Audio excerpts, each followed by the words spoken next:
Chapter 1453, Unexpected Harvest. Chapter 1453, Unexpected Harvest. As Centurion Dynasty's members watched Feng walk towards them, their breath caught, and cold sweat drenched their backs.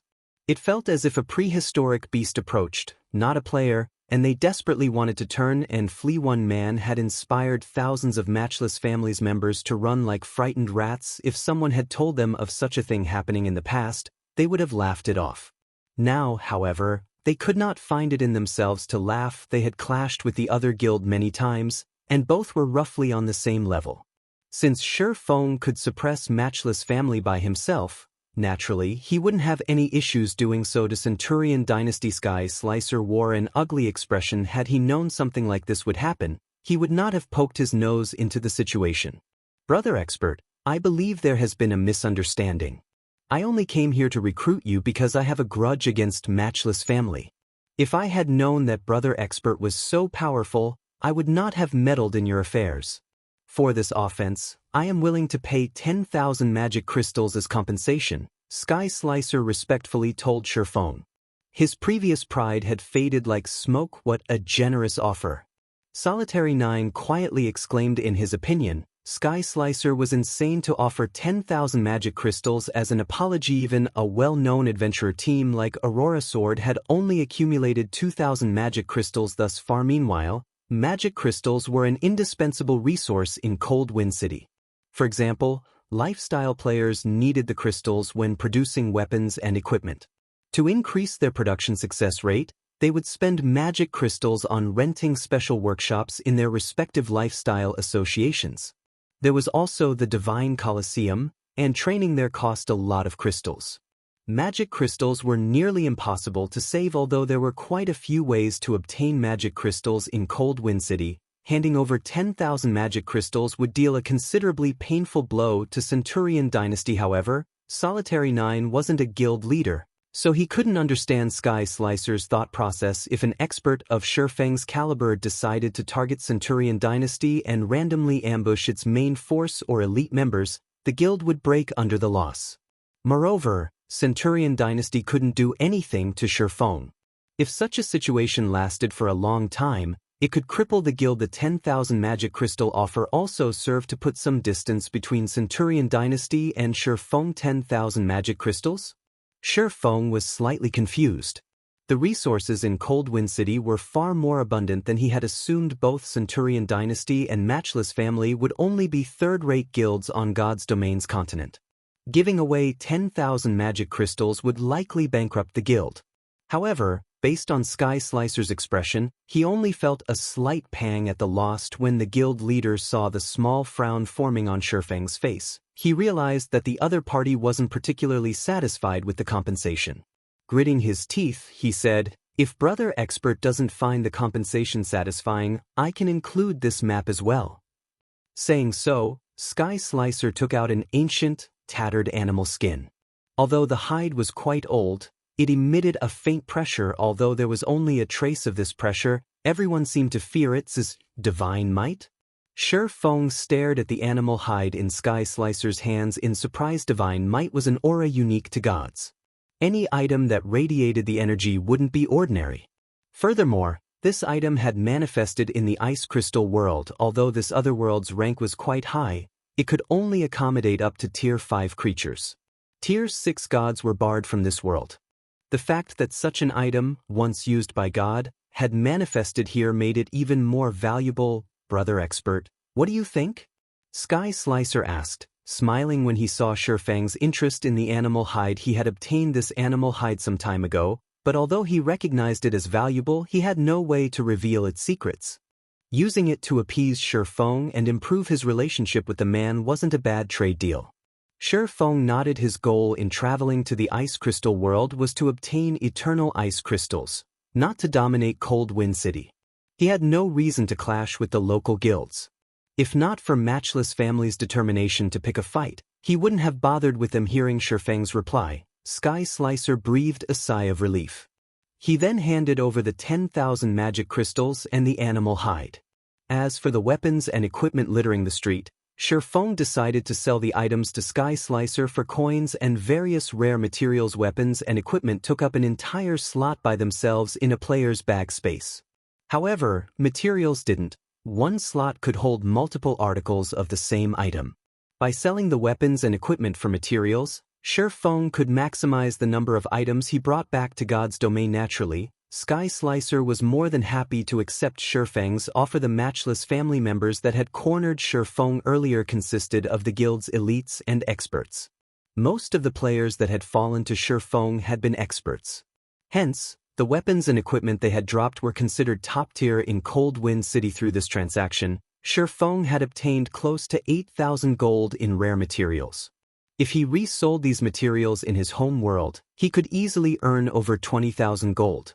However, Feng wouldn't sell all of the materials even for a single payment of 20,000 gold. These rare materials could help the candlelight trading firm's forgers improve quickly.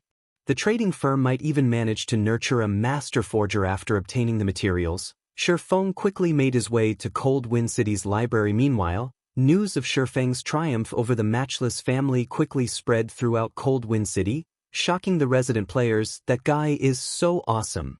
Not only did he suppress matchless family by himself, but even Centurion Dynasty treated him with respect. I wish I had half his strength. After this, Lifeless Thorn will have to relinquish his position as Cold Wind City's #1 expert. I wonder if this expert is accepting disciples? If he is or plans to start an adventurer team or guild, I'll be the first to apply.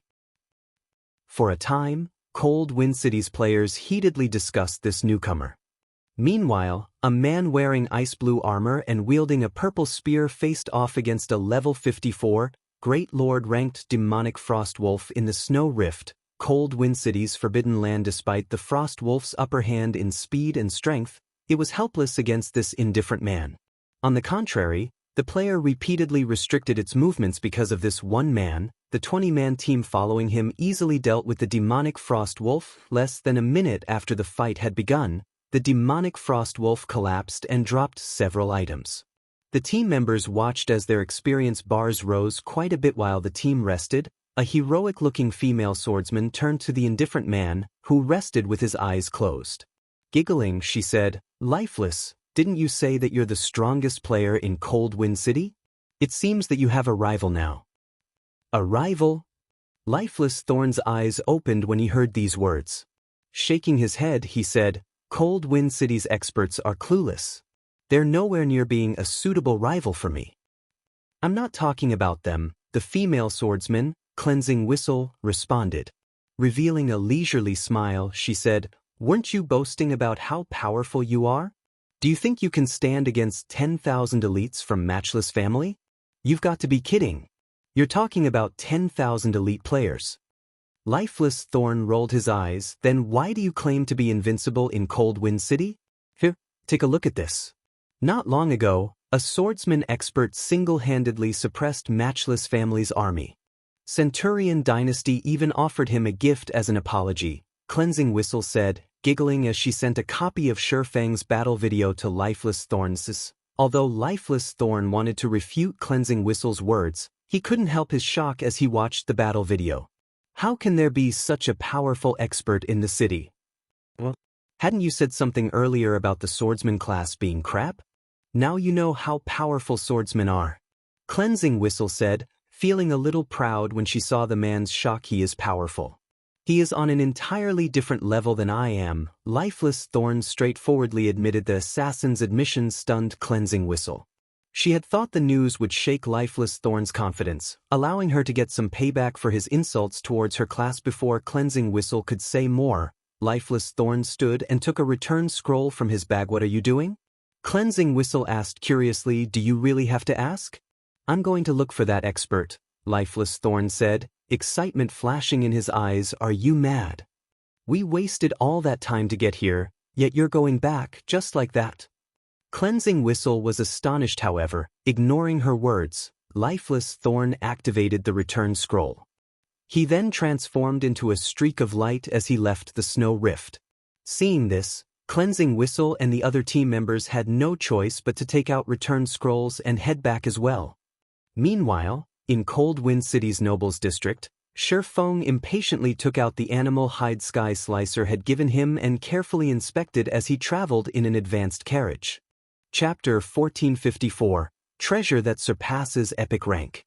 Chapter 1454, Treasure That Surpasses Epic Rank. It's no wonder why Sky Slicer couldn't do anything with this when Feng tried to inspect the hide. He was only able to learn its name, Tattered Animal Hide. The item displayed no further information, although this animal hide radiated a faint trace of divine might. Due to time, it was damaged beyond recognition. The images and words that had been inscribed on the item were nearly impossible to discern. Fortunately, Feng was confident that he was even more skilled at analyzing items than a master appraiser. I wonder what this item is, exactly. Feng then activated Omniscient Eyes and inspected the hide once more. The moment he tried to do so, a loading bar appeared above the item. Watching the loading bar, Feng was astonished. How is this possible? Just what kind of item is this? When he used Omniscient Eyes to appraise dark gold items, the process took no more than 10 seconds, yet this scrap of hide required 30 seconds. Not even epic items took so long to appraise. As the seconds ticked by, the process restored the images and words on the animal hide. By the time the loading bar was full and disappeared, the originally tattered hide seemed as if it had regained its vitality as it began to restore itself in the blink of an eye. The tattered animal hide looked brand new. An ancient shrine? Feng gave the leather an incredulous look. Big brother Feng, has something happened? Yenya asked from beside Feng. Everyone in the carriage was curious, looking to Feng for an explanation. This man had remained calm even when he stood against an army of 10,000 players, yet he stared at the hide Sky Slicer had given him in surprise. It's nothing.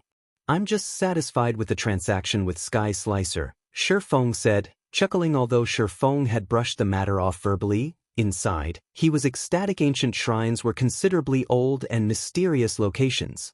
No one knew who had built them, yet every large-scale otherworld had them. Ancient shrines were extremely dangerous, guarded by powerful monsters. They were also crowded with traps.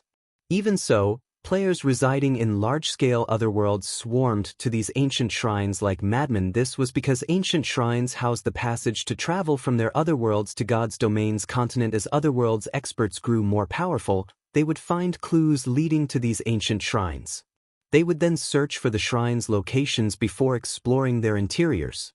Eventually, they would find God's domain. However, this process normally only started after players reached level 100. The maps that contain these ancient shrines were generally high-level areas. Moreover, the ancient shrines themselves were very well hidden. The animal hide Sky Slicer had given him was a record of all of the locations of and information about the Ice Crystal World's ancient shrines. This item would save players a lot of time. Only now did Feng understand why it had taken an unusual amount of time to appraise the animal hide. There was no doubt that the ancient shrine map in his hand was worth far more than a measly epic item. After all, whoever possessed this map would have full access to the Ice Crystal World. As long as he developed the path to one of the ancient shrines, he could freely transfer resources between the Ice Crystal World and his home world. The benefits of reselling these items could even tempt super guilds. The sooner he opened this path, the more benefits he'd obtain. According to the ancient shrine map, the easiest ancient shrine to reach was in a level 50 to 70 map. This map was a forbidden land that connected the various NPC cities in the Ice Crystal World. For Cold Wind City, this map was the Snow Riftenly. The map indicated that the Snow Rift's ancient shrine lay under its core region, so it would be extremely difficult to locate. By the time anyone discovered the hidden map, Ice Crystal World's mainstream players would have exceeded the recommended level with this map. My trip here has certainly been worth it. Feng began to formulate numerous plans as he inspected the ancient shrine's location. He had come to the Ice Crystal World because of a quest. Originally, he would have had to wait until someone from the Ice Crystal World activated an ancient shrine's teleportation gate to return to this world after finishing his quest. Moreover, that was dependent on whether or not the player who discovered the shrine would publish the teleportation gate's location. After all, he wouldn't be able to return to the Ice Crystal World unless he found another teleportation gate on God's domain's continent. However, things had changed. If he could activate an ancient shrine before he left, He would travel between worlds unhindered. This would give Zero Wing an advantage. Moreover, unlike the Dark Den, where he could only take one person with him, the Ancient Shrine's teleportation gates wouldn't have such a restriction of course. He'd have to pay the teleportation fee. Incredibly powerful NPCs guarded Ancient Shrine's teleportation gates, and each of these NPCs determined the fees based on how much distance separated the two worlds. Generally, the fee ranged between 20 and 50 magic crystals per person. Although Feng had once encountered a gate that charged 1 mana stone per person. Usually, only independent elite and expert players could afford to travel back and forth between worlds. However, the cost was nothing compared to the potential profits guilds could gain. After all, every other world had its own specialty resources that were extremely rare in God's domain. If guilds had to pay a small teleportation fee to obtain these precious resources, they would be more than happy to part with the cost right now. Opening a path to the Ancient Shrine was far more important than obtaining eternal ice crystals to Feng. As long as he activated the Ancient Shrine, he'd accept failing the quest and losing his chance to trade eternal ice crystals for the Bracelet of Time. He could simply rely on the Ice Crystal World's resources to earn 5 million magic crystals within a month and purchase the Bracelet of Time for the originally stated price. It seems I'll need to make a trip to this ancient shrine later. Thinking up to this point, Feng carefully inspected the information on the animal hide. No one should ever underestimate an ancient shrine. Based on his memories, an ancient shrine required a considerable amount of time to raid and conquer. And he was alone in the ice crystal world.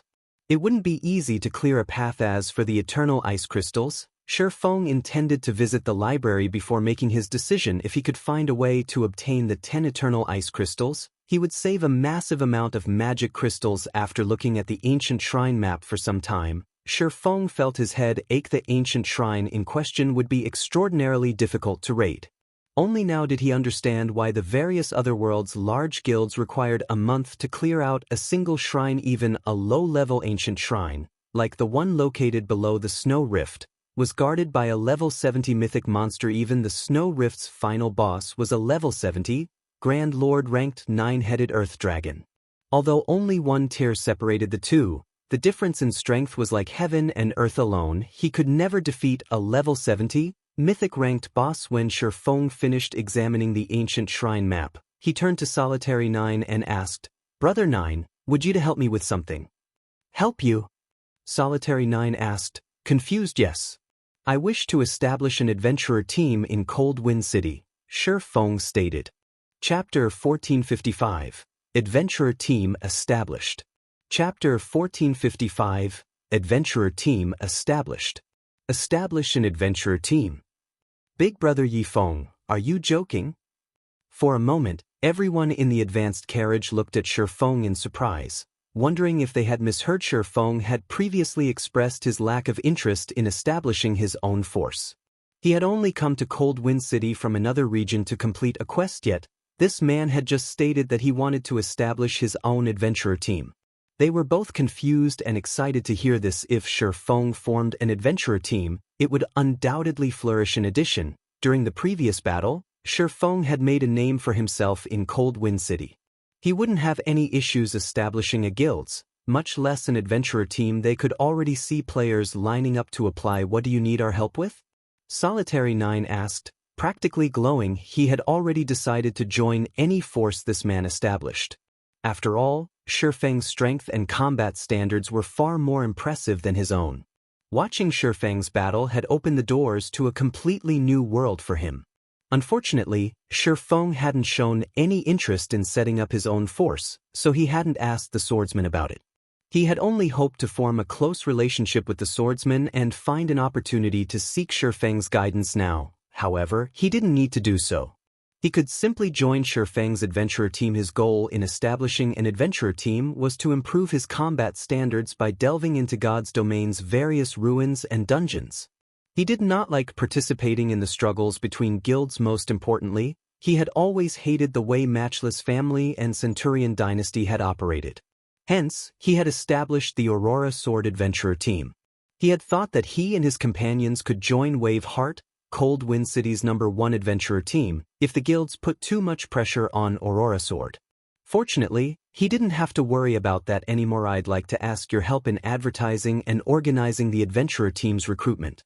After giving the matter some more thought, he continued, I don't need a lot of people for the team.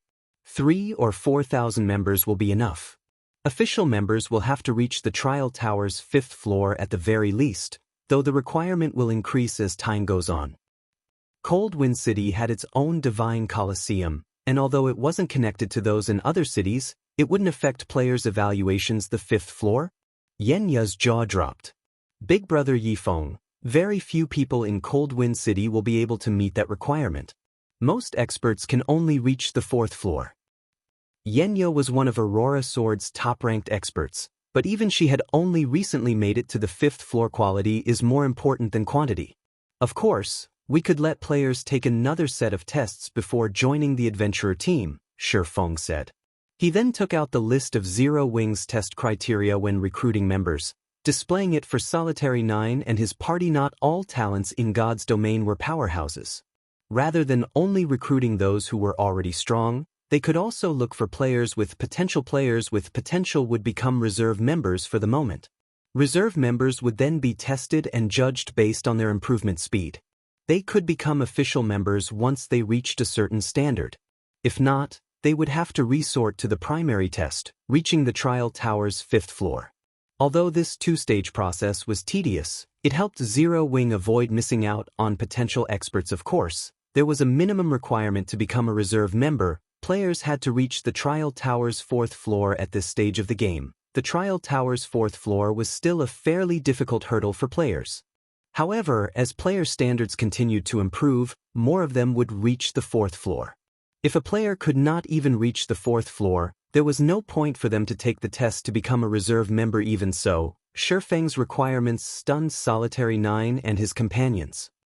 In Cold Wind City, players who could reach the trial tower's 4th floor were generally recruited to become elite members in one of the 2 major guilds, yet they would only be reserve members in Feng's adventurer team. Once the city's players found out about this, they'd call him a madman. After all, how could an adventurer team offer more benefits than a guild? Convincing 1,000 people to join this man's adventurer team would be immensely difficult, much less 5,000 people. Brother Yifeng, what do you intend to call your adventurer team? Solitary 9 asked the adventurer team's name.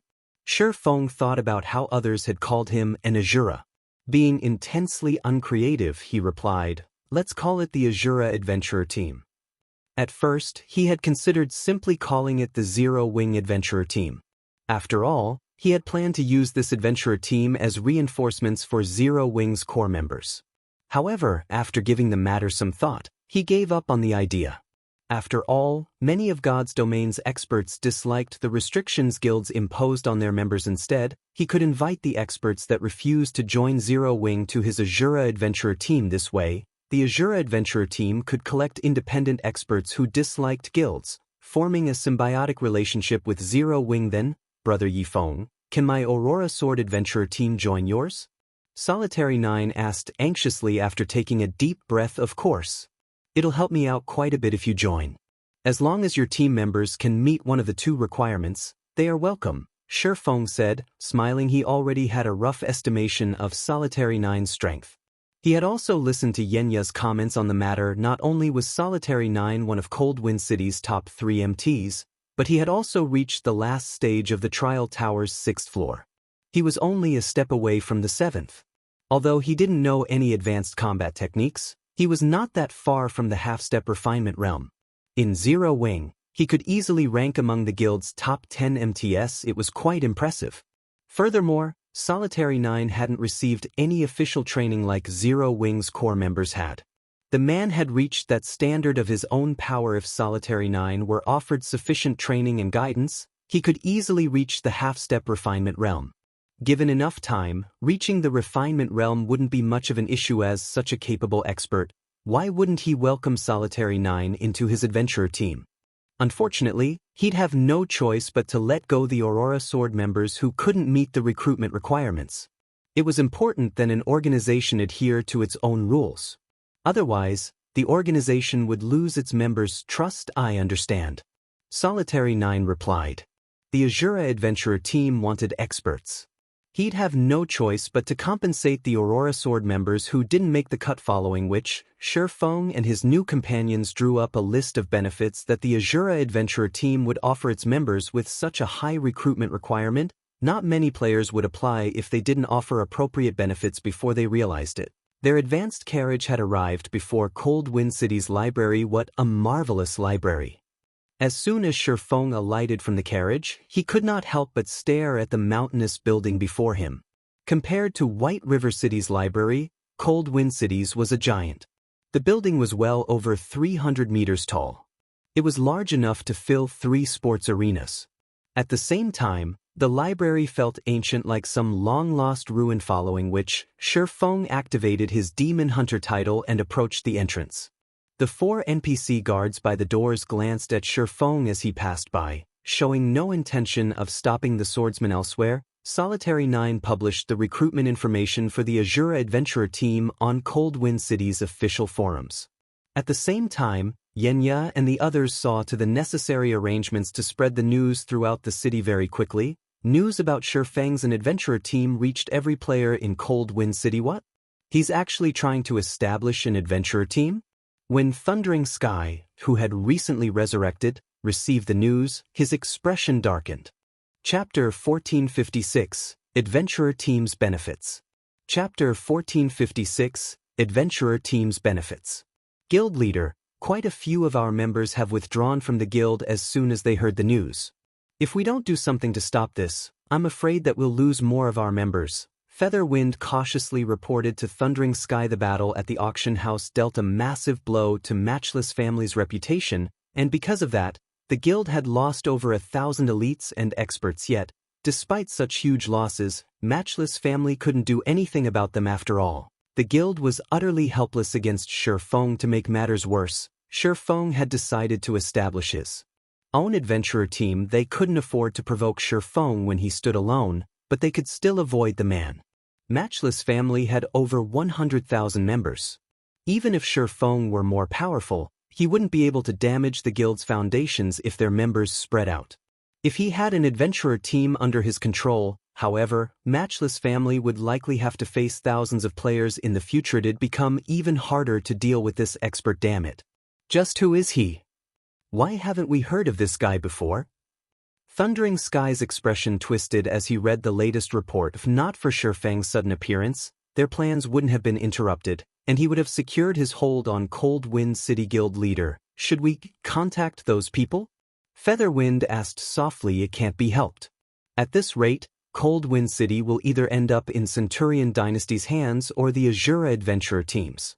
Since they've taken Cold Wind City from me, I won't let them have it either. Thundering Sky growled, a cold glint flashing in his eyes. Contact them. Tell them that Matchless Family is willing to join their guild. However, we require that they destroy Centurion Dynasty and the Asura Adventurer team.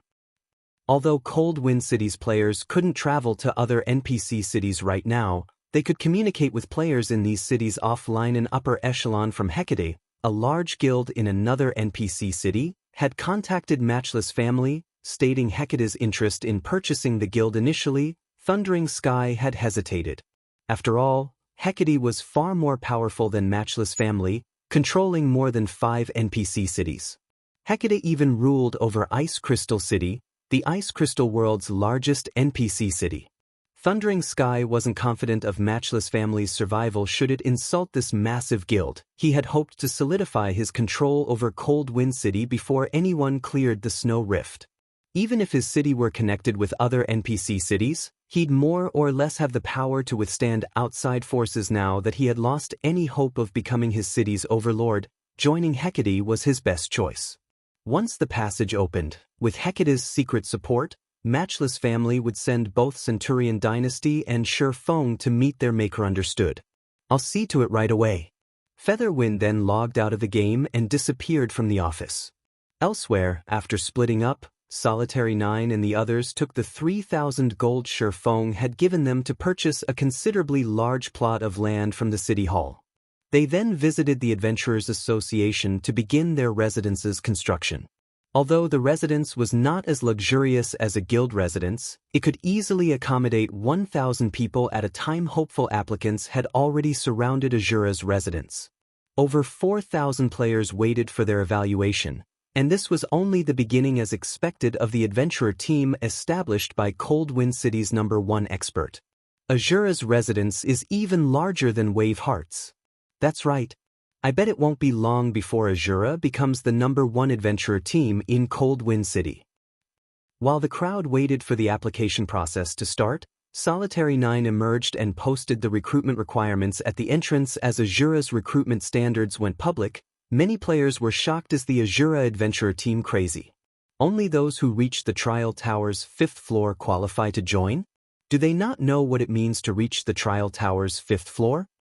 What? Even those who can reach the 4th floor have to deal with further testing? If I had that kind of strength, I would have joined a guild as a core member. Why would I even bother joining an adventurer team? Is this really an adventurer team? Why do I feel like its recruitment requirements are harsher than a large guild's? With these standards, I doubt that Asura will even recruit 1,000 members. No, it might not even get 500 members. Is the Asura adventurer team toying with us? Crap, isn't this just an adventurer team? Who would be desperate enough to deal with this crap? When the players outside Asura's residence saw the requirements, some laughed, some cursed, and others simply turned and left. Everyone thought that the Asura adventurer team was mod as far as they knew. Asura's recruitment requirements were even higher than a first-rate guild's, not to mention Cold Wind City's guilds. With such high requirements, only a small number of players throughout the Ice Crystal world would bother to join the adventurer team. After all, Asura was merely an adventurer team. It couldn't offer any significant benefits. An adventurer team just existed to give players an easier time forming teams and parties to raid dungeons and explore ruins. Expert players never needed to worry about finding party members. Furthermore, the Asura adventurer team had only recently been established.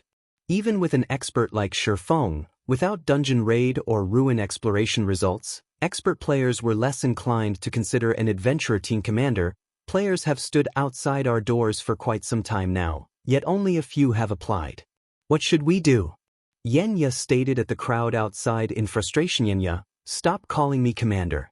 Now that we've joined the Asura adventurer team, Feng is the commander. I am simply one of Asura's party leaders, Solitary 9 said. Regarding the recruitment issue, the commander has stated that if people don't apply, we'll reveal this benefit to the public. He had mentioned the possibility of this awkward situation to Feng, and after giving the matter some thought, the man had decided to raise the team members' benefits. Any official member of the Asura adventurer team could use contribution points to purchase dark gold weapons and equipment, as well as the opportunity to learn various combat techniques. What? Co-commander, is that true? Yenya exclaimed when she heard this. Being able to purchase dark gold weapons and equipment from the adventurer team was already impressive. Even Cold Wind City's experts only had a few dark gold items on them.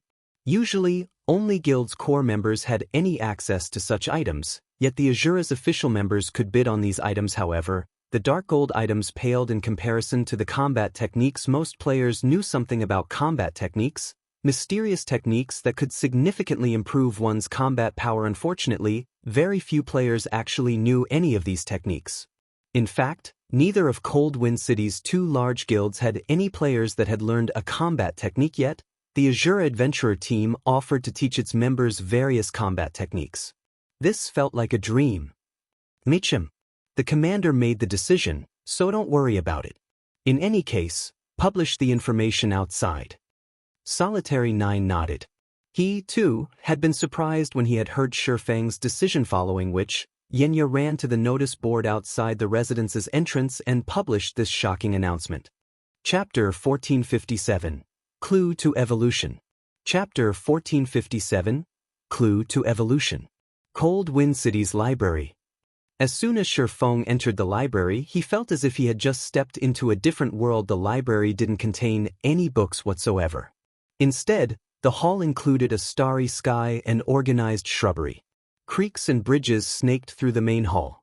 From time to time, one caught sight of glittering, translucent balls of water rising from the creeks before they dispersed into tiny drops. All of these creeks originated from a single location, the massive water ball hovering in the center of the hall. Not even Starmoon City's library was this beautiful. What an amazing library! It's fully automated with the use of magic water balls. The mana density is double that of outside. If players could practice their spells in here, their learning efficiency would double, maybe triple. Feng could not help his surprise when he sensed the building's mana. However, Feng was surprised to see only a few magical class players in the library. At a glance, he only counted 200 to 300 players.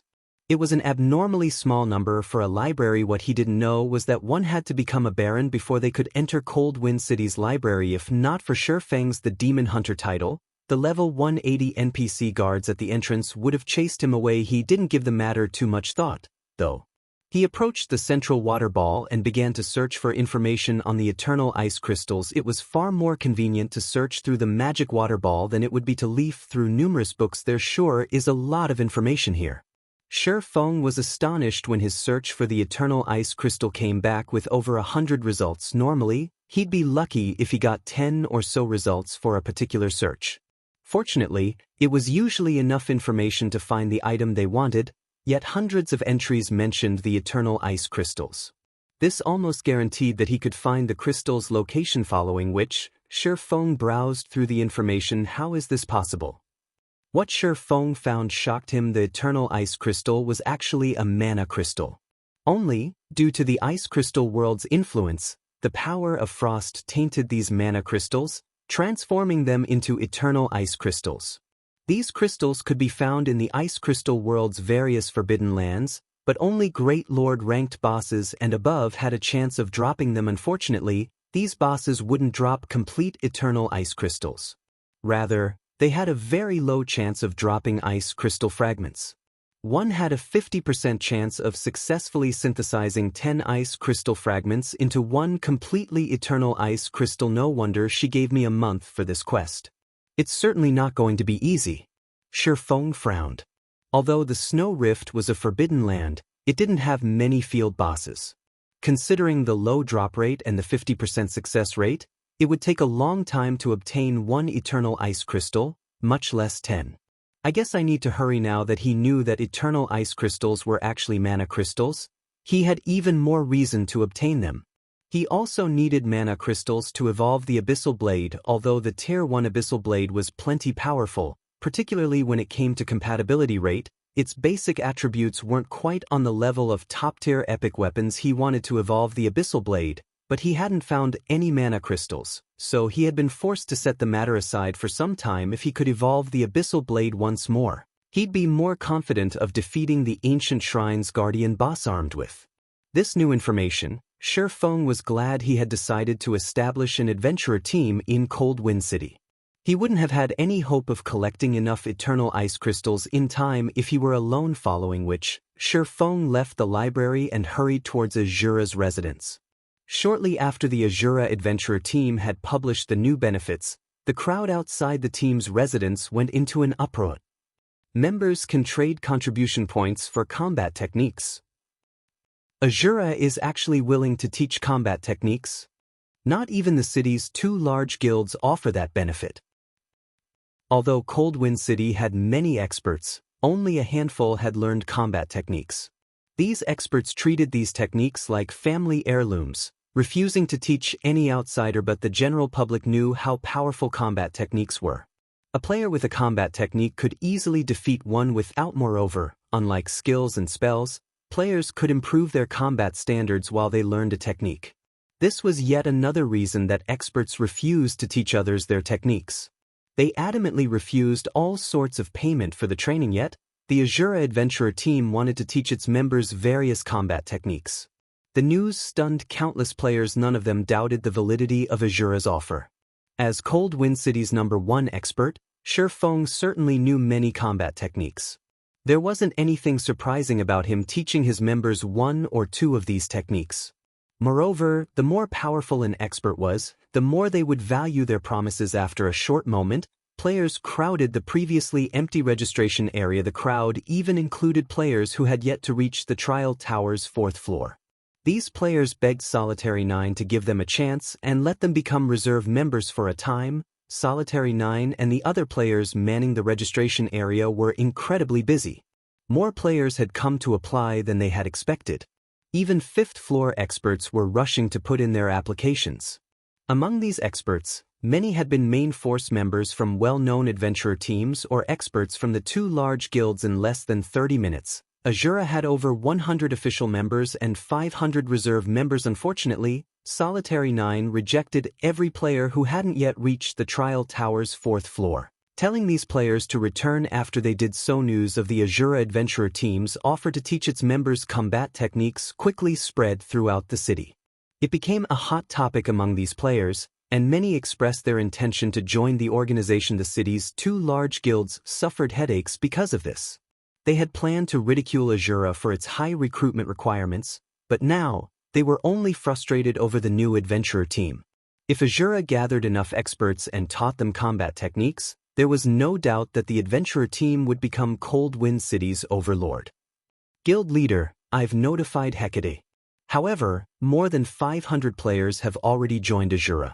At this rate, Asura will rule the city long before Hecate opens a path to Cold Wind City, Featherwind said, shocked as he overlooked the statistics he had recently received. This won't do.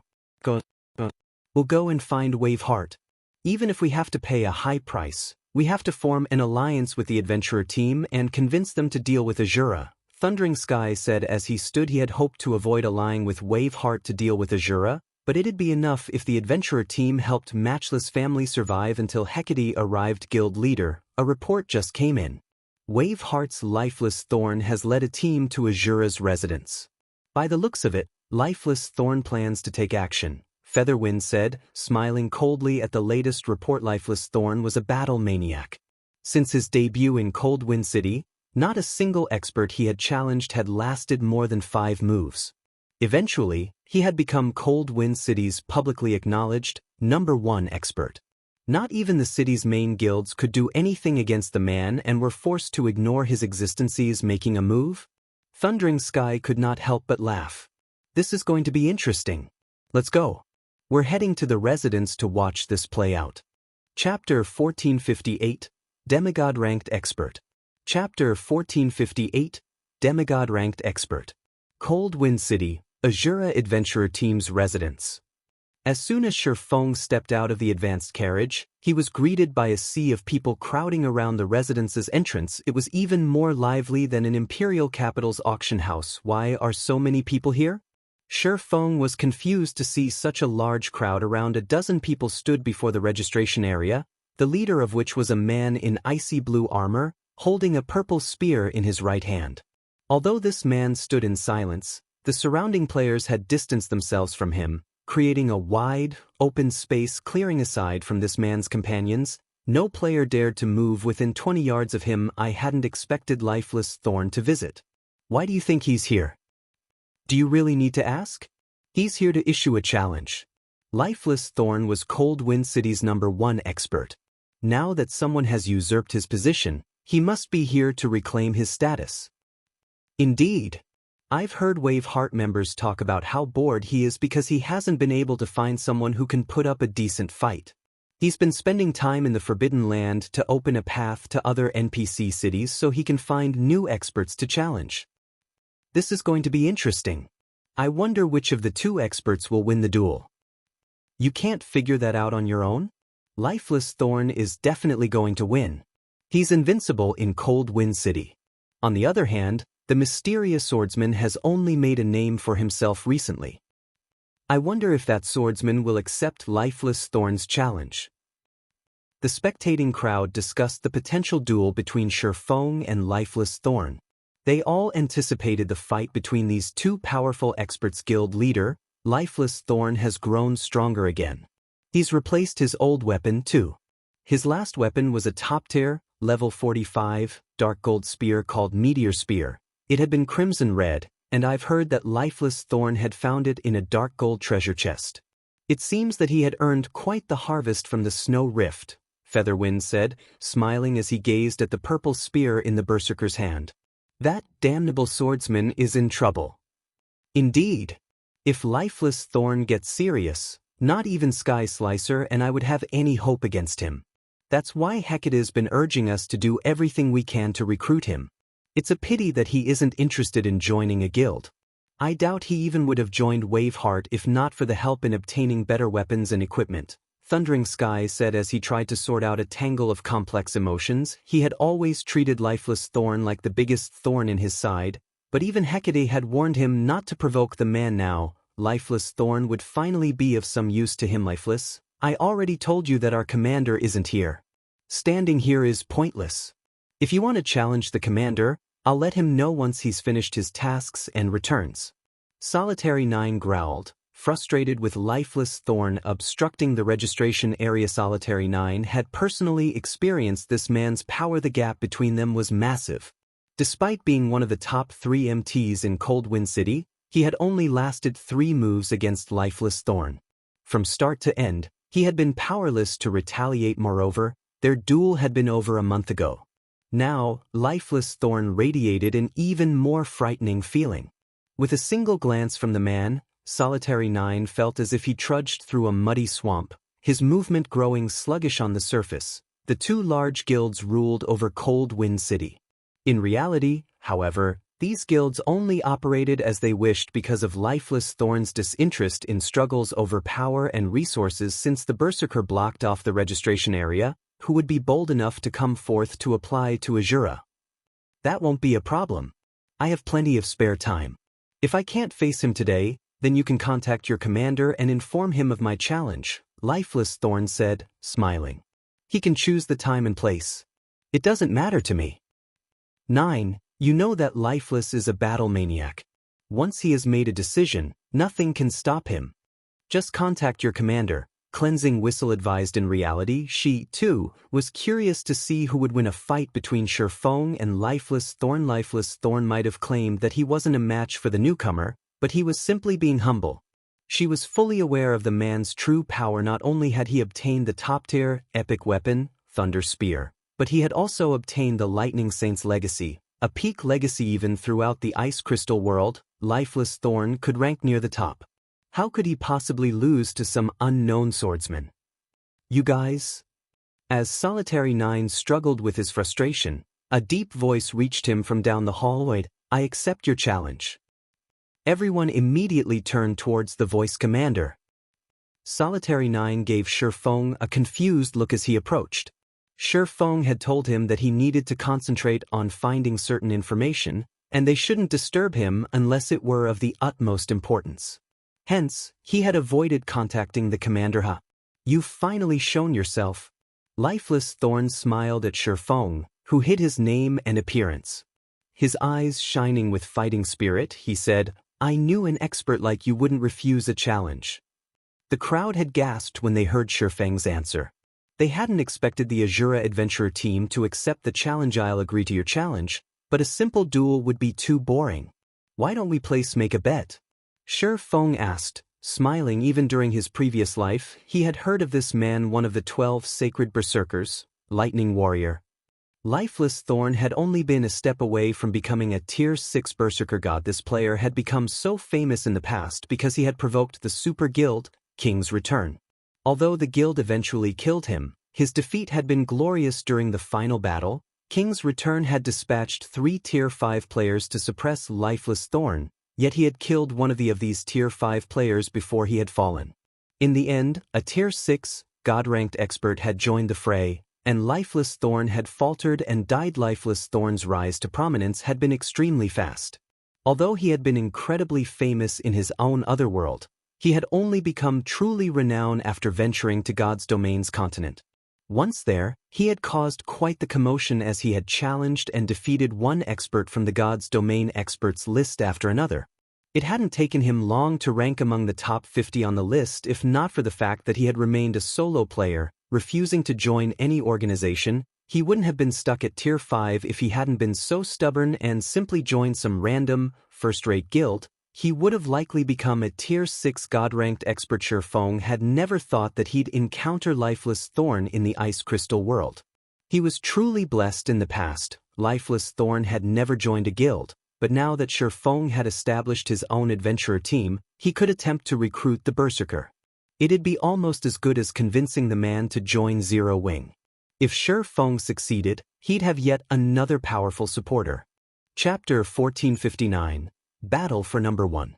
Chapter 1459. Battle for Number 1. A bet? Smiling, Lifeless Thorn responded without hesitation, "That won't be a problem. Even if you hadn't offered, I would have. I just wonder if you're brave enough to accept my wager." When they heard Lifeless Thorn's reply, Waveheart's members sent Feng provocative glances. At the same time, their gazes contained a hint of pity. They acted as if they already knew this bet's outcome. Solitary 9 finally realized what was happening. Quickly, he whispered to Feng, "Commander, you must not agree to his bet. He wants your combat techniques." Not long ago, he had challenged every expert in Coldwind City who had their own combat technique and forced the defeated to teach him. That's why he's become so powerful. Combat techniques? Realization dawned on Feng. He had been confused by how fast Lifeless Thorn had accepted his offer. Now, he knew why the man was so eager. He had proposed the bet to create an opportunity where he could recruit Lifeless Thorn into the Asura adventurer team. He hadn't expected this Berserker to have designs on him as well. Combat techniques were precious in God's domain. The various large guilds that had their own only taught their most important members. Everyone else would have to rely on others' battle videos, either mimicking those with combat techniques or creating their own. Feng now understood why Lifeless Thorn had risen so quickly on God's domain's continent. The one who suggested a bet. "Are you chickening out?" Lifeless Thorn ridiculed as he glanced at Feng. "I have no issues. I'll accept your wager as long as it is within my capabilities to fulfill. Every core member in Zero Wing could learn the guild's combat techniques. Even if Lifeless Thorn didn't want to gamble combat techniques, if he joined Asura, he could easily purchase them with enough contribution points." "Good." Hearing Feng's reply, Lifeless Thorn hurriedly said, "My request is simple. If I win, you teach me that special footwork technique you used earlier. If you win, you can ask for whatever you want." Ordinary players would have watched Feng's battle against Matchless Family as entertainment. They wouldn't have examined the swordsman's skills. However, he had realized that Feng's disappearing act wasn't the result of a skill, but due to the man employing a special footwork technique to fool his opponent's eyes. He had never even heard of such powerful footwork before. Compared to this combat technique, those he had learned were garbage. Although Asura had declared that its members could purchase combat techniques with contribution points, he was fully aware that there were differences between techniques. This swordsman would never let his adventurer team's members trade CP for such an effective footwork technique. This guy really has a big appetite. He's actually aiming for Big Brother Yi Feng's unique combat technique right off the bat. He is shameless. Yenya stared at Lifeless Thorn with contempt. Solitary 9 and the others nodded in agreement. They had a rough understanding of combat techniques as well. For example, offensive combat techniques were the most common, while defensive combat techniques were much rarer. Footwork and breathing techniques were the rarest, capable of enhancing a player's maneuverability. If a player learned one of those, their combat power could reach a whole new level. Yet, despite understanding the value of such a technique, Lifeless Thorn shamelessly asked for it. "That's all?" Feng asked. "Yeah, that's all I want. Do you accept?" Lifeless Thorn nodded, curious about Feng's calm reaction. "I don't have any problems with that. My request is pretty simple as well. If I win, you have to join the Asura adventurer team," Feng said, smiling. "Deal. I'll join Asura if you can defeat me," Lifeless Thorn agreed without hesitation. However, he continued, "To ensure that our duel is fair, we'll use balance mode." An uproar ripped through the crowd when they heard this. Lifeless Thorn, aren't you asking for too much? Not only have you asked for a powerful combat technique if you win, but you dare to ask for balanced mode. You're Coldwind City's #1 expert. How is this fair?" Solitary 9 cursed. In a balanced mode PvP, the opponent's basic attributes would equalize, and any level or tier suppression would be rendered useless. Normally, players only used this mode if they wanted to compare their techniques. Although I like PvP, I have no interest in one-sided oppression, Lifeless Thorn declared righteously after watching Feng's battle video. He realized how high the swordsman's basic attributes were. He definitely wasn't a match for the swordsman. Although he was proud of his strength, he wasn't blindly confident. Alright, let's use balanced mode. The suggestion didn't particularly surprise Feng. If Lifeless Thorn could not tell the difference between their basic attributes despite watching his battle video, he wouldn't want to recruit the man for the Asura adventurer team. Good. Let's sign a contract, then. Hearing Feng's consent, Lifeless Thorn pulled out a contract he had prepared earlier. All it was missing was Feng's signature. After reading through the contract, Feng signed it. With the main god system as the judge, no one could deny the duel's outcome, following which, Feng and Lifeless Thorn headed to one of the Divine Colosseum's combat rooms. The combat room, which could accommodate up to 10,000 spectators, was full. The large screen in the main hall would live-stream the duel. Almost every player in Cold Wind City with nothing better to do made their way to the Divine Colosseum to watch the match. This duel would determine Cold Wind City's true #1 expert. No one wanted to miss this. Asura's commander is pretty arrogant. He dares to face Lifeless Thorn in balanced mode. He'll humiliate himself, Cleansing Whistle stated, smiling faintly at Feng, who stood in the arena. That's right. Brother Lifeless' split spear is no laughing matter. Even Shadowless, the city's second-ranked expert, couldn't evade it after activating a berserk skill. Now that Brother Lifeless has the Thunder Spear, his split spear is even stronger. He can probably instant-kill Shadowless now, a level 45 shield warrior said, nodding while Waveheart's members merrily chatted. The timer above the stage began to count down. As if he had become someone completely different, Lifeless Thorn began to release a bone-chilling killing intent. The look in his eyes had changed as well. He felt like a ferocious beast. Tension gripped the stage as the seconds ticked by, and the players in the stands felt stifled. The moment the timer reached 0, Lifeless Thorn activated twofold Berserk, his aura becoming explosively intense. The Berserker knew he couldn't afford to be careless against Feng. If this fight had happened before he had obtained the Lightning Saint's legacy, he would have hesitated to challenge Feng. The swordsman's combat techniques were clearly superior to his.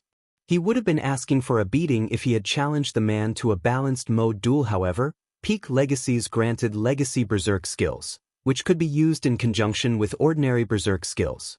If he activated twofold Berserk, his basic attributes would exceed Feng's by leaps and bounds. Even if Feng's combat standards were superior, the swordsman could never make up for the gap in attributes. I have a hidden class. Don't blame me for hiding it. You only have yourself to blame for being careless. I'll gladly take that footwork technique now. Lifeless Thorn smiled at Feng before activating charge and advancing. Chapter 1460, Complete Suppression. Chapter 1460, Complete Suppression. After activating charge, it took only an instant for Lifeless Thorn to cross the 20+ yards separating him and Feng. As soon as Lifeless Thorn reached his opponent, he thrust Thunder Spear at the other player, sending over 20 afterimages at Feng from different angles. It was impossible to find the real weapon among the fakes. How has his split spear become so much stronger? Solitary 9 could not help but gasp when he had dueled Lifeless Thorn. The Berserker had only produced over a dozen spear images. Even with his shield, he hadn't been able to block every spear image, forced to rely on luck and hope he blocked the real weapon. Yet, the Berserker could now produce over 20 images, nearly double what he had previously been capable of. Just watching the images was confusing, not to mention trying to block the attack. Brother Lifeless' twofold Berserk is impressive. Not even an MT can block so many images. The attack surprised Waveheart's members. Lifeless is taking this too seriously. Cleansing Whistle revealed a helpless smile as she watched the Berserker fight with everything he had. His opponent is doomed. Throughout her time raiding dungeons and adventuring with Lifeless Thorn, this was the first time she had seen him go all out. Moreover, in a balanced mode duel, the player with higher basic attributes would be suppressed to match the opponent. Since Lifeless Thorn's attributes weren't affected, he wouldn't feel awkward as he moved. In contrast, Feng would need some time to get used to the lower attributes. It was clear that Lifeless Thorn realized this. Yet he refused to give Feng any time to adapt. With so many advantages, the Berserker would have an easy time winning this duel. As the numerous spear images were about to devour Feng, a blue light flashed before him. Following which, a loud explosion shook the arena, followed by a powerful shockwave radiating across the stage. Lifeless Thorn's thunder spear had stopped an inch from Feng's neck. Impossible. Cleansing whistle shot up from her seat, shock flashing in her eyes. Lifeless split spear. Why did it stop? What? Brother, Lifeless messed up. The other Wave Heart members were similarly stunned. Lifeless Heart had rarely ever failed to hit his target with split spear. His opponent could only block the attack if they were lucky, of course. Nobody was more surprised than Lifeless Thorn. However, the Berserker didn't give up after his first attack had failed. Immediately, he executed split spear again, sending another 20+ spear images thrusting at Feng. Before the spear images reached Feng, another blue light flashed. This time, the thunder spear stopped several centimeters away from Feng's right shoulder. There was more distance between the weapon and the swordsman than before. Did it hit? What's going on? Wave Heart's members watched Feng in confusion, realizing that golden scales covered the man's body. He actually deflected Lifeless split spear. Is he some kind of monster? Cleansing Whistle's expression darkened as she watched the fight. Split spear was so impressive because it was nearly impossible to pinpoint the real weapon, which confused the opponent as they tried to defend themselves. But in the brief moment before Lifeless Thorn's weapon reached Feng, the swordsman located the real thunder spear and properly deflected it. His grasp of strength and timing was simply godlike. Before Cleansing Whistle could overcome her shock, Feng took a step forward and disappeared. He vanished.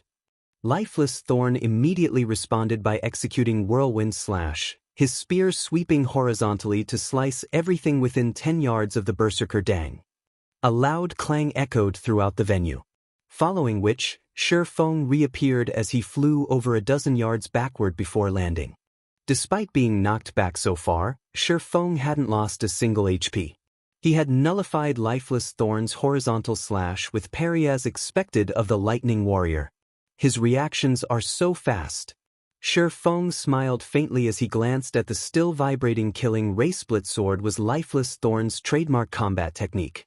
He had used it plenty of times against the experts on God's Domain experts list. However, the technique was still immature right now. Although he could create over 20 spear images, his attacks were monotone against Feng, who was capable of pushing his 5 senses to their very limits and had a perfect grasp over his environment. The immature technique was useless. Moreover, although balanced mode would equalize the combatant's basic attributes, it wouldn't affect the player's physiques to Feng, whose physique exceeded that of an ordinary Tier 2 player. Lifeless Thorn's split spear was a joke. Meanwhile, the Berserker felt an unprecedented pressure weigh down on him as he watched his opponent in a clash of techniques. The player that used a skill first would lose. Although this duel wasn't a pure exchange of techniques, it was the first time he had encountered a player who could treat his split spear like a normal attack. You are incredibly strong. Despite the minor loss, Lifeless Thorn wasn't discouraged. Instead, he smiled as he said, "I admit that I am no match for you in terms of technique. However, combat techniques aren't the only factor that determine a player's strength. One must also take into account attributes and skills." Saying so, Lifeless Thorn's thunder spear shuddered slightly. Suddenly, 6 golden replicas of the weapon appeared around him. This move was Adjudication Spear, one of Thunder Spear's skills. Every Adjudication Spear carried 100% of Lifeless Thorn's strength. Moreover, he had complete control over the weapons and could use them alongside his split spear. The only downside was its 10-second duration. However, in a fight between experts, it was more than enough time. Guild Leader, Lifeless Thorn is really scary. Asura's commander will definitely lose, Featherwind excitedly announced. Good. As expected of the publicly acknowledged, #1 expert. If Feng lost, Lifeless Thorn would be Cold Wind City's undisputed, #1 expert. The Asura Adventurer team's reputation would plummet, and although it would still pose a threat to Matchless Family, it wouldn't rule over Cold Wind City. As the upper echelons of Cold Wind City's large guilds sighed with relief, Feng walked towards his opponent. You are correct. A player's strength doesn't solely depend on their combat techniques. Attributes and skills do play a factor, Feng said, nodding. He then activated Tier 2 Blade Liberation and 9 Dragons / suddenly, the intensity of Feng's aura skyrocketed. At the same time, 12 Abyssal Blade Phantoms manifested around him. You have a hidden class as well? Lifeless Thorn was dazed as he felt the power of Feng's aura, his heart pounding madly. Suddenly he lost his previous confidence. Twofold Berserk was his biggest trump card.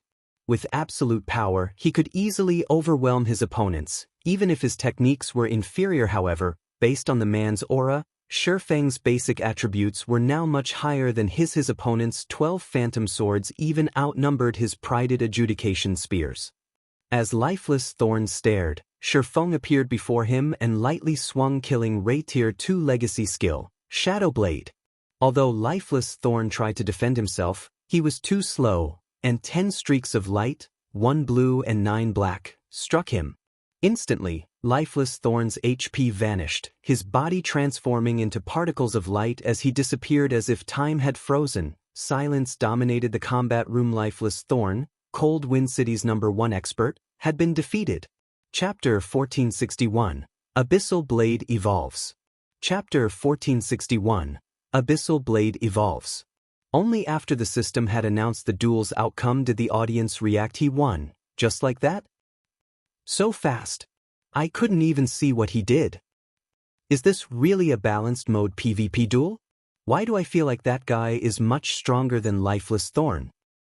Most people weren't surprised by the battle's outcome. After all, both Feng and Lifeless Thorn gave the city's large guilds headaches. It wasn't surprising to discover that one was stronger than the other. Rather, they were shocked over the battle's process. After watching the duel, the expert players that had hesitated over joining the Asura adventurer team swore that they would join. Just who is this guy? Despair tore at Thundering Sky's heart as he watched Feng descend from the stage. He had hoped that even if Lifeless Thorn weren't a match for the swordsman, the difference between them wouldn't be so great. However, that clearly wasn't the case. Even an amateur could tell that Feng and Lifeless Thorn were on completely different levels. Thundering Sky could already foresee the Asura adventurer team lording over Cold Wind City within a short time. His only choice was to rein in his members, avoiding provoking Asura's members as he bided for time until Hecate arrived. He had no other options. The commander is so amazing. I want to see what Waveheart intends to do now. Yenya and the other Asura members were ecstatic. They had personally watched as Lifeless Thorn's undefeated legend was shattered, and a new legend was born in Cold Wind City. Asura could become one of the top adventurer teams in the Ice Crystal world, not to mention becoming Cold Wind City's overlord. Below the stage, Lifeless Thorn wore a blank look as he resurrected. I lost? He couldn't help but recall the final scene of the battle. Although Feng had used the opportunity to attack while he had been stunned, he wasn't sure that he could have blocked all 10 attacks as they aimed for his blind spots even if he hadn't been dazed. Even with his adjudication spears, he would have been lucky to block half of those attacks. In the end, nothing would have changed. He would have died all the same. He now realized that, aside from inferior basic attributes and combat standards, he didn't even have enough combat experience to stand against Feng. The man had the kind of combat experience that only came from risking one's life in one battle after another. Taking a few deep breaths, Lifeless Thorn approached Feng. I sincerely accept my defeat. I will adhere to my promise and join Asura. However, I'd like to ask you about something. Of course, you may also refuse to answer, Lifeless Thorn said. Ask away. I'll answer as best as I can. Feng offered. If I'm not mistaken, you should be a player from another region, correct? Lifeless Thorn asked, a hint of excitement coloring his voice. That's right. I'm not from the Cold Wind City region, Feng acknowledged, not bothering to hide the truth. The conclusion was easy to reach if one watched carefully. God's domain had launched some time ago, and experts who were capable of becoming famous had already made a name for themselves. Even if they weren't well known, there should be some news of their achievements. It simply wasn't possible for such a terrifyingly powerful, unknown expert to pop in out of nowhere. The only explanation was that he had come from another region. If an ordinary player's arrival from another region were discovered, it could cause the player a lot of trouble. Feng, however, wasn't worried. Cold Wind City didn't have a player who would dare cause him trouble, I knew it. Eagerly, Lifeless Thorn asked, "Are there a lot of experts where you come from?" "A lot. Too many to count," Feng responded after giving the matter some thought. Feng realized what Lifeless Thorn was trying to say. To put it simply, the Berserker wanted to know if there were a lot of experts who were stronger than him. In reality, Lifeless Thorn was a refinement realm expert. However, he lacked combat experience. There weren't enough experts in Cold Wind City to spar with. As a result, his combat style was monotonous. Although it was effective against weaker players, experts of the same caliber could easily overcome his attacks. Of course, Lifeless Thorn wasn't the only person in such a predicament. Solitary 9 and the other experts faced the same problem. Unfortunately, there was nothing they could do about it due to the Ice Crystal World's unique rules. Fortunately, if Lifeless Thorn and the others were trained properly, they could increase their strength in a short amount of time. Currently, Zero Wing was expanding on two fronts. Although the guild seemed strong on the surface, it sorely lacked experts. Recruiting Lifeless Thorn and these other experts would be of great help. Then, can you take me there? I promise that I'll fully devote myself to the Asura adventurer team. I won't join any other power. Hearing Feng's words, fighting spirit burned in Lifeless Thorn's gaze. He wanted to rush out of the Ice Crystal World and face those experts as soon as possible. Not now. I still have some matters that I need to deal with.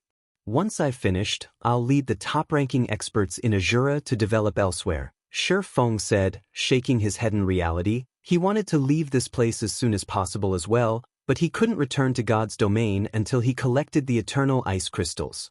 And unfortunately, he didn't have a strong enough team to raid the Snow Rift's ancient shrine. Yet we'll leave once you finish your task? Lifeless Thorn's excitement grew. Commander, just tell me what you need. My team will accomplish it for you. I need to collect a sufficient number of ice crystal fragments. The more the better.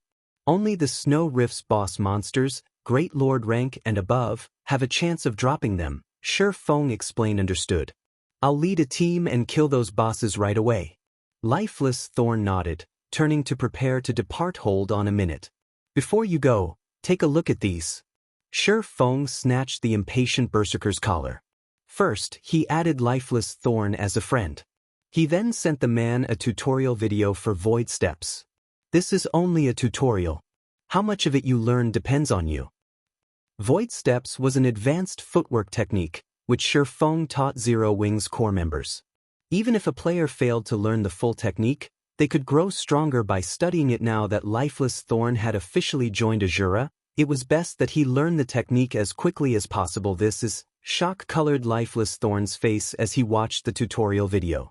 He had never expected Feng to give it away so nonchalantly. His heart warmed, and his respect of the swordsman grew. After the duel, Cold Wind City's experts surged towards Asura's residence. In a few short hours, Asura's member count shot past 5,000.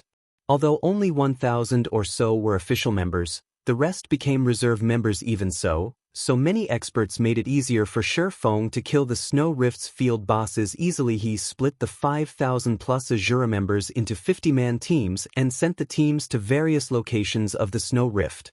Any team that encountered a Great Lord or higher boss was to contact him immediately.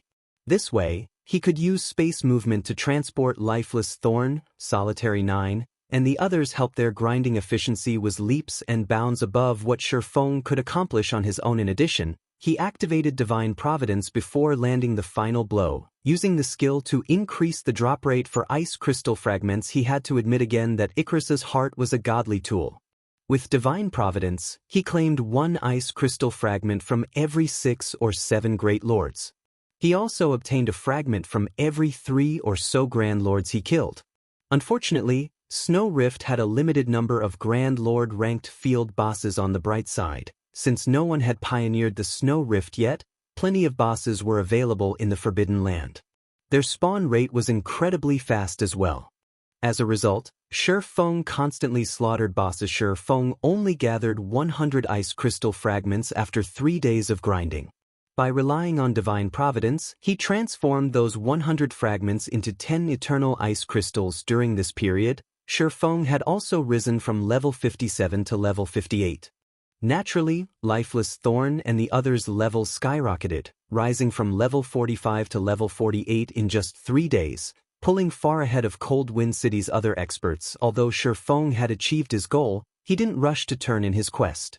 Rather, he ventured to a deserted location and took out the Abyssal Blade. He then attempted to evolve the magic weapon with the Eternal Ice Crystals. I hope this will work. Feng took in a deep breath and clicked the Evolve button on the Abyssal Blade's attribute panel. He chose the Eternal Ice Crystals as the evolution material. Chapter 1462, Tier 2 Magic Weapon. Chapter 1462, Tier 2 Magic Weapon. Even after Feng selected the evolution material, the Abyssal Blade didn't react. Must it be mana crystals or nothing? Feng frowned. The last time he had found a mana crystal, it had been a coincidence. They were practically impossible to hunt down. As Feng was about to give up, the sound of a system notification reached his ears. System, replacement evolution material detected, Eternal Ice Crystal. Do you wish to abandon the power of frost contained within the Eternal Ice Crystals and evolve the Abyssal Blade? Abandon the power of frost? Although he was confused, Feng ecstatically clicked, Continue. Suddenly, the 10 Eternal Ice Crystals in Feng's hands shattered, 2 clouds of smoke, one black and one white, emerging from their remains. Following which, the black smoke entered the Abyssal Blade. In response, the Abyssal Blade leaped from its sheath and hovered before Feng, trembling as it released dragon roars that echoed throughout the wilderness. At the same time, blood-red runes began to surface around the weapon. When the blood-red runes covered the sword entirely, the weapon began to release a rapidly growing pressure. Rather than a sword, Feng felt as if he stood before an angry dragon. The pressure was so great that he even struggled to breathe. The phenomenon only began to weaken after about 10 seconds. Eventually, the Abyssal Blade returned to its peaceful state after evolving. The Abyssal Blade's appearance had transformed slightly. Now, the sword was entirely pitch black. It also radiated a faint trace of black miasma. A black dragon coiled around the sword's hilt, and blood-red runes had carved themselves into the blade. Overall, the Abyssal Blade's new appearance looked evil. What powerful attributes! Feng exclaimed when he inspected the attribute panel. Abyssal Blade, one-handed sword, magic weapon. Attack power plus 1720. All attributes plus 130. Attack speed plus 24. Ignore levels plus 18. Attacks have 60% chance to cause 220% damage, 37% chance to cause 300% damage. Every attack increases damage by 2% to a maximum of 20% if wielder belongs to a swordsman-related class. All skill levels plus 5 increase. Free ability points received for every increase in level by 2 points. Equipment level 45. Can be upgraded. Devour 100 level 50 fine gold weapons and 30 level 50 dark gold weapons to upgrade to level 45. Equipment Tier 2. Can be evolved. Devour 100 mana crystals or Eternal Ice Crystals to evolve to Tier 3. Additional active skill 1. Phantom Kill, Tier 2. Instantly creates a doppelganger under the wielder's control. Doppelganger has 90% of the wielder's attributes and all skills. The wielder can swap positions with the doppelganger at any time. Duration, 1 minute, 30 seconds. Cooldown, 5 minutes. Additional active skill 2, Abyssal Bind, Tier 2. Binds up to 3 enemies simultaneously and prevents movement, reducing defense and magic resistance by 100%. The higher tiered the target is, the weaker its the effect will be. Duration, 5 seconds. Cooldown, 40 seconds. Additional active skill 3, 9 Dragon Slash, Tier 2. Instantly creates 16 phantoms of the Abyssal Blade for wielder's use. Each phantom sword deals up to 80% damage. Duration, 30 seconds. Cooldown, 5 minutes. Additional active skill 4, Abyssal Curse, Tier 2. Prevents all targets within a radius of 50 yards from moving or attacking for 6 seconds and reduces their attributes by 20% for 10 minutes. Effect doubles if there is only one target in range. Cooldown, 20 minutes. Additional passive skill, Abyssal Will. Improves wielder's physique depending on the surrounding mana density. The higher the mana density, the greater the improvement. Additional Profound Inheritance, Black Emperor, Tier 2. When activated, every critical hit will accumulate 1 stack of Death Aura. Each stack can be used to increase all attributes by 2% and attack speed and movement speed by 1% for 12 seconds, or to reduce the cooldown of a skill by 4 seconds. Maximum of 30 stacks of Death Aura. Duration, 10 minutes. Cooldown, 8 hours. The famed Smith Alices personally created the Abyssal Blade using the Black Dragon King's fangs as material. It is one of 36 famed swords, ranking 31st. However, the Black Dragon King himself has cursed this sword. Beyond the immense strength the blade offers, the wielder must face a backlash after a certain amount of time. However, after Jack had remodeled the Abyssal Blade with a star crystal, the strength of the backlash has been reduced greatly. If the wielder is unable to suppress the backlash, the wielder will receive the Black Dragon King's curse, permanently reducing all attributes by 50%. Unable to be dropped, unable to be traded, unable to be destroyed. After evolving to Tier 2, both the Abyssal Blade's basic attributes and skill effects had become much stronger than an epic weapon. The Abyssal Bind's strengthening made it particularly effective against Tier 3 bosses. Although it would be weaker against Tier 4 bosses, the skill would at least be somewhat effective now that it had reached Tier 2. With this, my chances of clearing the ancient shrine have increased by 10%. Feng was very satisfied with the Abyssal Blade's upgrade. As for upgrading the Abyssal Blade to Tier 3, he decided not to worry about it for now. Even with Icarus's heart, gathering 100 eternal ice crystals would require more than a month of effort. Besides, it was only a matter of time before more players raided the Snow Rift. Their grinding efficiency would fall now. All he had to do was collect the required 10 eternal ice crystals for his quest. Once he had them, he needed to help his adventurer team's members level quickly to prepare them for the raid on the ancient shrine. After Feng returned the Abyssal Blade to its sheath, he noticed that the white smoke had gradually crystallized, eventually becoming a shard of clear crystal. When Feng held the crystal, he felt a chill passing through him. He began to lose 1,000 HP each second. What is this thing? Feng was shocked. Hurriedly, he stored the crystal in his bag. Despite the brief moment he had held the crystal, his right arm had completely frozen. Had he held it for a few more seconds, the ice might have consumed his entire body. Fortunately, only his arm had frozen. Without the crystal present to absorb heat from his body, his arm quickly recovered. What a strong frost power. Fortunately, my ice resistance is high. Anyone else might have frozen to death instantly. Feng looked at the crystal in his bag. He then clicked to inspect the item. Although Feng could not say for certain if he had the highest ice resistance of any player in God's domain, there was no doubt that he was close. Moreover, he had an intermediate Azure Source Stone equipped. Tier 1 Ice-type spells and skills shouldn't affect him whatsoever. Only Tier 2 Ice-type attacks should harm him. Yet, this measly crystal had nearly turned him into an ice sculpture, devouring 1,000 HP every second. An ordinary player would likely lose over 10,000 HP per second just by touching the crystal. If held for 4 or 5 seconds, even a level 45 MT with 100% of their HP would freeze to death. After Feng clicked to inspect the crystal's attribute panel, a loading bar appeared, notifying him that he needed to wait for 10 seconds to inspect the crystal. After the loading bar filled, one system notification after another reached his ears before Feng could even glance at the attribute panel. System announcement: a player has activated the new expansion pack, Ice Crystal Awakening. System announcement: this new expansion pack requires a system upgrade. Please prepare to log out. The estimated duration is 4 hours. System: you have 5 minutes to log out. Please prepare to log out. What is this item? Feng was stunned. No matter how he looked at it, this new expansion pack had to be related to this strange crystal. There was no way for the system to announce a new expansion pack the moment he tried to inspect it otherwise. Moreover, this expansion pack required an offline update. However, Feng didn't give the matter too much thought. He then clicked to inspect the item's attributes, hoping to discover what kind of amazing item this crystal was.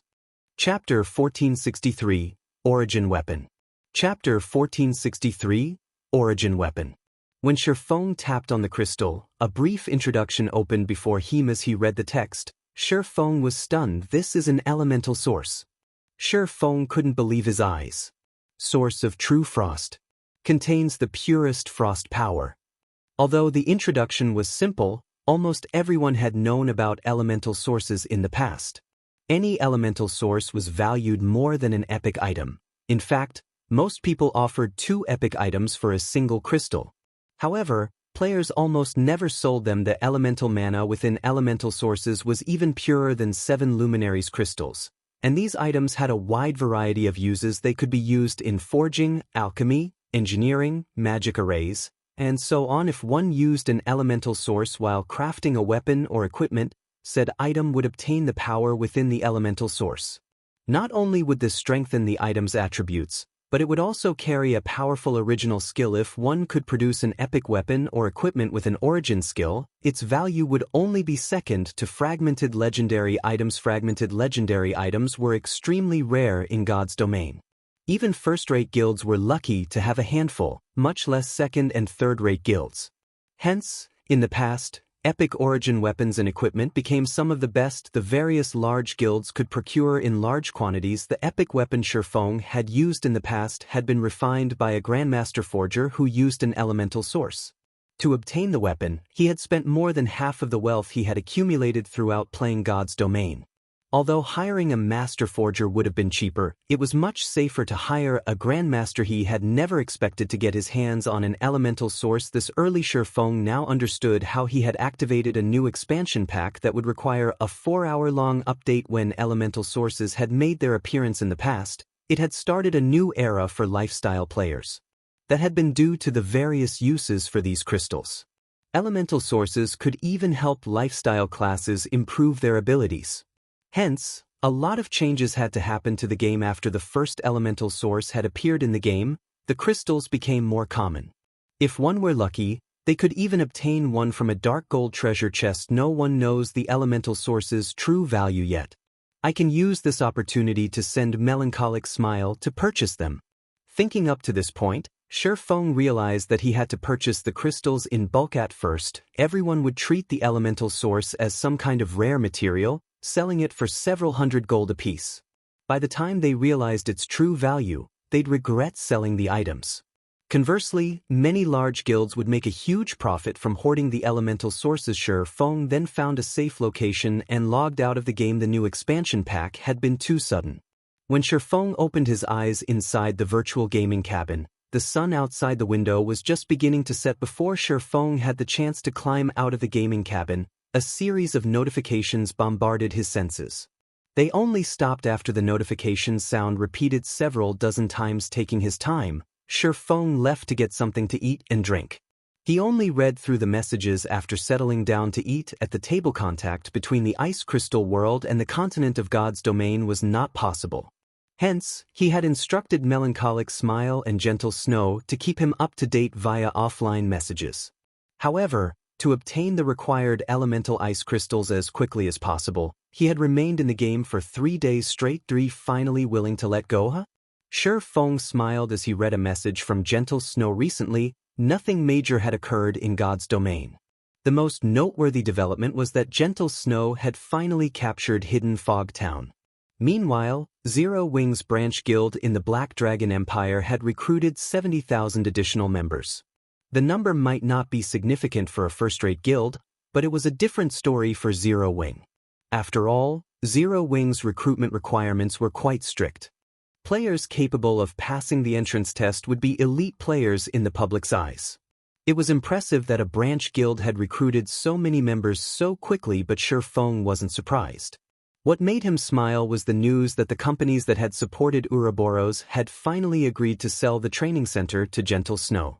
She had already begun the price negotiations. Once both sides finished signing the necessary contracts, Ouroboros's training center would become Zero Wing's main headquarters. In the future, Zero Wing could recruit large batches of internal members without worrying about space. As Feng browsed through the other messages, his virtual gaming cabin's offline communicator rang.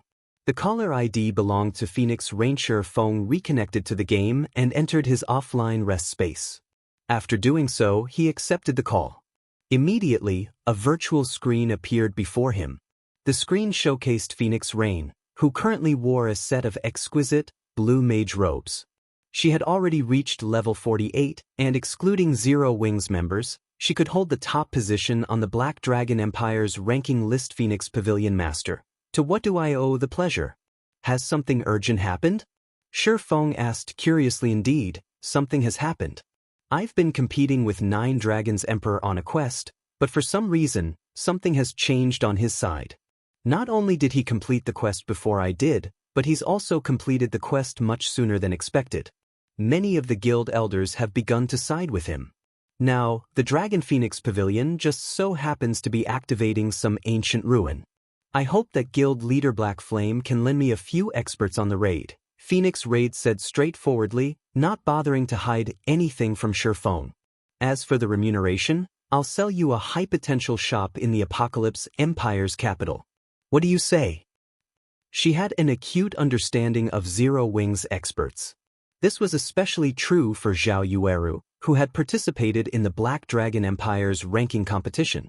There was also Aqua Rose to consider, who had put on a shocking performance during the siege war in Green Rain Town. If experts like these women joined her team, she'd have a much higher chance of successfully raiding the ancient ruin her guild had found. Feng was surprised to hear Phoenix Rain's offer. He had never thought that this woman would be generous enough to sell an imperial capital shop for a handful of experts.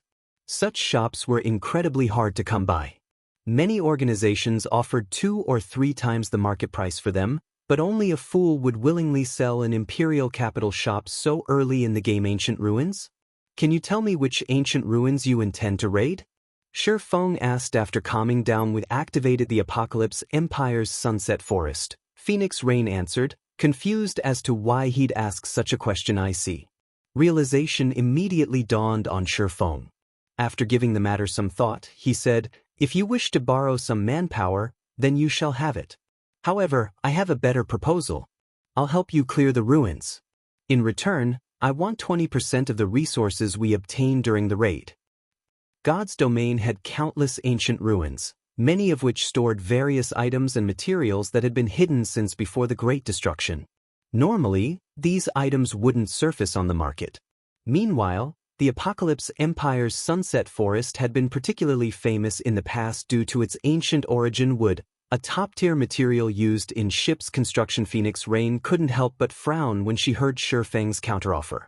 Seeing the man's confidence, she had to ask, that's a level 50 to level 60, grade 1 ancient ruin. Are you confident in clearing it? Will you believe me if I say that I'm 60% confident? Feng understood that she had many questions, but he had no solid explanation.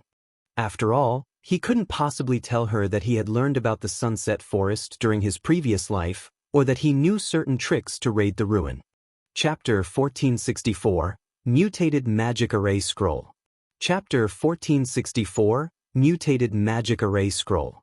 Phoenix Rain hesitated for a moment after hearing Feng's answer. 9 Dragons Emperor had activated the quest for the ancient ruin before she could, so he had a considerable advantage in the raid. Hence, she had decided to borrow experts from Feng. After all, the resources inside the ancient ruin would be of considerable help to the contest on Thunder Island. An ancient ruin was like a land of treasure. It was a type of secret land. By completing special quests, one could obtain a key to open the secret land's gates. Since 9 Dragons Emperor had completed the activation quest, he had obtained the first key. As a grade 1 ancient ruin, the Sunset Forest only allowed each team to enter with 1,000 members. In addition, there was a time and level limit. The ancient ruin hid bountiful treasure, and one could obtain as many items as they wanted within the allotted time. Players raiding the ancient ruin for the first time would gain the most. Only, Feng's asking price was a little too high. She had already invested a lot of manpower and resources, yet this man wanted 20% of the harvest. Most importantly, the Sunset Forest was a grade 1 ancient ruin. It would be far more difficult to raid than a 100-man, Hell Mode team dungeon of the same level. She wasn't confident that Zero Wing had the strength to raid the ancient ruin. Take some time to consider the matter. In any case, Sunset Forest will activate on the same day as the contest for Thunder Island, with one in the morning and the other at night. There's still some time. Feng said. You know the activation time? Phoenix Rain asked. Confused. Sunset Forest's activation time was a secret. The Dragon Phoenix Pavilion had only learned about it after obtaining the secret land key. The activation time was also the reason that she was so anxious. If she could claim the ruins' treasures, she could boost her force's combat power, increasing her chances of success on the island. Otherwise, she wouldn't be in such a rush to gather experts. Sayu read about it in an ancient tome. The tome also mentioned something about the final guardian boss. Feng said casually. In reality, he had never read about the ancient ruin in any book, but certain ancient tomes did mention various ruins in the game. He had used the lie as a way to convince Phoenix Rain that he had a method to raid the Sunset Forest in ancient tome. Realization dawned on Phoenix Rain. The Great Pavilion Master had learned about the Sunset Forest from some ancient book as well. Only after his research had the Dragon Phoenix Pavilion investigated the ancient ruin and its activation quest. It wasn't unusual to learn that Feng had learned about the Sunset Forest in the same way. Alright, I agree to your offer. However, the precondition is that you can actually raid the Sunset Forest. That's only natural. Feng nodded. Alright. We'll meet up tomorrow in Apocalypse City, Phoenix Rain responded before disconnecting the call, following which, Feng started to prepare. First, he sent Melancholic Smile a message, getting her to send some people around the continent to purchase elemental sources, though they couldn't spend more than 300 gold per item. That price was the equivalent of an epic-ranked material item. If the price exceeded that amount, others could become suspicious. After taking care of that, Feng notified Aqua Rose to lead a team to a neutral map, the Flaming Rain Mountains, to grind for flame potions. The potion was necessary to raid the Sunset Forest. As Feng finished delegating and waited patiently for God's Domain's system update to finish, a call came in from Liang Jing, head instructor. The White Tiger Dojo has sent someone to see you again. The representative has stated that the White Tiger Dojo has agreed to your conditions and would like to invite you to discuss the details. Liang Jing reported. They've agreed. Feng suddenly remembered his conversation with the White Tiger Dojo's Jiang Tianyuan regarding his price for nurturing their experts. He then revealed a smile and said, "Tell the representative that I've doubled my price. They can take it or leave it." Even if the White Tiger Dojo had talented members, training them to take on the Trial Tower's 6th floor wouldn't be a simple task. Nurturing 500 6th floor experts for 50 bottles of S-rank nutrient fluid wasn't a worthwhile trade. Had the White Tiger Dojo agreed to his offer earlier, he would have stayed true to his word. However, times had changed. Understood. Liang Jing nodded, following which, Liang Jing conveyed Feng's decision to Xie Chiwen, who had waited in a reception room. What? Double the price? Xie Chiwen was dumbfounded when he heard the decision. He shouted, "Why doesn't he just rob a bank instead? Does he really doubt that the White Tiger Dojo can train its own experts?" "I apologize, but this is our head instructor's will. I can't do anything about his decisions," Liang Jing said. In reality, she was curious about what business Feng had with the White Tiger Dojo to warrant one visit after another from a genius like Xie Chiwen. Good. Just wait. He'll regret this decision. Xie Chiwen then left in a fit of rage. After 4 hours, Feng returned to his virtual gaming cabin and logged back into God's Domain. Upon entering God's Domain, Feng contacted Lifeless Thorn, Solitary 9, and the others, having them select experts from the adventurer team to form a 100-man team. He then used a return scroll to teleport to Cold Wind City. He had planned to help Lifeless Thorn and the others level up some more before raiding the ancient shrine, opening the teleportation channel, but Phoenix Rain's request had forced him to move his plans up a few days. While he had been out killing the Snow Rifts field bosses, he has sent some people to the library to research the ancient shrine. Because of them, he now had a better understanding of the area. After returning to Cold Wind City, Feng returned to the adventurer team's residence and retrieved a large amount of materials. He then began to produce the 9-star Polar Domain Magic Array. He and his team had zero chance of defeating the Guardian boss in a head-on confrontation. He had planned to use magic arrays to suppress the boss and rely on Zerg tactics to distract it while damaging it with miniature ballistas. However, the situation had changed. He now had the source of True Frost, which was also why he had made his promise to Phoenix Rain elemental sources contained a purer energy than that in 7 Luminaries crystals. Naturally, said energy was useful in many aspects, the most beneficial of which was in forging weapons and equipment. Similarly, elemental sources could be used in crafting magic arrays. A magic array would receive a massive power boost if crafted with an elemental source. Unfortunately, they were one-time use items, and using such a rare material was the epitome of extravagance. But Feng couldn't care less. The sooner he opened the teleportation channel, the sooner he could open trade between God's Domain's continent and the Ice Crystal world. Doing so would be far more profitable than Stone Forest Town. In the quiet workshop, Feng retrieved one material after another. He then began to produce magic array scrolls very quickly. Feng had a stack of 9 magic array scrolls. When he reached the final step, adding magic crystals to the scrolls, Feng stopped abruptly and took a deep breath.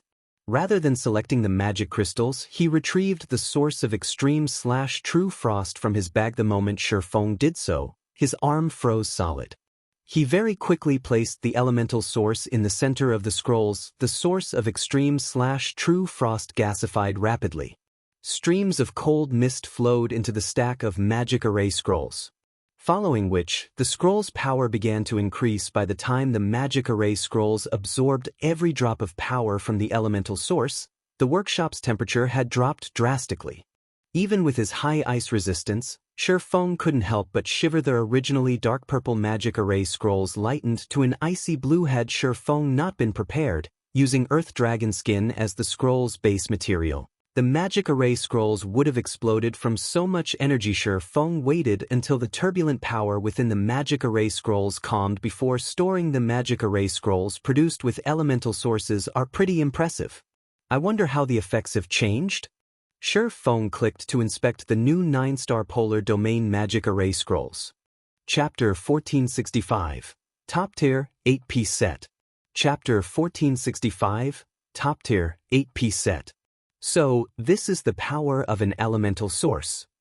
Feng stared at the icy blue scroll's attribute panel in shock. The 9-star polar domain was an intermediate magic array. Normally, it had no problems containing and suppressing Great Lord-ranked monsters. It was even somewhat effective against Grand Lords.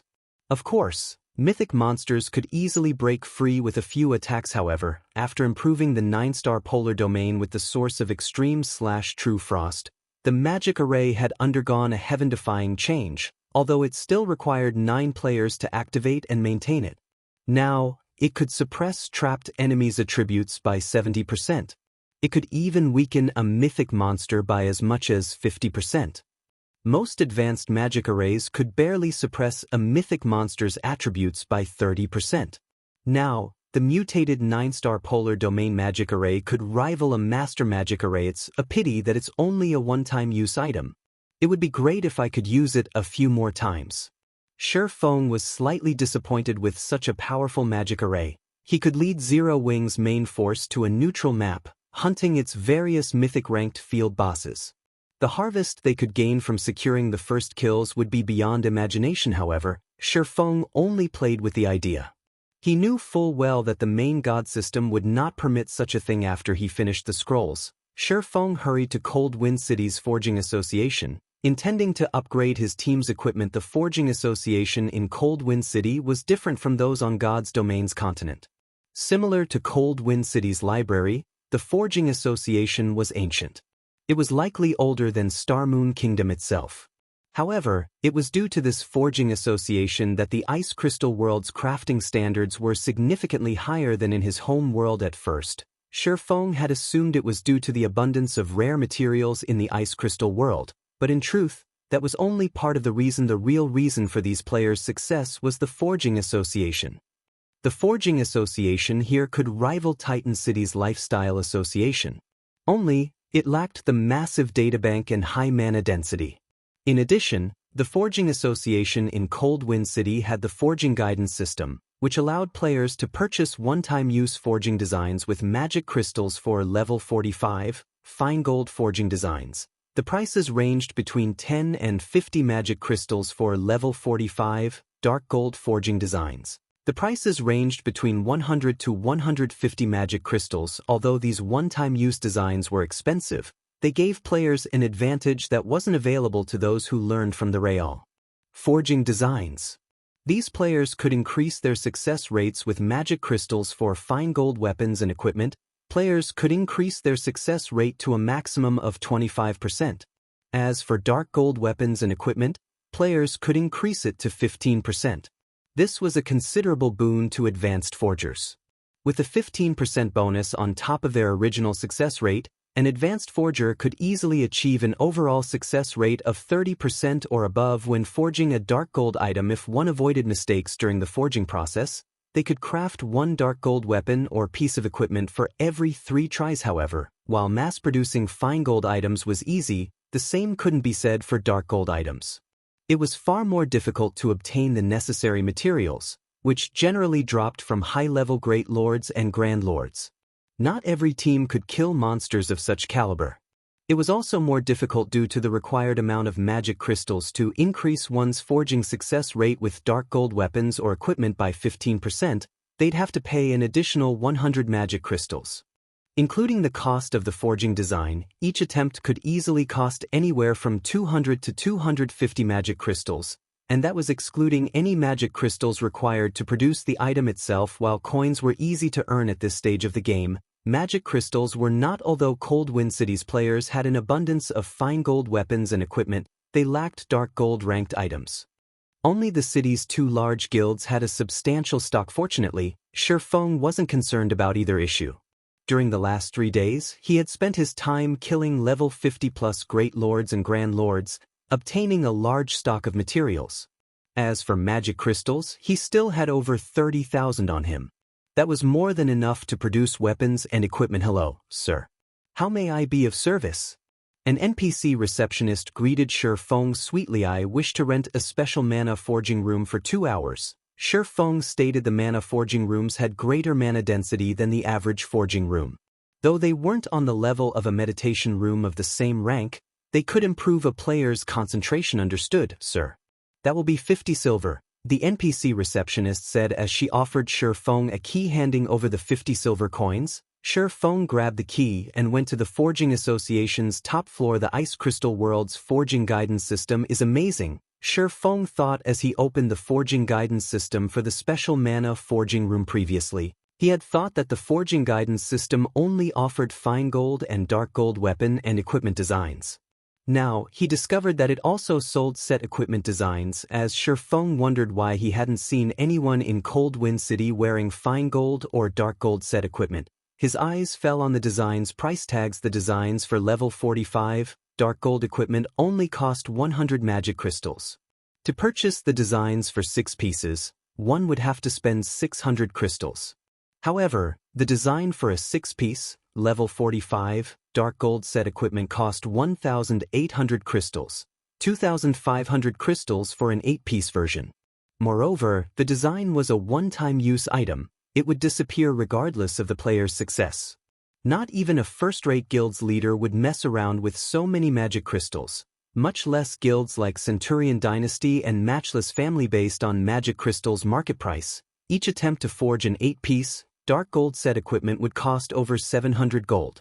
Moreover, the forging success rate for set equipment was much lower than that of individual items of the same level and rank. Even the forging guidance system only allowed players to temporarily increase their forging success rate by 7% for a price.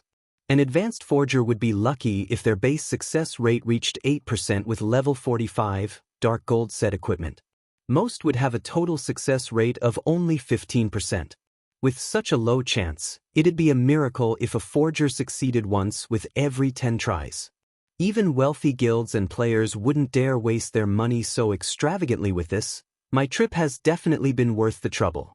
Feng's eyes glittered as he gazed at the various dark gold set equipment designs the forging guidance system displayed. It would be very difficult for an advanced forger to produce a dark gold set equipment, but to a master forger such as Feng, it'd be easy. His base success rate had already reached 20%.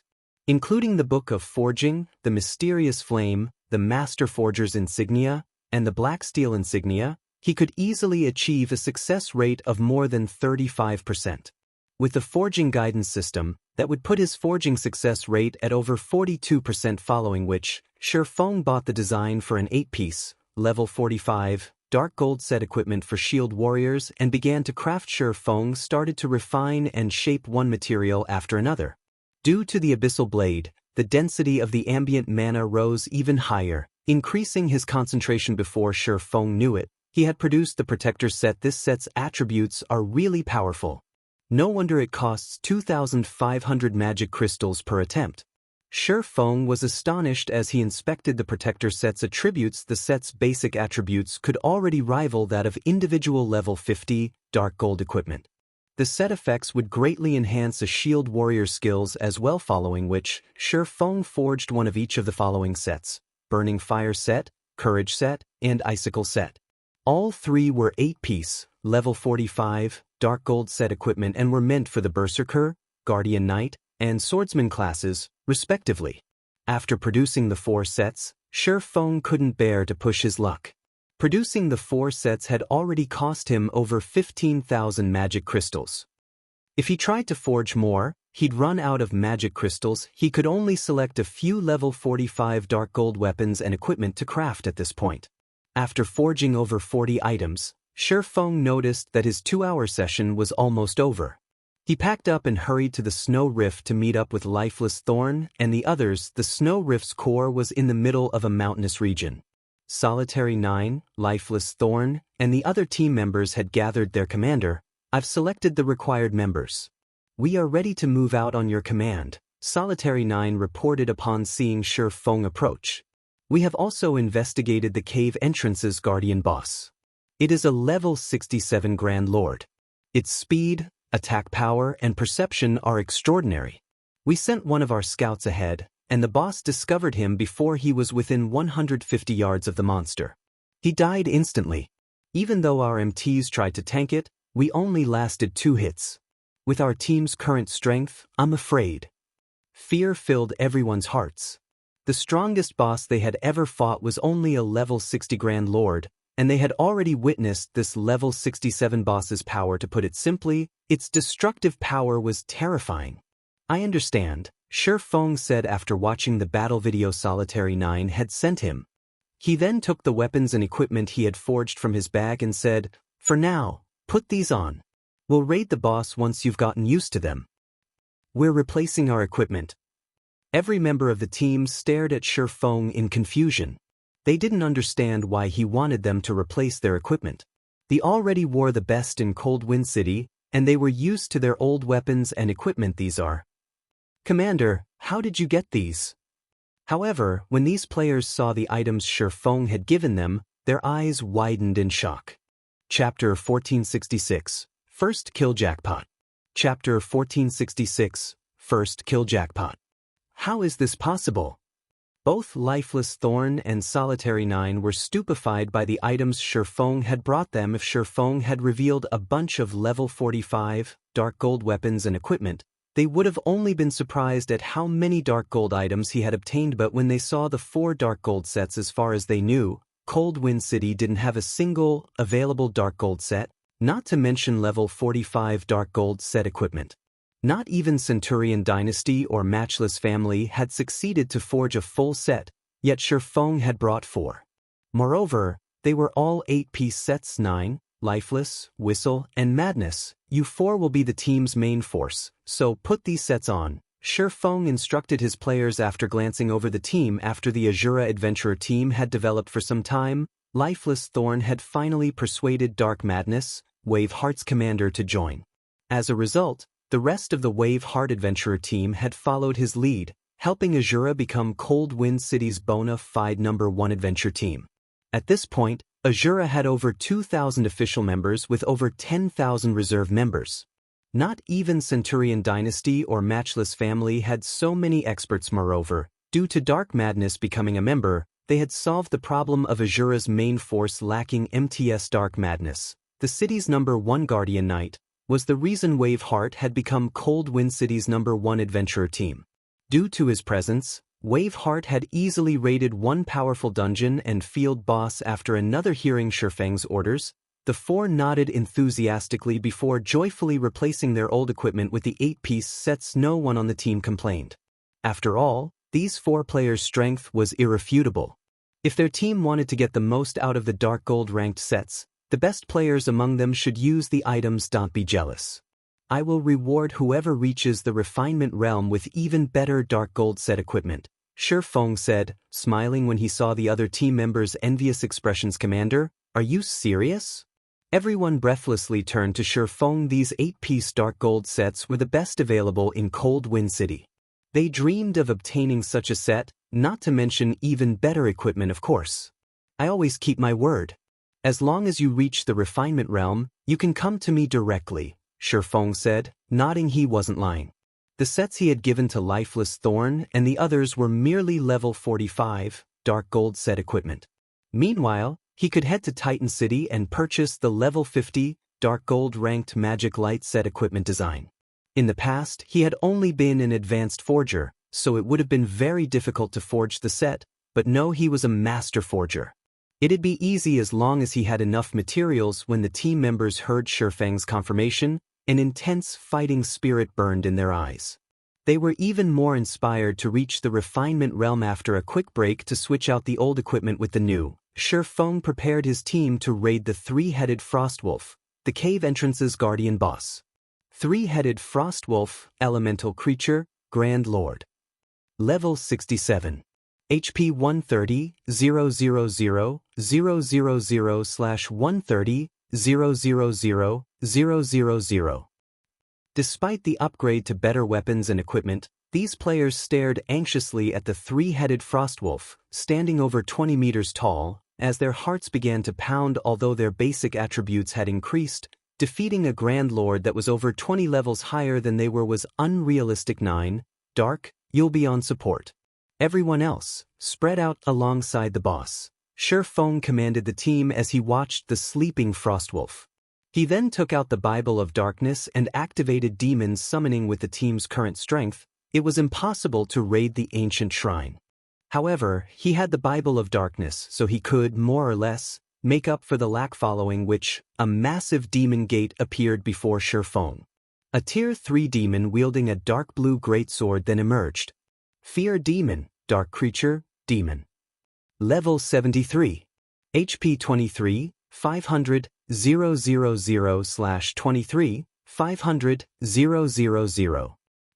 When the Fear Demon arrived, Lifeless Thorn and his companions gasped, wary of the human-like creature. Although the Fear Demon wasn't as powerful as the three-headed Frostwolf in terms of attributes, its intellect was much higher. To players, a high-intellect monster with low attributes was far more frightening than a dumb monster with high attributes. Don't be afraid. This demon is under my control, Feng hurriedly explained. The Fear Demon will tank the Frostwolf. You just need to deal as much damage as possible. Commander, this is your summoned creature? Solitary 9 and the others were astonished. Feng had already impressed them when he had defeated Matchless Family's 10,000-man army by himself, and now they found out that he could summon such a powerful demon. These players only recovered their wits after some time. They then moved into position once everyone was where they needed to be. Feng commanded, "Charge." Suddenly, the Fear Demon's wings shuddered. It moved within the three-headed Frostwolf's perception range in the blink of an eye. Taking advantage of the opportunity while the Frostwolf woke, Feng's directed the Fear Demon to use the Tier 3 skill, Darkness Blade. 3 massive blades of shadow appeared above the Guardian boss, smashing into the drowsy Grand Lord's heads. A moment after, 1,576, 487. Minus 1,754,374. Minus 1,945,344. Each subsequent blade dealt more damage than the previous, slamming the boss, who had just stood up, back to the ground. So powerful. Why does it seem like the commander doesn't need us to deal with this three-headed Frostwolf? The team members gasped when they saw the damages above the Frostwolf's heads. In a single attack, the boss had lost nearly 5% of its HP. Awoo! The three-headed Frostwolf opened its eyes after it hit the ground, revealing 3 pairs of menacing, crimson eyes. Glaring at the Fear Demon, The guardian boss spread its jaws. Each of the three-headed frostwolf's mouths fired a beam of frost simultaneously, freezing everything before the Grand Lord. The fear demon froze instantly, losing over 2 million HP. To demons who possessed very high magic resistance, the damage was horrific. The three-headed frostwolf then advanced, quickly reaching the demon and swiping its claws. Boom. As the dust cleared from the explosion, it revealed a massive crater where the fear demon had stood. The frostwolf's attack had shaken the Asura members' willpower. Fortunately, the fear demon had broken free from the ice and used its greatsword to defend itself in time, only receiving several tens of thousands of damage. Seeing this, Asura's members grew nervous compared to the battle before them. Their previous fights had been child's play. Only a few players on the team had remained calm. Lifeless Thorn had even made his way to the three-headed frostwolf's rear, using Chop with his thunder spear as Lifeless Thorn attacked. One instance of over -10,000 damage appeared above the Grand Lord's head after another. Meanwhile, Solitary 9, Dark Madness, and Cleansing Whistle dealt around -8,000 damage with their attacks. Although they couldn't compare to the Fear Demon's damage, theirs was better than their companions, who only dealt around -4,000 damage. Meanwhile, Feng arrived by the three-headed frostwolf's side. Thundering Flash, Thunder Flame Explosion, Shadow Blade, Flame Burst. Feng landed a series of skills, each of his attacks dealing over -100,000 damage. His damage was only second to the Fear Demoness. For a time, the three-headed frostwolf and Fear Demon fought fiercely. Although the Fear Demon was no match for the Grand Lord, it received constant healing from the healers at the rear and could continue to tank the Guardian boss, allowing everyone else to chip away at the Grand Lord's HP. 70%, 50%, 30%. Time passed quickly. From the beginning of the battle to its end, the Fear Demon kept the three-headed frostwolf occupied, preventing the Grand Lord from dealing any significant damage to the rest of the team. Even when the boss entered its berserk state, the team easily coped, with the Guardian Knights casting Protection Blessing on the Fear Demon. When the three-headed frostwolf had less than 1% HP remaining, Feng activated Divine Providence and ended its life with Flame Burst. When the three-headed frostwolf's HP reached 0, its three heads released agonizing wails that echoed throughout the canyon. The boss then disintegrated into countless particles of light, leaving behind over 100 items in its place. The Grand Lord's death also granted more EXP than Feng had expected, and several team members leveled up on the spot. System, congratulations! You have obtained the first kill of the three-headed frostwolf, the king of the ice fields. Rewards doubled. Chapter 1467, Skill that overcomes tears. Chapter 1467, A skill that overcomes tears. The boss dropped so many items. We hit a jackpot. Is this for real? This is the first time I've seen a jackpot. There are weapons and equipment among the loot. Centurion Dynasty and Matchless Family will die from envy when they hear about this. Everyone gaped at the miniature mountain of items. Although they were shocked that they had actually killed the three-headed frostwolf, its loot was even more astounding. In God's domain, monsters at level 50 and above would have drastically reduced drop rates. Even the monsters in Forbidden Lands like the Snow Rift usually dropped 4 or 5 items. Moreover, the majority of those items were materials. When they had farmed level 60 Grand Lords, they had only obtained 10 or so items from each boss. Yet, this Grand Lord ranked three-headed frostwolf had dropped over 100 items. Why wouldn't they be surprised? Everyone rest up. We'll enter the cave soon, Feng said. He could not help but shake his head and chuckle when he saw his team members' excited expressions. The weapons and equipment a level 67 Grand Lord were about as tempting as a level 45 Dark Gold set equipment. It was common knowledge that monsters beyond level 50 rarely dropped good weapons or equipment. This was particularly true for the Ice Crystal world. Although the forging guidance system offered forging designs for level 50+ items, they were far more expensive than the level 45 variants. Most importantly, one's forging success rate would drastically decrease when attempting to craft such high-level items. It was already far more difficult to forge level 50 fine gold equipment than it was to forge the level 45 version, much less level 50+. dark gold equipment. Among the 100+ items, over 60% consisted of materials for forging level 50+ weapons and equipment. There were also over a dozen master mana recovery potions, master recovery potions, and attribute gemstones of various kinds, 5 Tier 2 magic scrolls, and 2 Tier 3 magic scrolls. One of the Tier 3 magic scrolls was a group instantaneous teleportation scroll, and the other was a defensive magic scroll.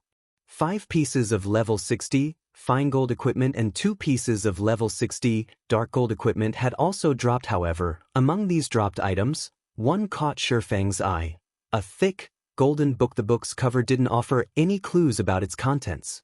However, when Feng examined the book, he was ecstatic. What a surprise! I never thought that a mere gatekeeper would drop this thing. My trip to the ice crystal world has been pretty profitable. Feng's eyes shone as he gazed at the golden book. The book was neither a design nor a recipe. It wasn't some sort of treasure map or special item either. It was only a skill book. However, despite being only a skill book, it was even more valuable than the super rare Berserk skill books. Players had collectively referred to this kind of book as a combination skill book in the past. Combination skill books had been as valuable as epic items. Feng had tried to bid for a combination skill book in the past, but in the end, a first-rate guild had won the book for 50,000 magic crystals. Shadow had only saved 30,000 magic crystals. Feng had never expected to obtain a combination skill book from killing the three-headed Frostwolf. Multiple players could learn from a single combination skill book. Some only allowed 2 players to learn the skill, while 3 to 5 players could learn from others. If players activated a combination skill with the specified number of players, they could exert frighteningly destructive power with the skill. In the past, this had been the various large guilds' main method of dealing with powerful bosses. After all, God's domain had many incredibly powerful monsters. Even with the aid of magic arrays, players were no match for these bosses. During these situations, combination skills worked wonders. However, combination skill strength and effects varied. For example, combination skill books that could sell for tens of thousands of magic crystals generally contained skills that required 4 or 5 players to activate.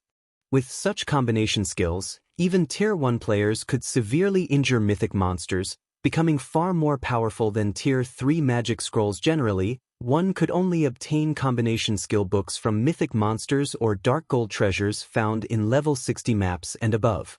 He never thought that he would actually get one from a Grand Lord. Following which, Feng inspected the skill book. Triple Frost Moon, combination skill. Requires 3 melee classes to activate. A single target, attack skill that requires 3 players? Feng's excitement grew after reading the introduction. Normally, 2-man combination skills only allowed players the power to overcome a single tier. Meanwhile, Tier 1 players could even injure Grand Lords with a 3-man combination skill. Based on the market prices in Feng's previous life, the Triple Frost Moon skill book could easily sell for over 20,000 magic crystals. Combination skills were different from magic scrolls in that they were not one-time use items. They could be used indefinitely, although they did have a cooldown. 3 Tier 1 players using a combination skill were as powerful as a Tier 3 spell. The skill could even be used multiple times during a boss battle. A skill like this could significantly increase a team's overall combat power. However, Feng had no intention of learning this combination skill himself. Instead, he gave it to Lifeless Thorn, Solitary 9, and Dark Madness Commander. If we learn this skill, what about you? After Solitary 9 read the Triple Frostman's introduction, he realized how powerful the skill was. It was the equivalent of Tier 1 players being able to use Tier 3 skills limitlessly. If Feng took the lead during the activation process, he could exert even more power with the skill. I have a Tier 3 demon. Moreover, I can't always accompany you in dungeon and boss raids. If you 3 learn the skill, the team will be even stronger. So, it's better if you learn it. Feng explained the Triple Frost Moon needed 3 people to activate. It wouldn't work if one of the players were missing. Meanwhile, he frequently operated solo, which made it impossible for him to exhibit the combination skill's true potential. He had no choice but to pass the skill up. Lifeless Thorn and the others were already considerably strong. Their lack of suitable weapons, equipment, and combat experience were the only things holding them back. However, after spending time under his guidance and watching his demonstrations over the past few days, Lifeless Thorn and the others had significantly improved their monotonous attack methods, raising their combat standards by leaps and bounds. Right now, Lifeless Thorn's combat standards were nearly on par with Aqua Rose and Gentle Snow's. With a combination skill, his ability in dungeon raids might surpass the two women's. Hearing Feng's explanation, Solitary 9 and the others finally agreed. To someone who could summon a Tier 3 demon, a three-man combination skill was superfluous. After everyone in the team had rested, Feng led them into the cave and followed the map towards the ancient shrine. The shrine's exact location was hidden. Although the map indicated that it was within the cave's interior was complex. The cave system was like a natural maze. If not for the map, Feng might not have found the ancient shrine's cave in the first place, much less locating the shrine itself. The team frequently ran into frenzied monsters that attacked without hesitation after they entered the cave. They even ran into the occasional Grand Lord. Although these Grand Lords weren't as strong as the three-headed Frostwolf, they weren't easy to deal with. The team had to bide their time as they slowly whittled down the boss's HPS. After 10 hours of exploring the cave system, Feng and the others finally reached a dark cavern. During their journey, they had killed 8 level 65 Grand Lords and countless chieftains and lords. These monsters had done nothing but provide an abundance of EXP. At this point, Lifeless Thorn and a few others were level 50, and Feng was only a step away from reaching level 59. However, this was all due to the team securing these monsters' first kill. Disappointingly, these monsters hadn't dropped as much loot as the three-headed Frostwolf. They had only dropped level 60, secret silver and fine gold weapons and equipment. Combined, these items' total value was nothing compared to the Guardian boss's loot. A towering, purple gold shrine sat in the center of the dark cavern.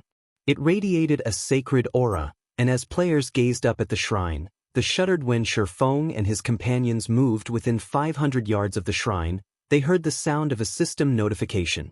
System, you have discovered an ancient shrine. As they were alerted of the system notification, a magic array appeared on the ground in front of the shrine, illuminating the cavern. Following which, a 10-meter-tall, humanoid robot emerged. The instant this humanoid robot appeared, everyone, including Feng, felt a stifling pressure weigh them down. Even an expert like Lifeless Thorn paled under this pressure.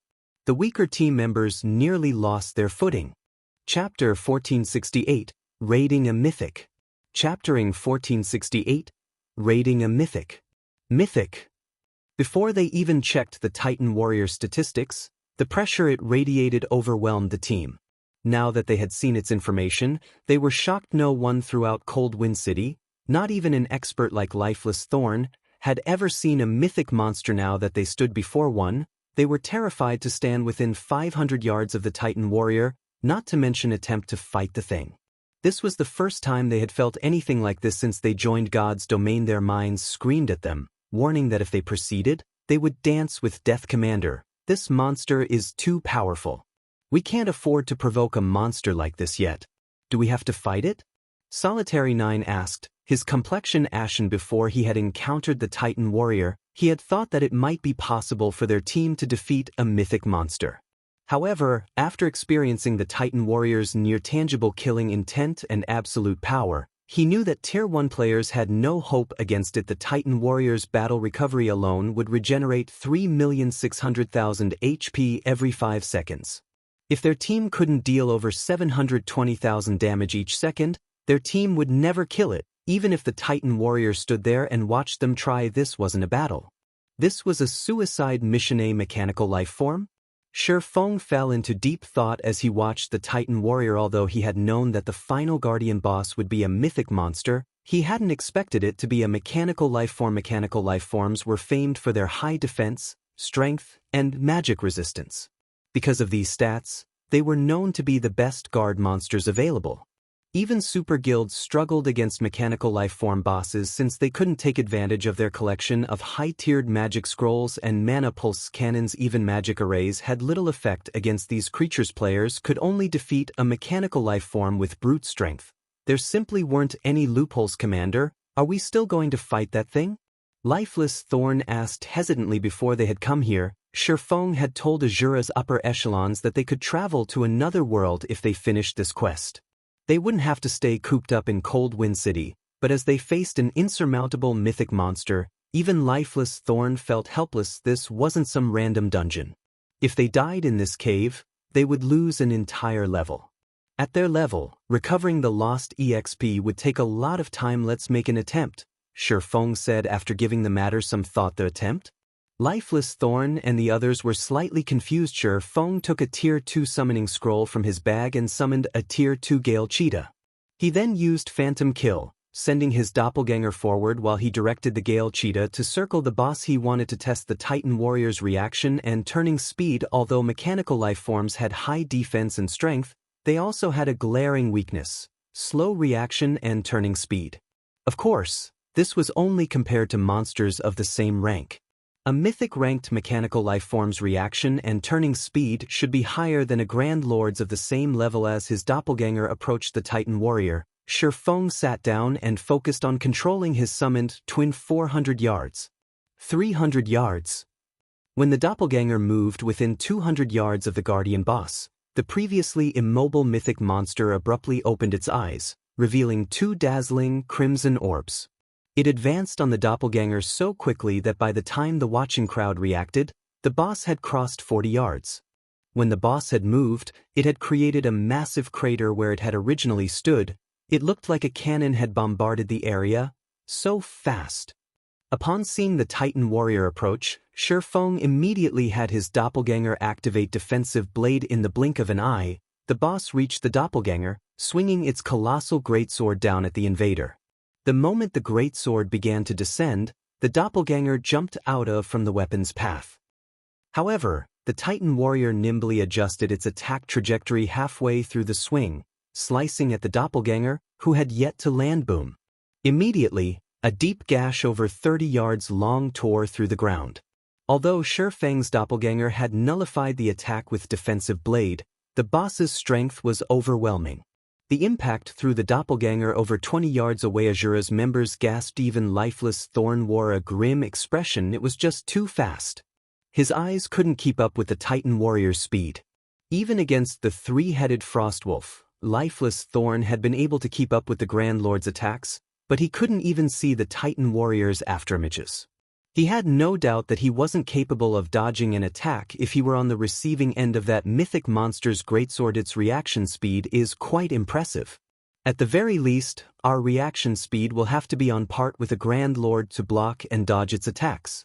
The outcome hadn't particularly surprised Feng, and he continued to analyze the Titan Warrior. After he tested the boss's reaction speed, he controlled the Gale Cheetah to attack the mythic monster from behind with the Tier 2 skill, Gale Blade. Numerous blades of wind assaulted the Titan Warrior's backside, each dealing over -10,000 damage. The Guardian boss instantly shifted its attention to the Gale Cheetah. The Titan Warrior spun around in less than half a second. It raised its weapon, cleaving down at the summoned creature. Although Feng had tried to direct the Gale Cheetah to circle the Titan Warrior as soon as it finished its attack, he was too late. He couldn't even control the feline to defend itself in time. In the next moment, a streak of white light struck the Gale Cheetah, throwing it and devouring several millions of HP. Feng's doppelganger then appeared behind the Titan Warrior, activating Shadow Blade. After landing a barrage of attacks, the doppelganger reclaimed the boss's aggro. After a split second, the boss tossed the doppelganger again. After repeating this process several times, the Titan Warrior killed both the doppelganger and the summoned creature. After killing the trespassers, the Titan Warrior calmed and returned to its original position. Everyone was stunned, speechless. The Titan Warrior was too fast and too powerful. Even with their life-saving skills active, this Guardian boss would likely kill Solitary 9 and Dark Madness instantly. We'll need to be roughly as fast as a Grand Lord to avoid its counterattacks. After watching the monster for some time, Feng had analyzed all of the Titan Warrior's aspects. He then turned to his team. Although raiding this Titan Warrior will be dangerous, our chances of defeating it aren't non-existent. He then pulled 10 miniature ballistas from his bag. Unfortunately, since the war weapons were precious to his guilds, He hadn't brought too many with him more weapons? The Asura team members were dumbfounded to see the miniature ballistas guilds generally reserved these weapons for guild wars, yet Feng intended to use them to kill a monster. He had even brought 10 of these war weapons with him. Let my demon tank the Titan warrior. The rest of you will attack from 500 yards away.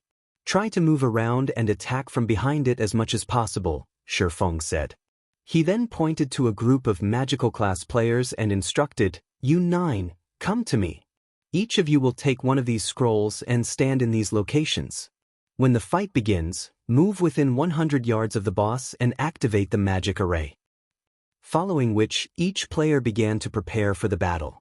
As for Feng, he used the Bible of Darkness to summon a second demon. The mutated 9-star polar domain magic array should significantly lower the Titan warrior's attributes. With 2 tier 3 demons keeping it busy, they might just be able to kill the mythic monster. Of course, it was only a theory. Whether or not they actually succeeded would depend on the magic array's effect. If the Titan warrior were still too powerful, he'd have no choice but to give up and wait until his team members completed their tier 2 promotions. A moment later, everyone moved into position. Taking a deep breath, Feng controlled the 2 tier 3 demons to charge at the Titan warrior from different directions. In response, the Titan warrior charged towards the first demon that entered its perception range as quickly as a violent gale move out.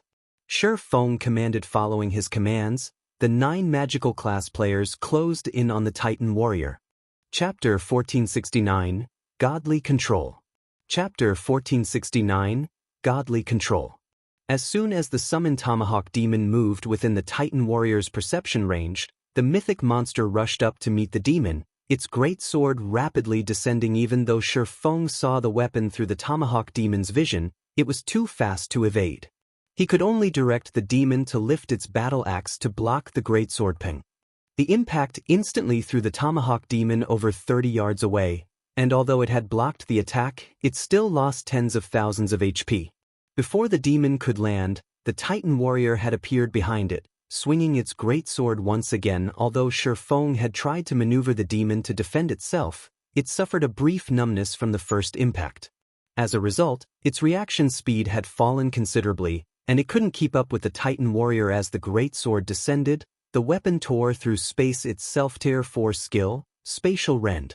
This time, the Titan warrior's attack struck the Tomahawk demon squarely. In a single attack, the Tomahawk demon, which had over 25 million HP, lost nearly 1/5 of that total. The watching players were stupefied to see such destructive power. Even a tier 3 demon was powerless against the Titan warrior. If they fought the mythic monster, the consequences would be unimaginable. Only Feng remained unfazed. A battle between monsters wasn't like one between monsters and players. When monsters fought players, their attacks would deal less damage to make up for the difference in HP. However, there was no such dampening effect during a battle between monsters. Naturally, the Titan warrior dealt horrific damage to the summoned demon.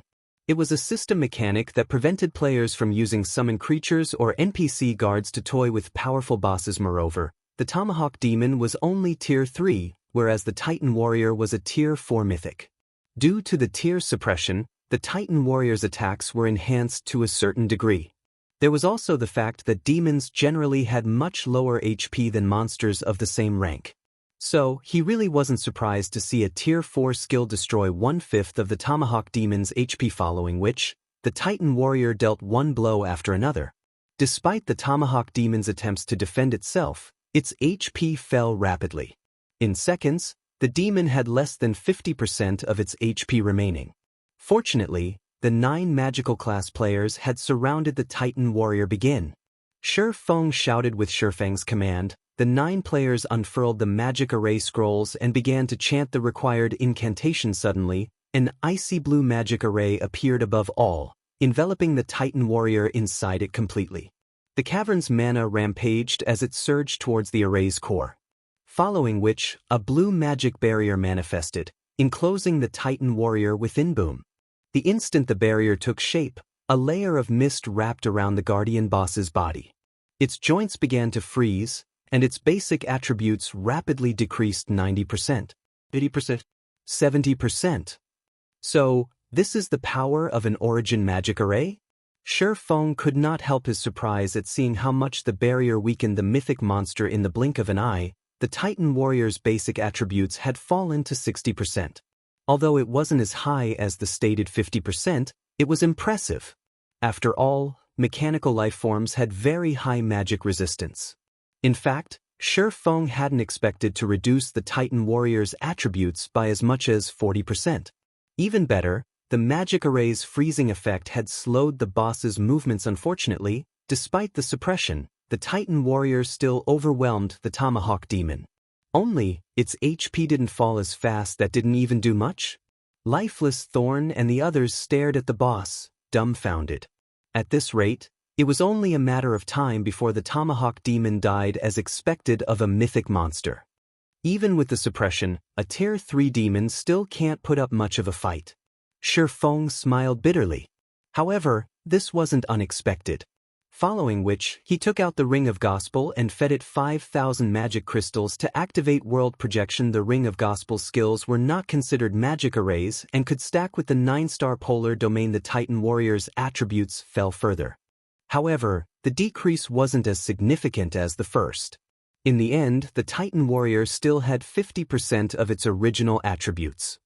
Titan warrior, Ancient Shrine Protector. Mechanical life form, Mythic. Level 70. HP 180, 000, 000/180, 000, 000. Continuing its assault, the Titan warrior brandished its great sword, sending several sword lights at the Tomahawk demon. Suddenly, the Fear demon flew into the fray, meeting the Titan warrior's great sword with its own dang. Dang. Dang. A series of clangs shook the cavern.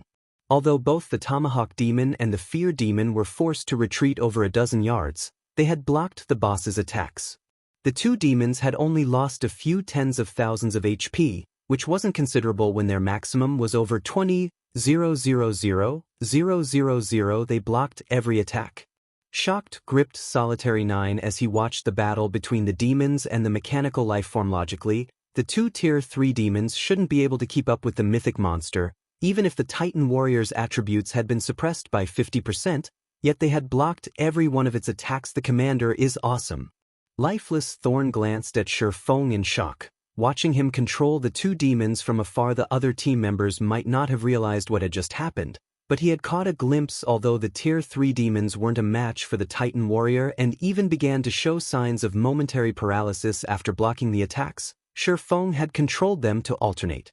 Doing so had allowed the paralyzed demon a split second to recover. Although the technique sounded simple, without a precise grasp of the Titan warrior's timing and perfect control of the two demons, it was impossible to perform. Feng's control was godly. Lifeless Thorn had neither seen nor heard of such a combat technique. After training under Feng and improving drastically, he had thought he was close to reaching the swordsman's standards, but seeing the man in this fight, he realized that the gap between them was much larger than he had expected. What he didn't know was that blocking the Titan warrior's attacks was impossible for the demons if they simply alternated. Their performance had only been possible due to world projection weakening the mythic monster's physique, slowing its reaction speed. If not for world projection, the demons would have been defeated. Despite working together, once the demons secured the Titan warrior's aggro, Feng commanded, "Everyone, attack."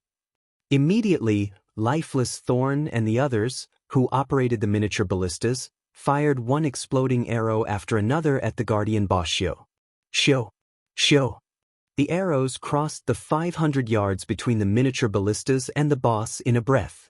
In the end, all 10 exploding arrows pierced the Titan warrior's back and sides. Damages of over -100,000 appeared above the Titan warrior's head, significantly reducing the mythic monster's HP. Although the sight overjoyed Asura's members, Feng couldn't bring himself to celebrate the outcome. Even after losing 50% of its attributes, the Titan warrior's battle recovery restored 1,800,000 HP every 5 seconds. Although the miniature ballista attacks had dealt more damage than that, it hadn't been by much. At this rate, it would take the team hours to whittle down the Titan warrior's HP. Meanwhile, world projection only lasted 10 minutes. While Feng tried to think of a solution, the Titan warrior didn't wait around. Abruptly, it thrust its great sword into the ground. 4-meter-tall figures then began to rise, one after another. Earthen Spirit, Elemental Creature, Grand Lord. Level 70. HP 10, 000, 000/10, 000, 000. In seconds, 4 earthen spirits stood before the team crap.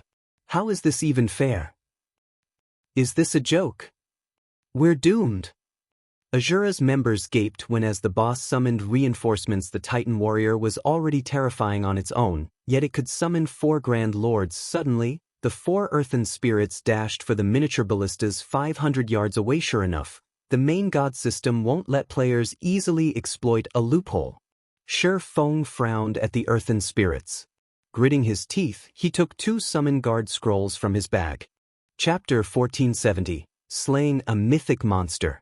Chapter 1470, Slaying a Mythic Monster. Anna and Kite appeared shortly after Feng activated the summon guard scrolls. Although it had been some time since Feng had last summoned the NPCs, neither personal guard had leveled up much.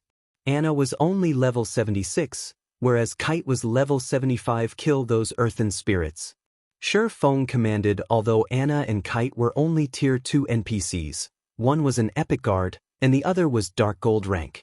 On their own, they were more than capable of soloing a great lord of the same level. Although the earthen spirits were grand lords, with a 9-star polar domain and world projection suppression, they were only as strong as ordinary great lords. Neither of his personal guards should have any issues dealing with the earthen spirits. Following their master's command, Anna began to chant an incantation while Kite dashed towards the closest earthen spirit. While inside the 9-star polar domain, the earthen spirits were trapped.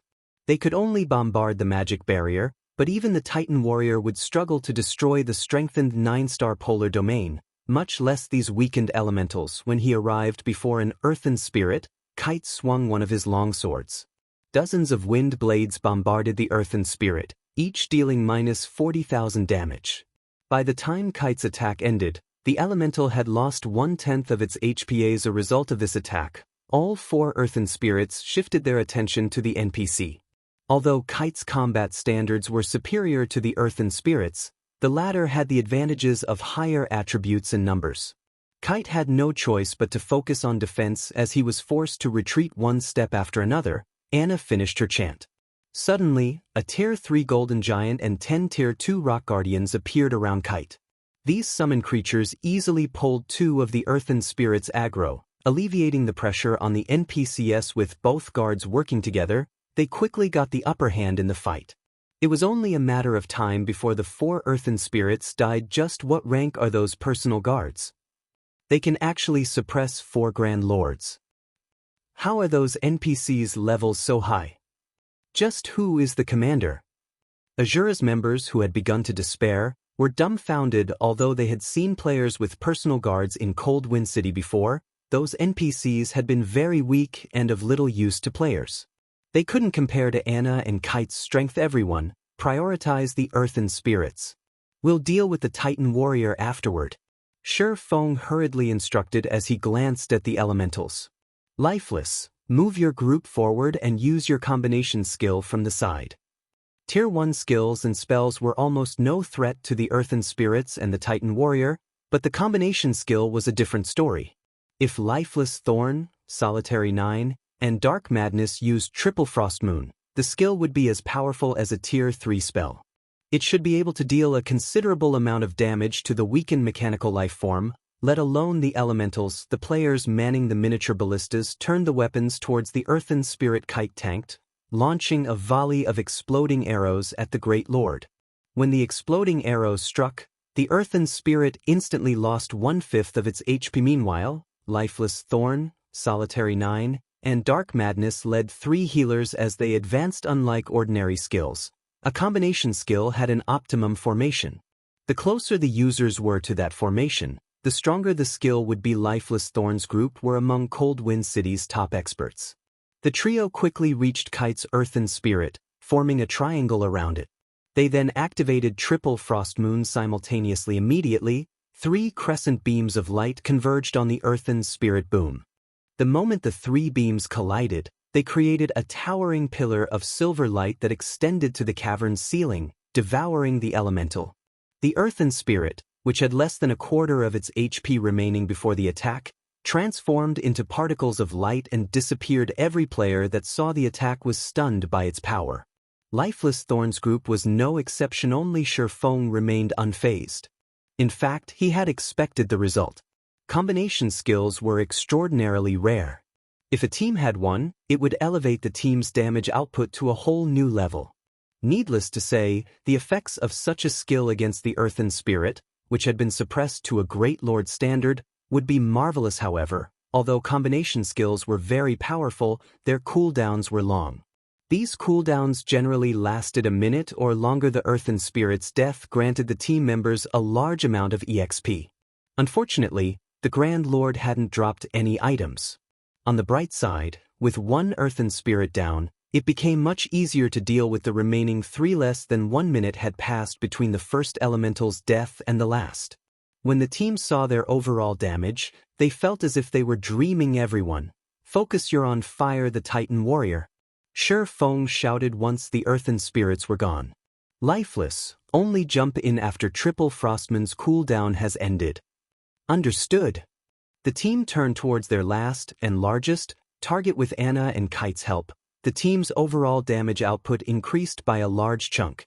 As a result, the Titan warrior's HP steadily fell. 98%, 95%, 90%.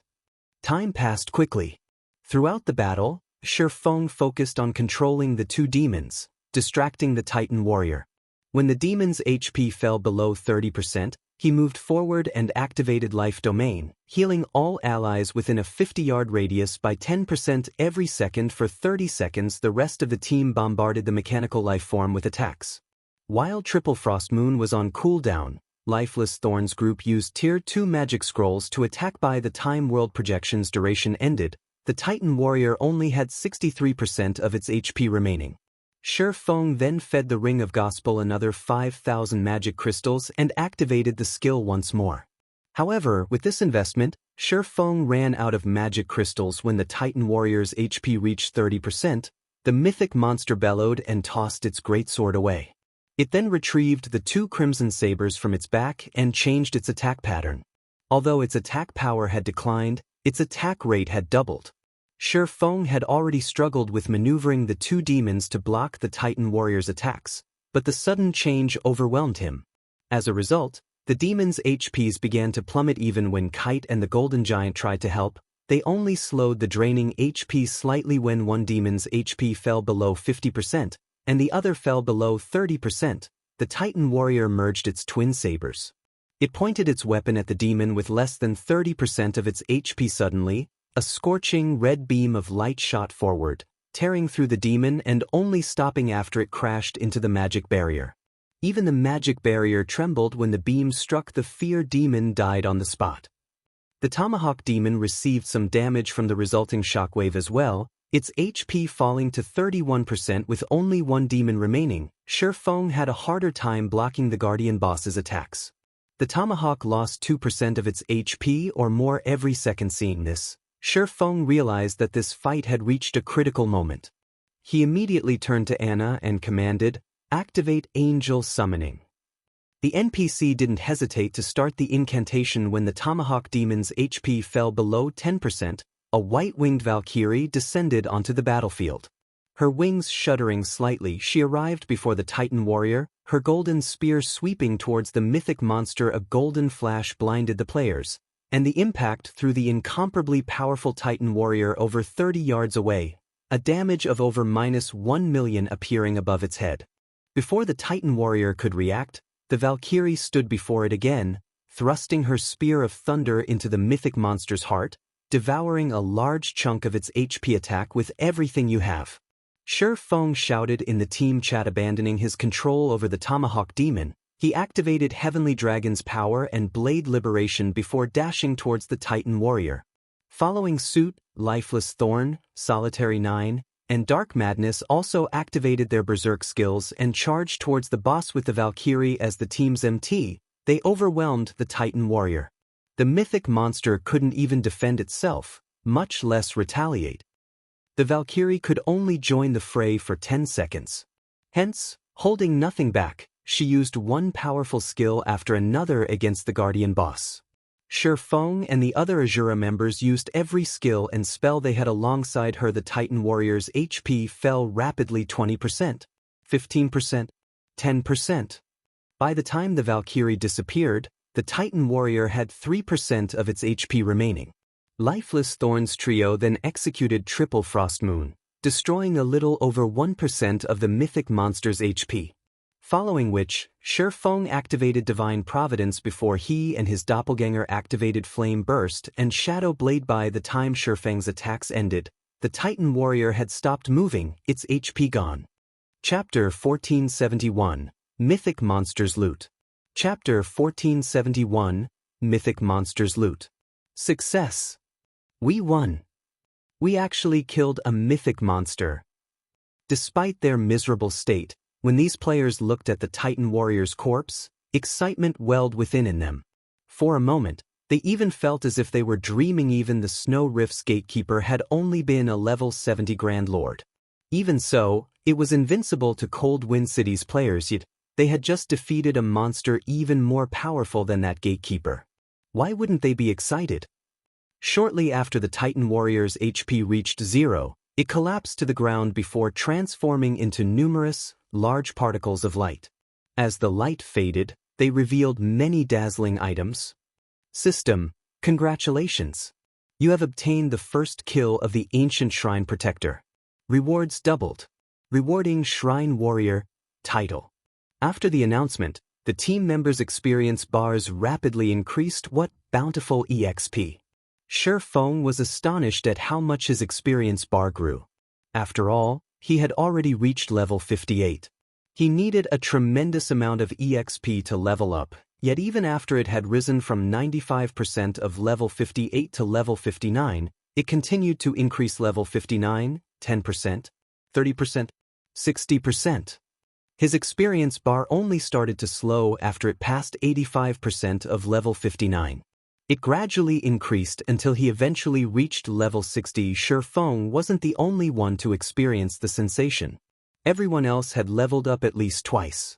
Both Solitary 9 and Dark Madness had reached level 53, whereas Lifeless Thorn, who had a peak hidden class, had only reached level 52. After so many evolutions in God's domain, a team's EXP distribution had changed. If high-level players attempted to power-level low-level players, the newer players would receive a much smaller share of the EXP. Even with this new system in place, the Asura Adventurer team members, who were 10 levels lower than Feng, still received so much EXP. However, Feng was more interested in the Titan Warrior's loot and the title from securing the first kill than he was in the EXP Shrine Warrior.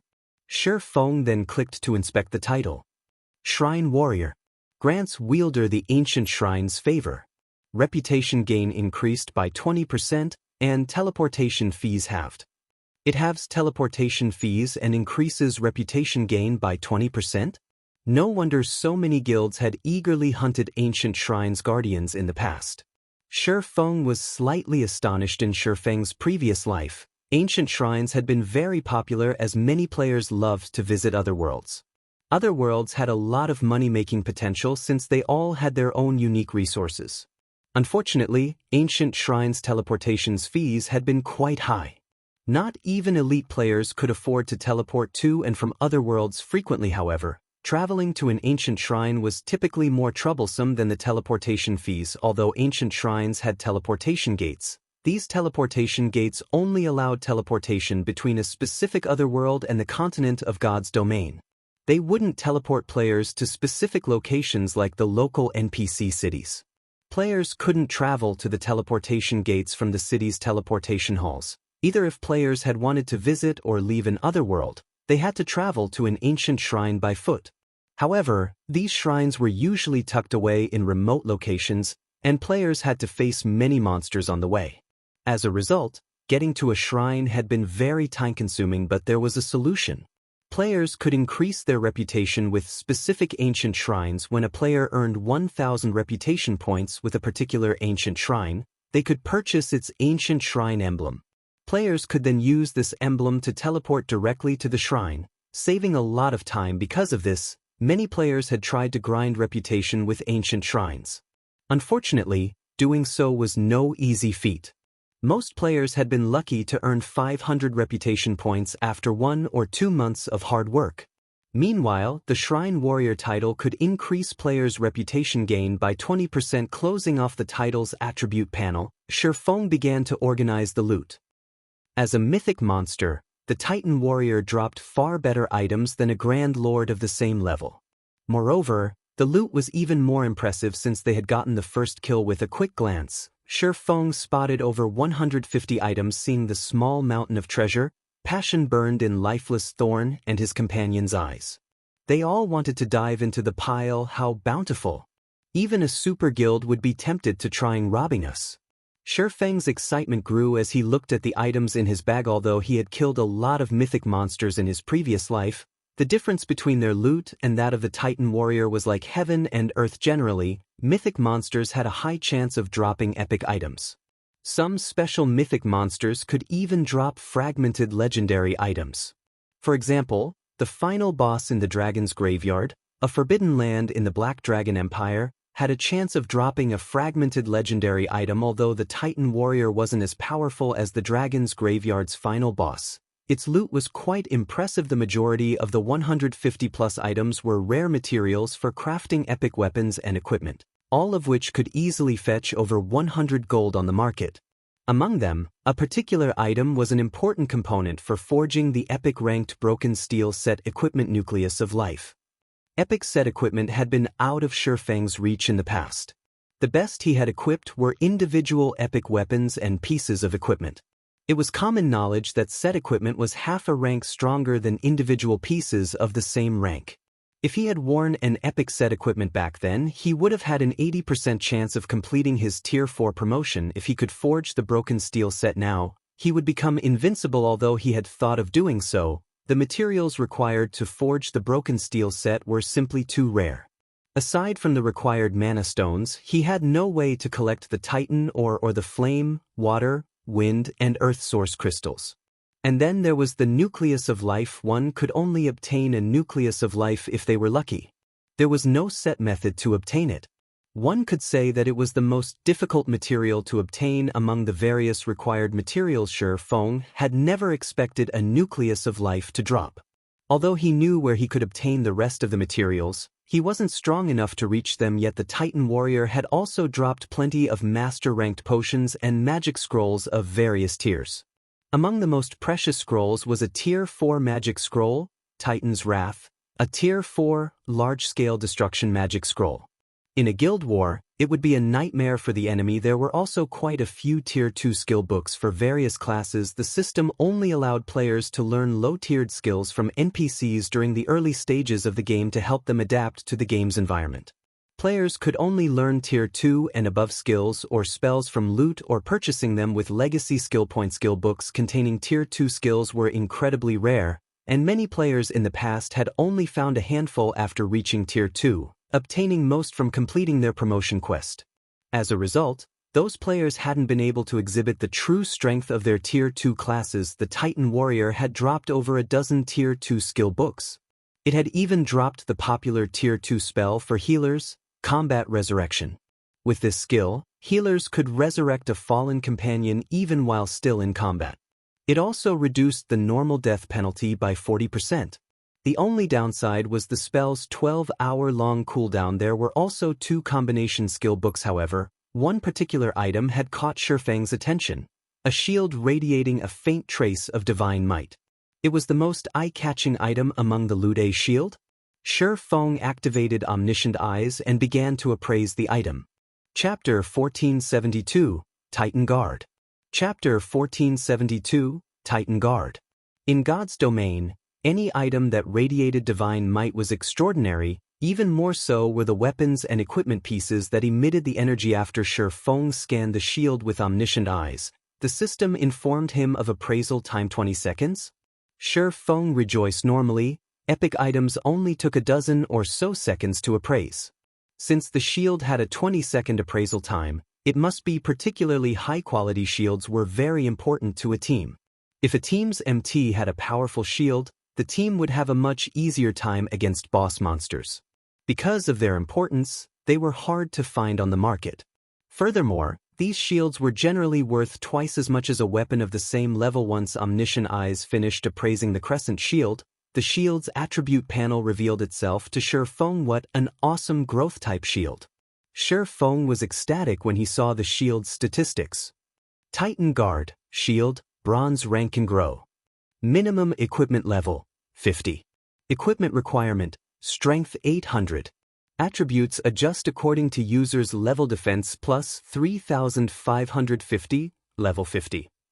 Block rate, 32%. Strength plus 33. Endurance plus 47. Agility plus 29. Defense skill plus 1 levels. When equipped, all magic damage received reduced by 30%. Reaction speed increased by 20%. Paralysis effects reduced by 30%. Additional passive skill 1 dash. Guardian Shield automatically generates a layer of guardian energy, which can block an attack every 30 seconds. Additional passive skill 2 dash. Iron Wall reduces the impact from incoming attacks by 30% and damage received by 10%. Additional active skill 1 dash. Titan's Heart generates a layer of protective energy that absorbs damage equivalent to 5 times of wielder's maximum HP for 30 seconds. During this time, players' battle recovery improved by 500% and healing received increased by 50%. Cooldown, 5 minutes. Additional active skill 2 dash. Titan's Will becomes immune to all control effects. Reduces all damage received by 80%. Increases attack speed by 50% and movement speed by 20%. Starting movement speed set at 70% of maximum movement speed. Duration, 15 seconds. Cooldown, 3 minutes. Cannot stack with other defensive skills. Additional active skill 3 dash. Titan's Domain. Every non-friendly target within a 30-yard radius will increase wielder's basic attributes by 1%, reduces damage received by 1%, and heals wielder by 0.1% HP every second. Duration, 1 minute. Cooldown, 2 hours. Maximum number of targets, 50. This shield can grow to Fragmented Legendary rank. Currently at Bronze rank. Growing to Mysterious Iron rank requires 1,000 magic crystals. This was the first time Sure Feng had ever seen a growth-type shield that could reach Fragmented Legendary rank. Although the Titan Guard was a Bronze-ranked shield right now, its skills were even more powerful than a Dark Gold shield of the same level. And these skills would become even more formidable as the shield's rank rose. Just thinking about how powerful the Titan Guard would become once it reached Fragmented Legendary rank made Sure Feng shudder with anticipation. Fragmented Legendary shields were extremely rare, arguably more so than legendary items. Any team with a shield of that rank would become famous throughout God's domain. It wouldn't be an exaggeration to say that the team would be akin to an unkillable cockroach in boss raids. A tier 1 metric ton wielding a fragmented legendary shield could easily tank a mythic monster 10 levels lower than them. After reaching tier 2, said MT could even solo a mythic monster 5 levels higher. With an MT of that caliber, raiding a 100-man hell mode team dungeon would be a piece of cake even if the team's DPS and coordination were lacking. It might even have a chance of raiding high-difficulty, super large-scale team dungeons. With this, we won't need to worry about raiding super large-scale team dungeons. Sure Feng's lips curled into a grin as he gazed at the Titan Guard, following which, Sure Feng examined the other weapons and equipment that had dropped. The next best item was an Epid-ranked cape, the Titan Mantle, which focused on strength. There were also 8 pieces of level 60, dark gold equipment. Since Sure Feng already had the Nightwalker's cape, he gave the Titan Mantle to Lifeless Thorn. Now, the Berserker's equipment could rival that of peak experts in God's Domain. Commander, what about you? Lifeless Thorn asked, giving Sure Feng a concerned look. If he had claimed not to be excited about obtaining the cape, he would have been lying. Every expert dreamed of epic items. After all, mine's even better. Besides, this is a loan. It'll only truly be yours after you've accumulated enough ACPs, Sure Feng said, chuckling. Nurturing powerful experts was more important than some epic cape right now. Had Solitary 9 or Dark Madness reached the refinement realm, he might have given them the item. I understand. I won't disappoint you. Lifeless Thorn nodded, not arguing. Feng then awarded the rest of his team with the corresponding contribution points, which they could use to purchase various weapons and equipment from the Asura adventuring team. Now that the Titan warrior was dead, Feng could finally breathe. Once the team had rested, they proceeded to the ancient shrine itself. When the team entered the shrine, they felt as if they had just stepped into another world. The shrine's interior was resplendent, a stark contrast to the bleak cavern. They spotted elves and mechanical NPCs going about their business. The place looked nothing like a desolate location aside from NPCs. The ancient shrine had various shops selling all sorts of items. There were even places for players to rest and repair their weapons and equipment. Asura's members excitedly looked around, but Feng didn't give his team time to digest their new environment. Instead, he led them to the teleportation hall on the shrine's second floor. When the team reached the teleportation hall, they were greeted by rows of mechanical NPCs guarding the space-time teleportation gate. These NPCs were all level 200, and the weakest among them was Tier 3. Anybody that dared to cause trouble here would die instantly. Hello, sir. If you wish to leave the Ice Crystal world, each member of your party must pay 1 mana stone or 100 magic crystals. The NPC elf standing before the teleportation gate explained, smiling when he saw Feng's group. However, since you are one of our ancient shrine's shrine warriors, your travel will only cost 50 magic crystals. How expensive! Feng frowned slightly. Among the various other worlds he had visited in the past, the most expensive had cost him 80 magic crystals, yet leaving the Ice Crystal world cost 50 after his 50% discount. Asura's members, who had been elated to leave Cold Wind City's region, were stupefied by the price. Although they could afford it, they would only have a few magic crystals left. Here's 50 mana stones. Feng didn't hesitate to hand over the mana stones he had prepared to trade for the temporal sandus for the Countess's quest. He could send the Asura adventurer team to grind for the remaining ice crystal fragments. He still had enough time before the deadline. After Feng paid the teleportation fees for 100 people, the space-time teleportation gate slowly opened. Under Feng's lead, the team entered the gate and vanished from the ancient shrine's teleportation hall. Chapter 1473, Shocking Wealth. Chapter 1473, Shocking Wealth. Black Dragon Empire, Black Dragon City. Inside the congested teleportation hall, a constant stream of players appeared and vanished via the teleportation arrays. With every passing moment, new players arrived in Black Dragon City. The city's population grew by the die as one of the teleportation arrays lit up. A 100-man team emerged. Why are so many people here? So, this is Black Dragon City? The players here really are well equipped. Cold Wind City is no match for this place. These new arrivals stared at the gorgeous and spectacular teleportation hall as if they had just arrived in a new world. These people were none other than the Asura adventurer team's members, who had just crossed over from the Ice Crystal world. You must be tired after grinding for so long. We'll disband for now, so get some rest. You can also use this opportunity to explore. I'll notify you through the team chat when it's time to meet back up, Feng said, chuckling as he watched his curious teammates. After leaving the Ice Crystal world's ancient shrine, their group teleported to an ancient shrine in the Great Thorn Forest, a neutral map not far from the Black Dragon Empire. Although that shrine had lacked a guardian boss, players couldn't teleport while in the Great Thorn Forest. They had no choice but to fight their way out of the map. Fortunately, the Great Thorn Forest was only a level 60 to level 80 map, so the enemies they encountered hadn't been ridiculously powerful. Even so, they had fought for over 10 hours before they reached the Empire. The team then arrived in a border town in the Black Dragon Empire with the help of Feng's space movement. From the border town, they teleported to Black Dragon City. After such a long fight, every team member was mentally exhausted. Since there was still some time before his agreement with Phoenix Rain, Feng let his adventurer team get some rest. Besides, he still had a few matters to see to, and moving as a group was too troublesome. Alright, we'll do that. I wonder how many experts are here? I'm going to the Divine Colosseum to take a look. After Feng's dismissal, the team members excitedly left the teleportation hall. Lifeless Thorn, in particular, dashed straight towards Black Dragon City's Divine Colosseum. After the team split up, Feng hailed an advanced carriage and made his way to the city's auction house. During his time in the Ice Crystal world, he had purchased many of the other world's unique, rare materials.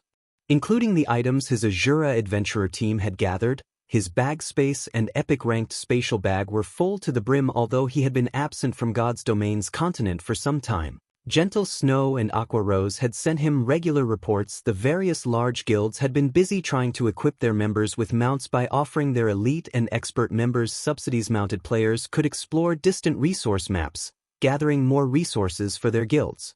They could also level up faster due to fewer competitors. Naturally, Zero Wing couldn't fall behind. Although Zero Wing earned a lot from Stone Forest Town's battle arena and auction house and White River City's candlelight trading firm and teleportation house, it didn't have much to spare to purchase mounts for its elites due to its expansion on two fronts. Hence, this was a good opportunity to earn a quick buck from selling the Ice Crystal world's rare materials and set some aside for guild mounts. Many of the materials he had gathered during his trip were ice-type items.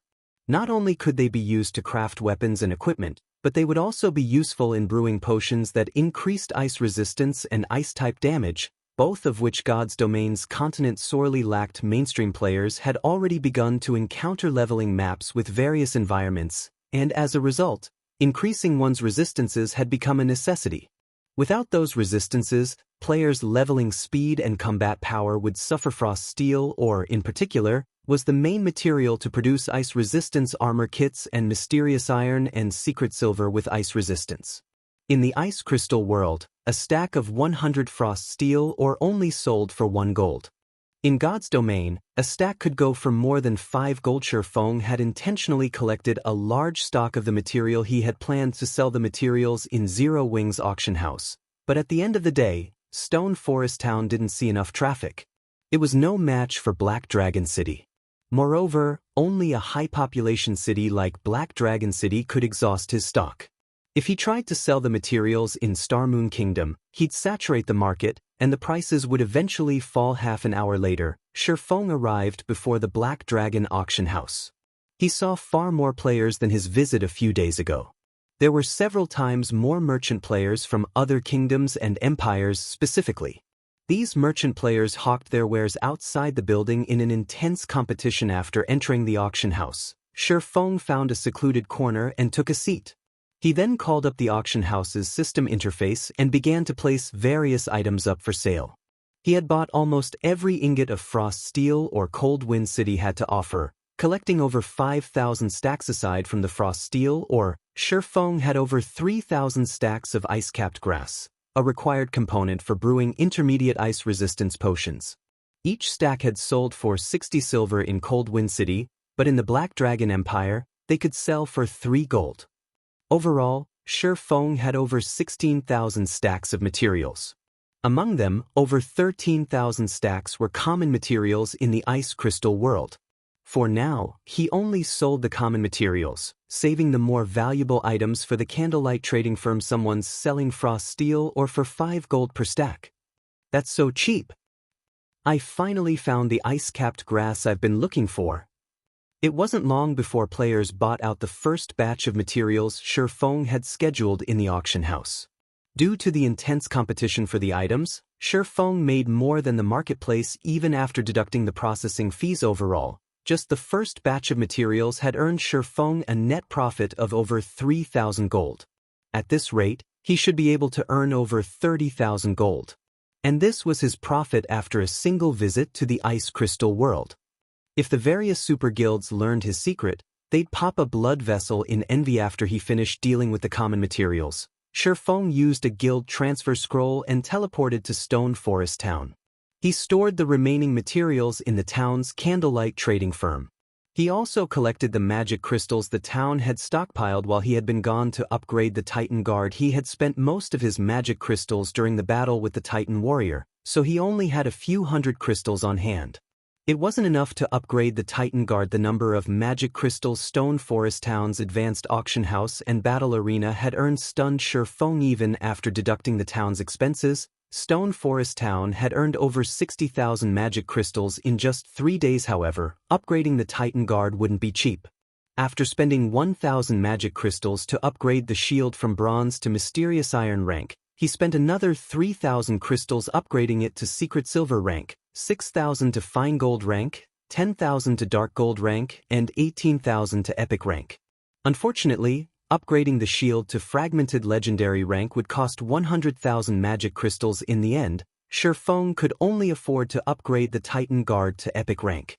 He'd have to save the last upgrade for the future guild leader. You're finally back. I bought a large stock of flame potions as you asked. Do you want me to send them over? Aqua Rose asked. Smiling Aqua Rose and her team had grinded for flame potions in the Flaming Rain Mountains while Feng had been gone. Since it was a neutral map, it had an abundance of extremely powerful monsters. If not for her leadership, they might not have completed their task. Furthermore, due to the map's difficulty, she had leveled up, reaching level 51 good. Feng nodded and glanced at the time. It was almost time for his appointment with Phoenix Rain, and he said, "Let's meet up in Black Dragon City. And notify Snow to pick a team of experts. We're going on a trip to Apocalypse City." "We're heading out on another excursion? All right." Aqua Rose was instantly overjoyed. She then disconnected the call and contacted Gentle Snow. Chapter 1474, Zero Wings Auction. Chapter 1474, Zero Wings Auction. Feng didn't hurry to return to Black Dragon City after the call disconnected. Instead, he left the candlelight trading firm and headed to the Zero Wing auction house. The Titan Guard would be of immense help when the guild raided dungeons. If he upgraded the shield to fragmented legendary rank in time, it could also help them capture the Manatite vein on Karna Island. However, 100,000 magic crystals were not easy to come by. So, he decided to sell some of the more valuable materials he had obtained in the Ice Crystal world in Zero Wings auction house. Coins were the main currency in NPC auction houses, but Zero Wings was an advanced auction house. Players were allowed to use other currencies in their transactions, including magic crystals. This was also the reason that the various major powers in the past had sought their own as expected of an advanced auction house. The place has developed quickly. It's no wonder why Ouroboros rose to power so quickly in the past. Before Feng reached the building, he spotted massive crowds wandering in and out of the auction house. It was far more lively than Black Dragon's auction house. Based on Aqua Rose's reports, Stone Forest Town's player population had stabilized at over 1 million due to Zero Wings auction house. It was enough to rival a major NPC city. Such a high number of players also allowed the various large guild spies to investigate the establishment. Some had even tried to bribe Zero Wings core members to learn how their guild could obtain an advanced auction house. Among the guilds trying to probe for information, Aqua Rose had discovered a few shadows from super guilds. Unfortunately, although these players' bribes were tempting, not even Aqua Rose knew how they had obtained the advanced auction house design, much less the core members. In the end, these spies had returned empty-handed. As soon as Feng entered the auction house, several level 20 to 30 merchant players stepped into his path before he reached the counter. Moreover, he wasn't the only player they had interrupted. These merchant players in luxurious, non-attributed clothing approached any player that tried to enter the auction house. "Fellow friend, do you intend to sell items here?" a female oracle in a light blue dress asked after approaching Feng. Softly, she continued, "I can help you sell and purchase items. If you have items to sell, I'll help pay a portion of the processing fees. If you're looking for items, depending on the item's value, I'll help cover the cost up to 1 gold. Feng had intended to ignore the woman, but upon seeing the oracle's name, he paused. "Why is she here?" Feng stared at the smiling player in shock. The female oracle's name was Susie. She wasn't a fighting expert or some upper echelon from a guild or top adventurer team. Rather, she had been a famous merchant in the Black Dragon Empire, and its neighbor Feng had conducted various business deals with Susie in the past. Through her, he had secured a steady supply of various resistance potions, which had been very rare at the time. The potions had helped Shadow pioneer a neutral map and encounter plenty of opportunities. Unfortunately, Susie hadn't had a powerful background. After amassing immense wealth for herself, some of the large guilds had targeted her. In the end, they plundered her coins and resources. Although Susie had tried to take revenge, she hadn't had any influence or strength. Eventually, she had been forced elsewhere to develop. After that incident, Feng had lost track of the woman. Feng had never thought that he'd run into her here. What benefits do you offer for helping foot a portion of the processing fees? Feng asked curiously. I'm trying to join Zero Wings auction. To do so, I need to meet a certain transaction quota. I'd like to use your items to meet that quota, Susie explained without withholding anything. Hearing this, realization dawned on Feng. An advanced auction house would periodically hold NPC auctions. During these auctions, players could bid on all sorts of precious items. However, not just any player could participate. Players needed to complete a specified number of transactions first. Fulfilling these quotas might be easy for adventurer teams and guilds, but they were quite demanding of individual merchant players. How many are you missing? Feng asked. Susie frowned at the question, but she offered an answer. I'm roughly 500 gold away from qualifying for the intermediate auctions. Although she put up quite a few of her own items in Zero Wings auction house, many of them hadn't sold due to the intense competition. She was forced to resort to other methods to fulfill her quota. Help me sell these items, then. But I'll only accept magic crystals. Feng handed the woman 10 ingots of the absurdly rare Arctic Manatite. The market price for Arctic Manatite was over 50 gold per piece, and even then, no one willing sold theirs Arctic Manatite. Susie's jaw nearly hit the ground when she saw the material the swordsman intended to sell. Ordinary players might not recognize Arctic Manatite, but merchant players were very familiar with the material. Many of the various large guilds were preparing to pioneer neutral maps, and they all needed various materials to craft resistance items. Arctic Manatite was one such example.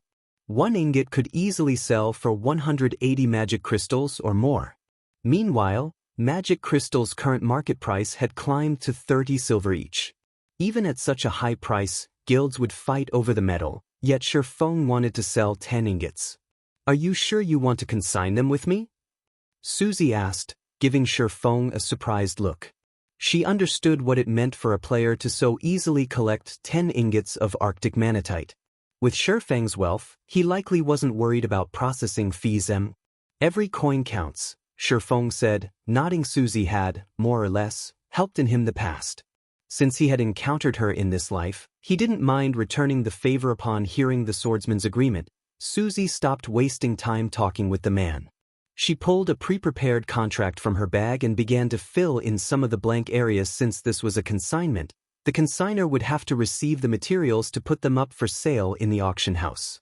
To protect both parties, they'd sign a contract within minutes. Both players signed the contract once the arrangement was complete. Feng turned and headed up to the second floor. Meanwhile, Susie was ecstatic as she looked at the 2 copies of the contract.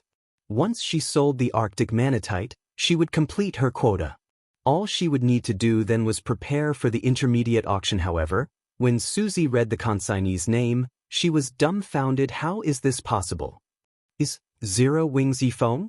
Susie spun around, spotting Feng as he walked toward the staircase leading to the second floor. Everyone in Starmoon Kingdom knew about Zero Wing. It was, without a doubt, the kingdom's #1 guild and overlord. The names of the guild's upper echelons was engraved on every player's mind. Although Feng wasn't as famous as Aqua Rose and Fire Dance, everybody knew that he was one of Zero Wing's core upper echelons. It was rumored that even Aqua Rose, one of the guild's vice leaders, had to follow the man's commands from time to time. To an insignificant player like her, Feng was far out of her reach. She could only ever gaze up at someone like him. When she thought about how she had engaged such a man for a business transaction, she was speechless. Chapter 1475, Gathering of Experts. Chapter 1475, Gathering of Experts. On the auction house's second floor, Feng followed an NPC to a VIP reception room. He had treated his transaction with Susie as an investment. Aside from her keen business sense, Susie had made a name for herself in the Black Dragon Empire as a merchant. Due to her resource channels, the various first-rate guilds in the past had struggled to secure a steady supply of various resistance potions. Yet she had succeeded where they had failed. It was hard to imagine a merchant player with no background obtaining so many resistance potions. Moreover, she had also sold various rare items that had tempted the large guilds. Hence, forming a connection with this merchant player was a wise move. Boss, do you wish to sell all of these items? The advanced manager NPC asked as he examined the large pile of materials on the table. Yes. Sell them in batches. Only accept magic crystals as payment. Sure. Feng nodded. An advanced auction house offered two methods for selling items. With the first, players could manually decide when their items went up for sale, while the second option allowed them to leave that up to NPCs.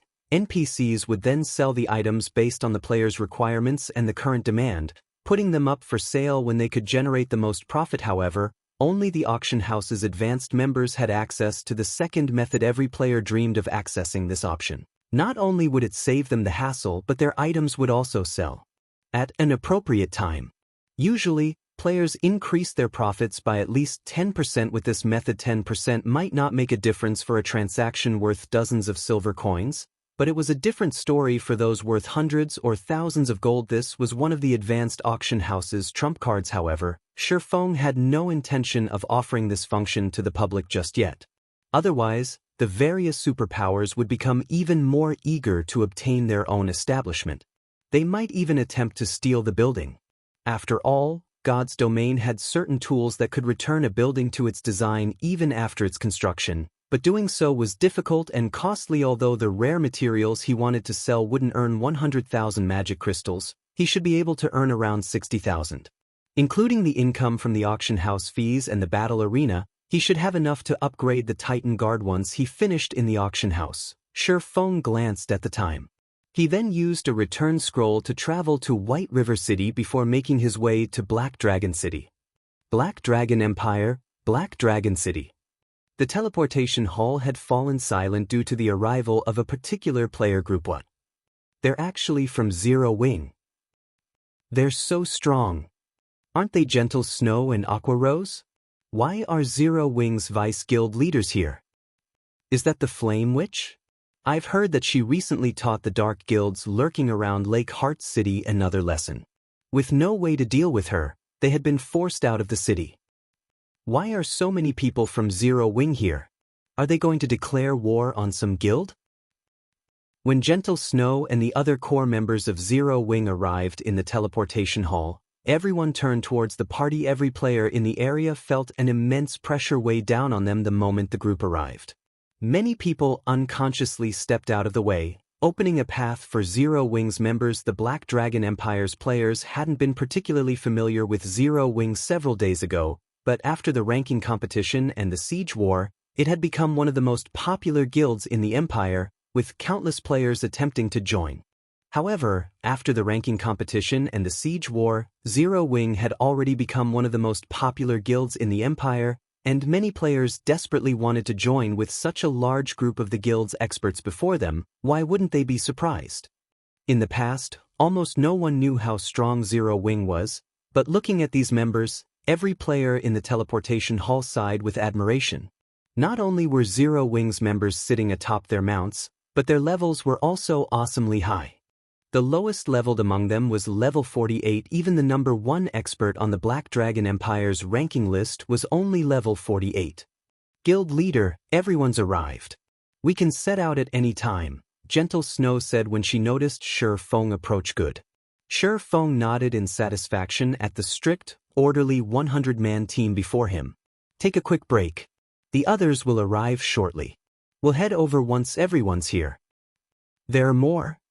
Gentle Snow was a little confused. As far as she knew, they were here to help Phoenix Rain raid the Sunset Forest.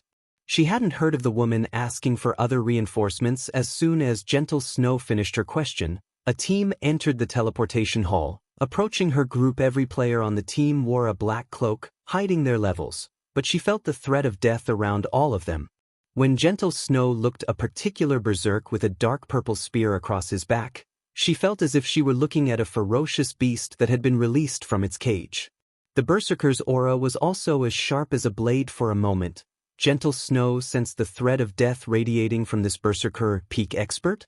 Gentle Snow was surprised and alert as she quietly examined the berserker. In fact, Gentle Snow wasn't the only one who felt it. Aqua Rose and Zhao Yueru were also aware of this particular player. This berserker was none other than Cold Wind City's number 1 expert, Lifeless Thorn. Lifeless Thorn also felt a great deal of pressure from Zero Wing's team. Although he had never fought any of these players, his senses as an expert told him that few were strong enough of rivaling his strength among Zero Wing's 100-man team. Let me introduce you. These two are Gentle Snow and Aqua Rose, Zero Wing's vice guild leaders. This is Lifeless Thorn, who hails from the Ice Crystal world, Feng said. He could not help but chuckle as the players eyed each other. Both of your teams will be involved in this undertaking. Guild leader? Commander?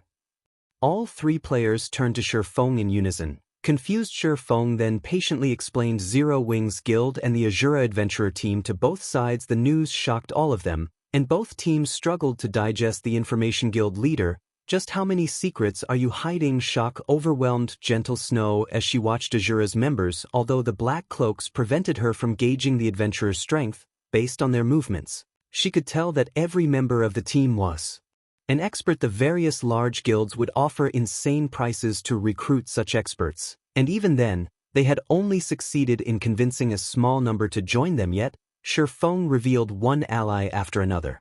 Now, he even had a top-tier adventurer team. For a moment, Gentle Snow wondered if the man was backed by some super guild. What other explanation was there for the continued emergence of so many experts in Zero Wing?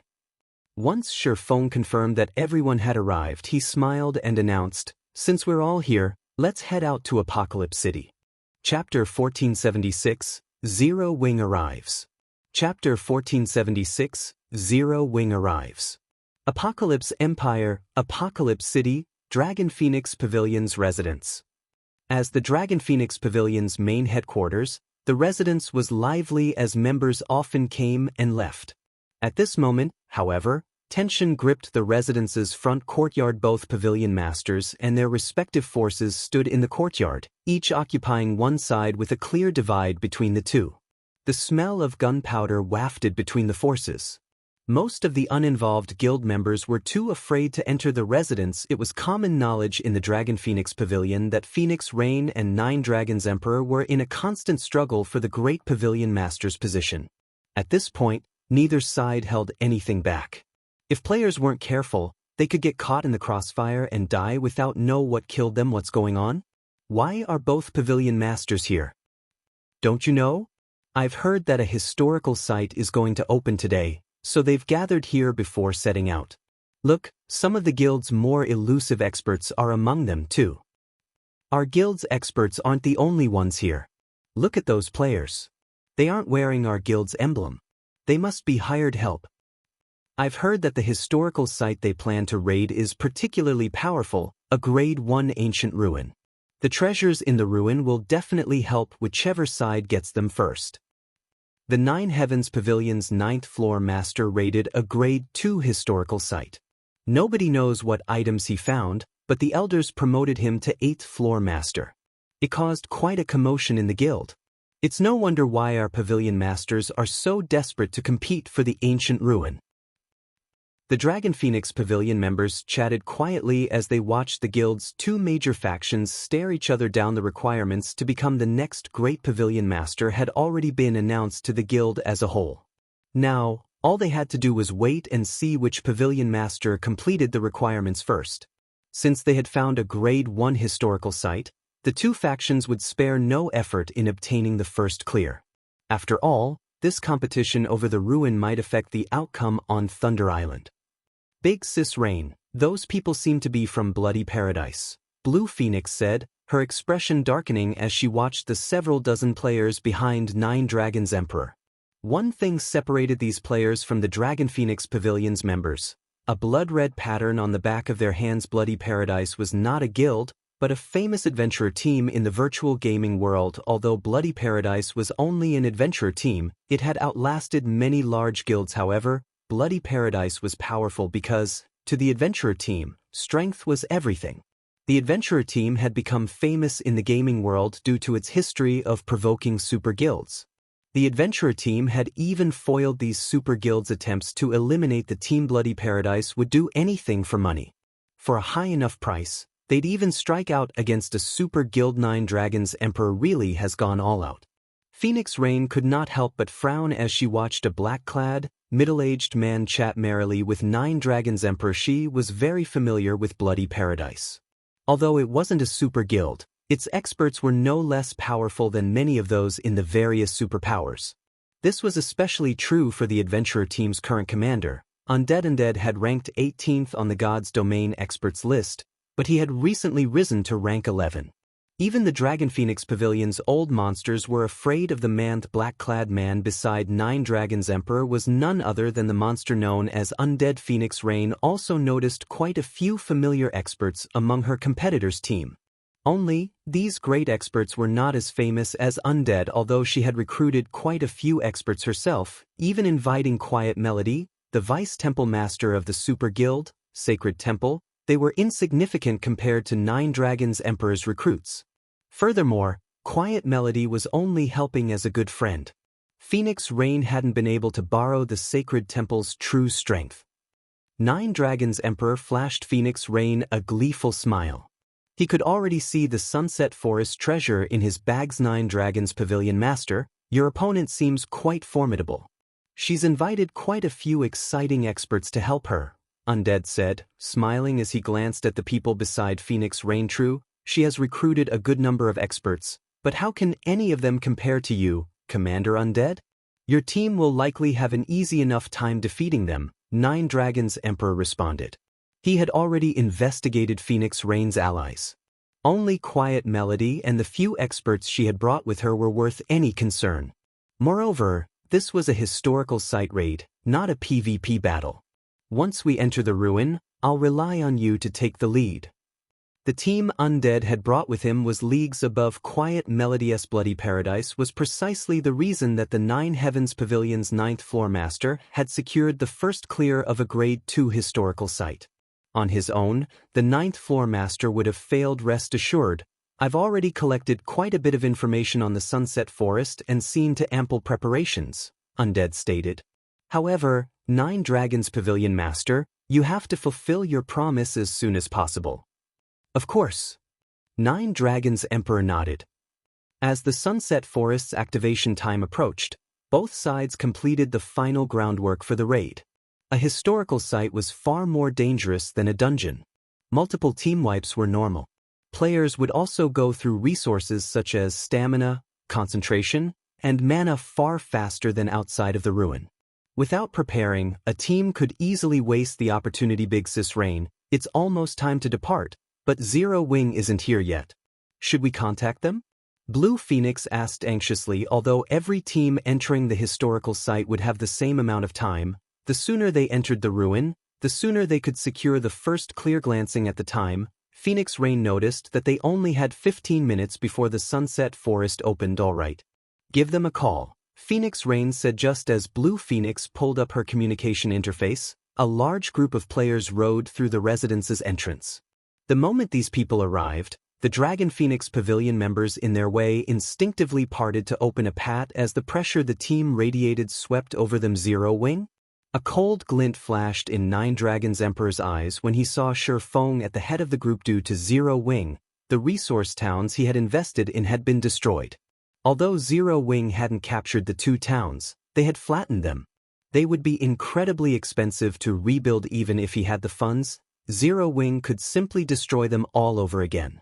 As a result, he had been forced to watch as those two resource towns had gone to waste. Nine Dragons Emperor wanted nothing more than the guild's extermination. Zero Wing's members are so high-leveled.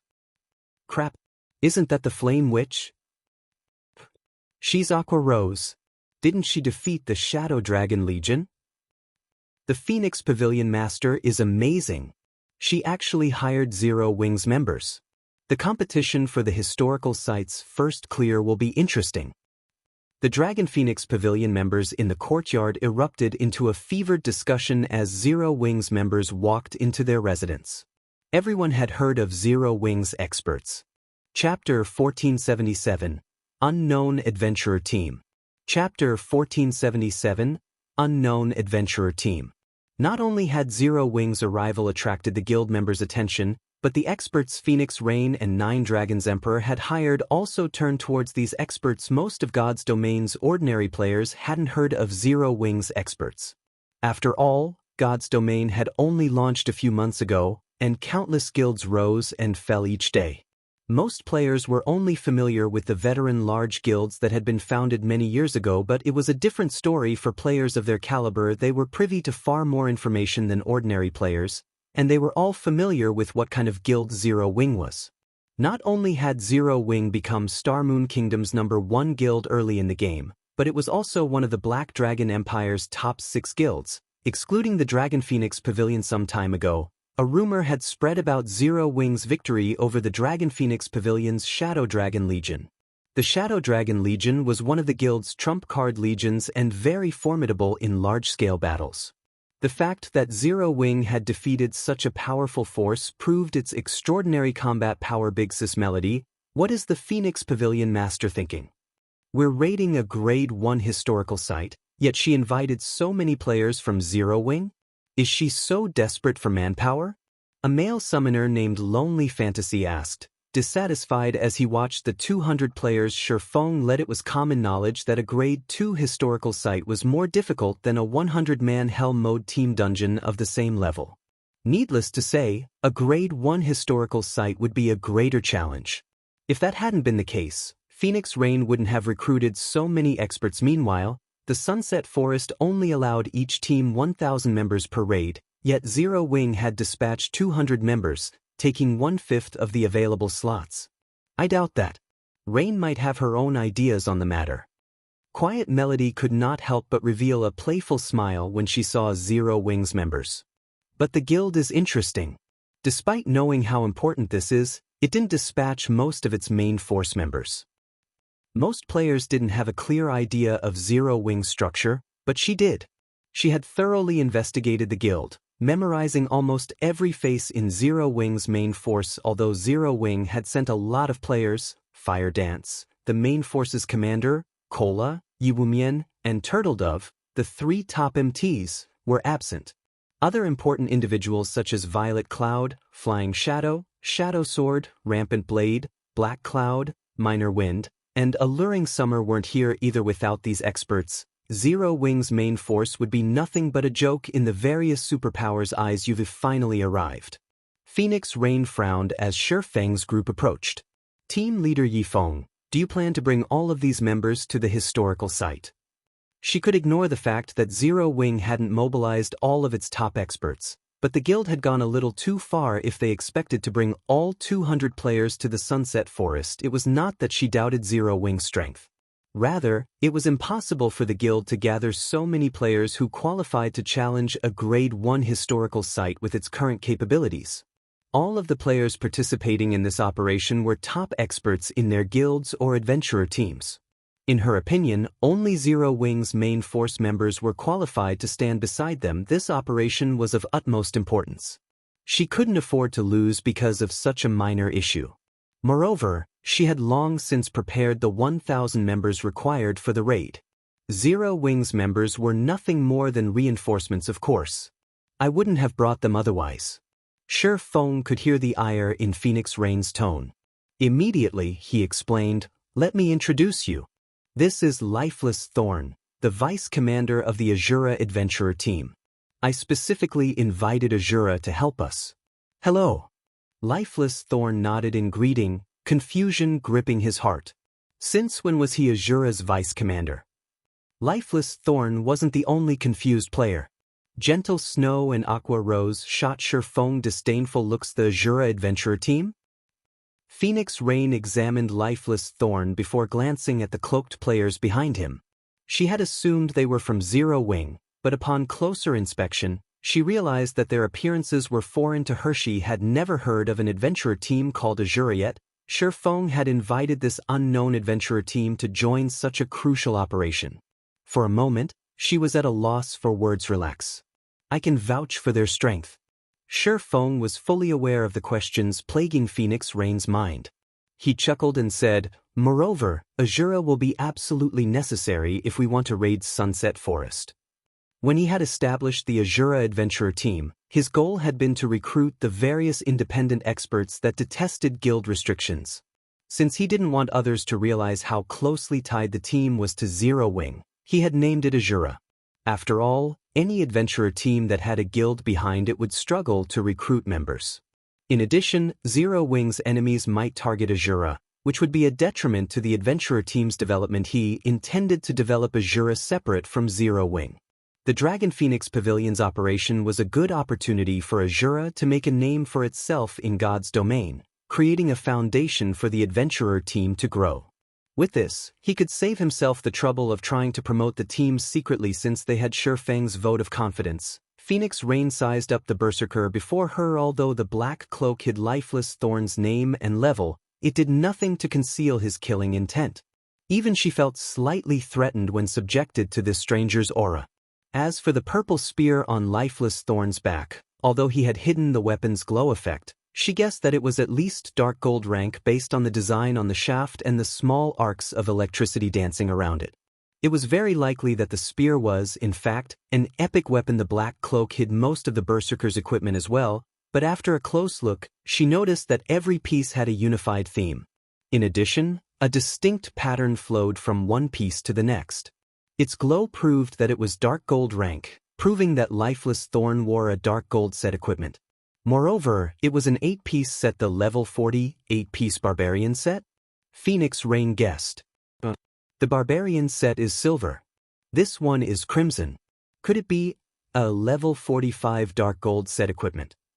When Phoenix Rain considered the possibility of this man wearing an 8-piece, level 45, dark gold set equipment, the gaze she gave the berserker changed. Although the Dragon Phoenix Pavilion had level 45, dark gold set equipment as well, the guild had only collected a dozen or so 6-piece sets.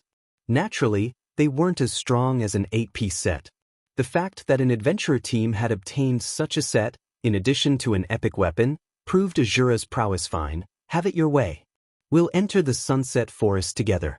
Phoenix Rain still questioned Feng's claim, but when she thought about her agreement with the man, she gave in.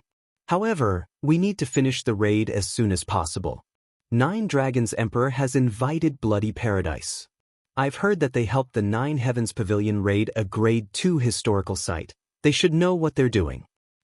Bloody Paradise? Hearing this, Feng could not help but turn towards Nine Dragons Emperor's group. He quickly spotted Undead. Bloody Paradise's commander. Bloody Paradise had been a top adventurer team in his previous life. Although it hadn't achieved as much as the Midnight Tea Party had, the adventurer team had been absurdly powerful. This was especially true for the adventurer team's commander, Undead.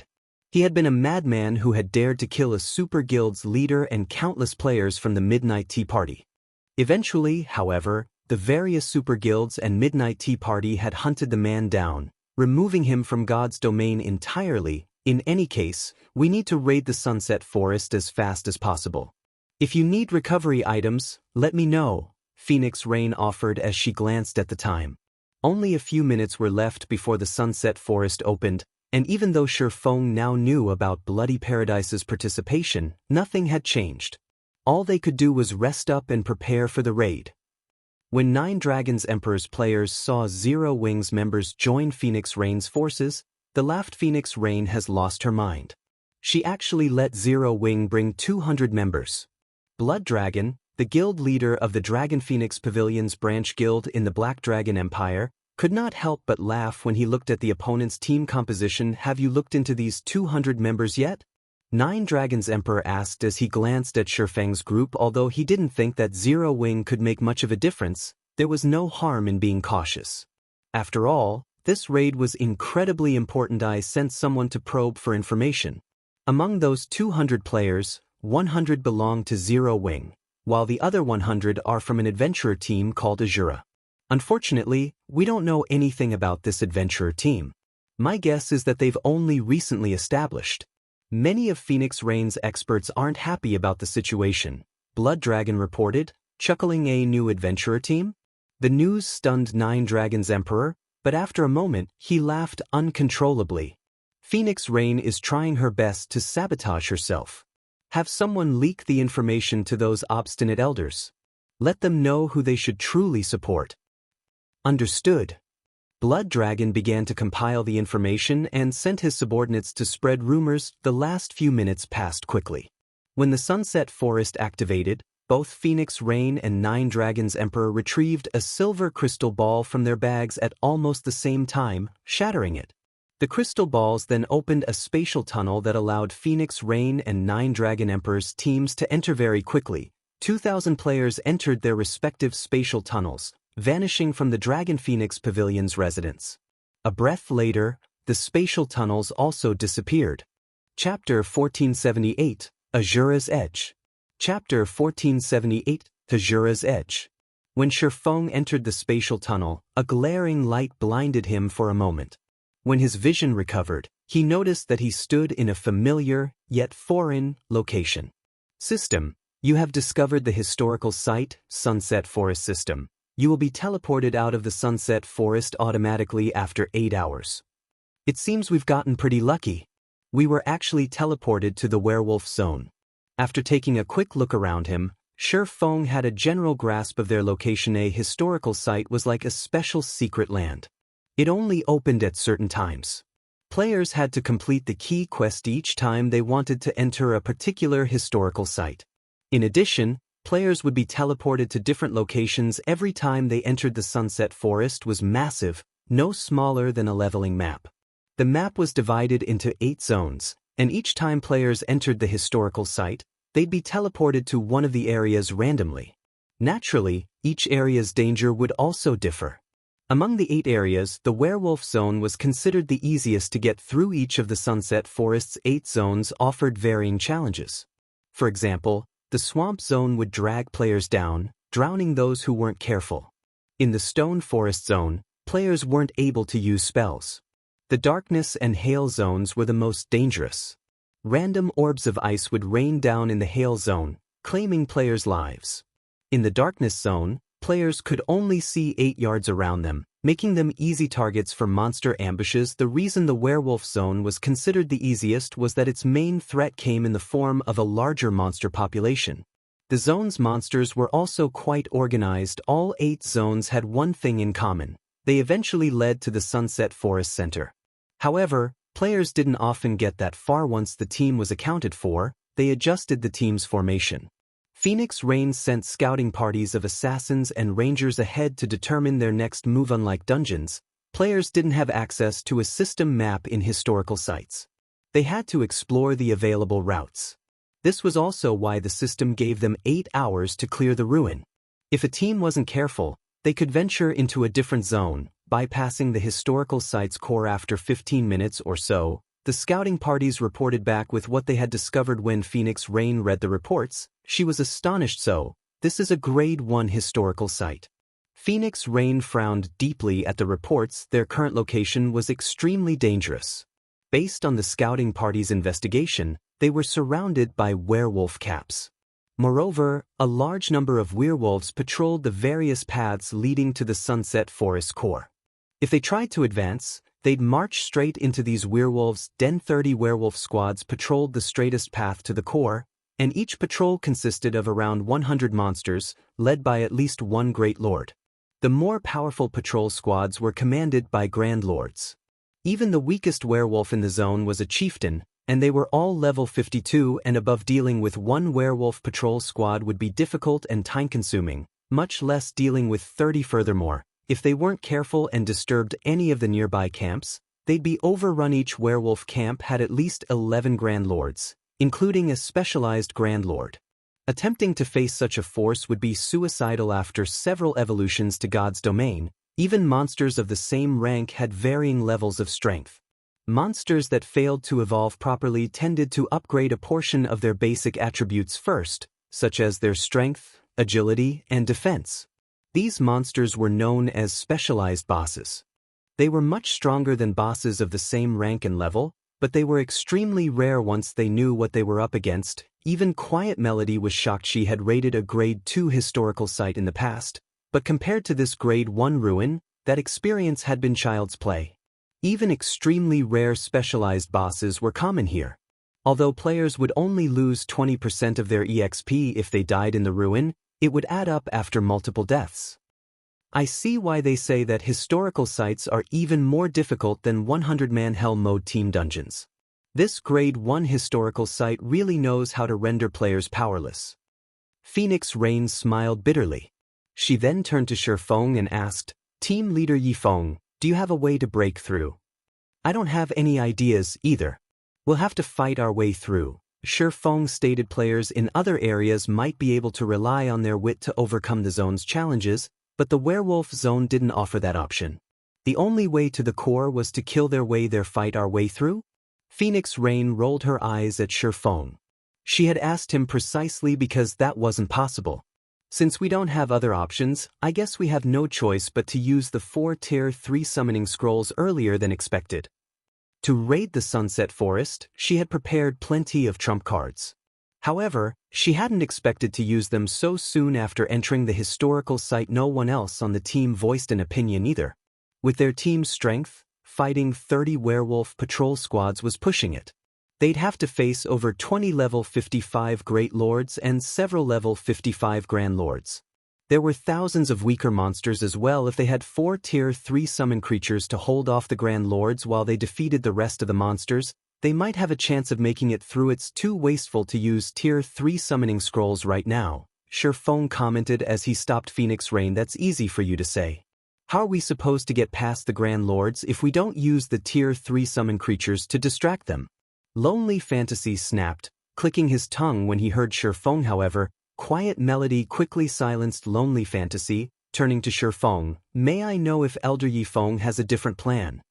We'll just force our way through, Feng stated. For a moment, the team fell silent. If they could force their way through, they wouldn't need to use the Tier 3 summoning scrolls. Yet when they saw the look in Feng's eyes, they knew he was serious.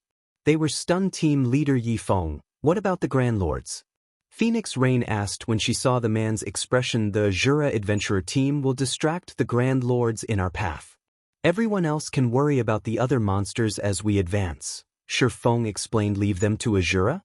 Phoenix Rain shot Lifeless Thorn a glance. Based on the scouts' reports, 4 Grand Lords guarded the easiest path. A measly 100-man team could never deal with 4 Grand Lords at once. Besides, other monsters littered the area. We don't have any problems with it, Lifeless Thorn declared. Initially he had wanted to veto the idea, but Feng had sent him a whisper, instructing him to agree. With no other choice, he did as he was told. Hearing Lifeless Thorn's lack of hesitation, Quiet Melody and the others were stunned. None of them had ever heard of the Asura adventurer team before today, yet the team claimed that they could distract 4 level 55 Grand Lords. This was simply inconceivable. After some reluctance, Phoenix Rain eventually agreed and said, "All right, then. Let's try it. If we fail, I'll use the Tier 3 summoning scrolls to assist you." Following which, the team prepared to move out. Meanwhile, Feng made his own secret arrangements. 9, you'll tank 2 Grand Lords. Madness, you'll tank one of the remaining 2, and I'll take the last. Healers, focus on the 2 MTs. Feng whispered to Asura's members, "I'm dealing with 2.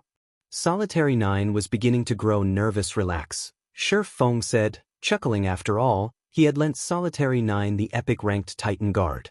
The man was also a level 53 shield warrior wearing an 8-piece, level 45, dark gold set equipment.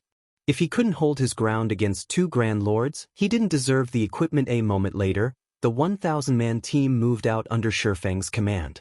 First, he sent the scouting parties to lure Grand Lord's werewolf patrol squads to Asura's members. He instructed the rest of the team to focus on moving towards Sunset Forest's core. Every player in this raid was an expert. They had long since grown used to luring powerful bosses.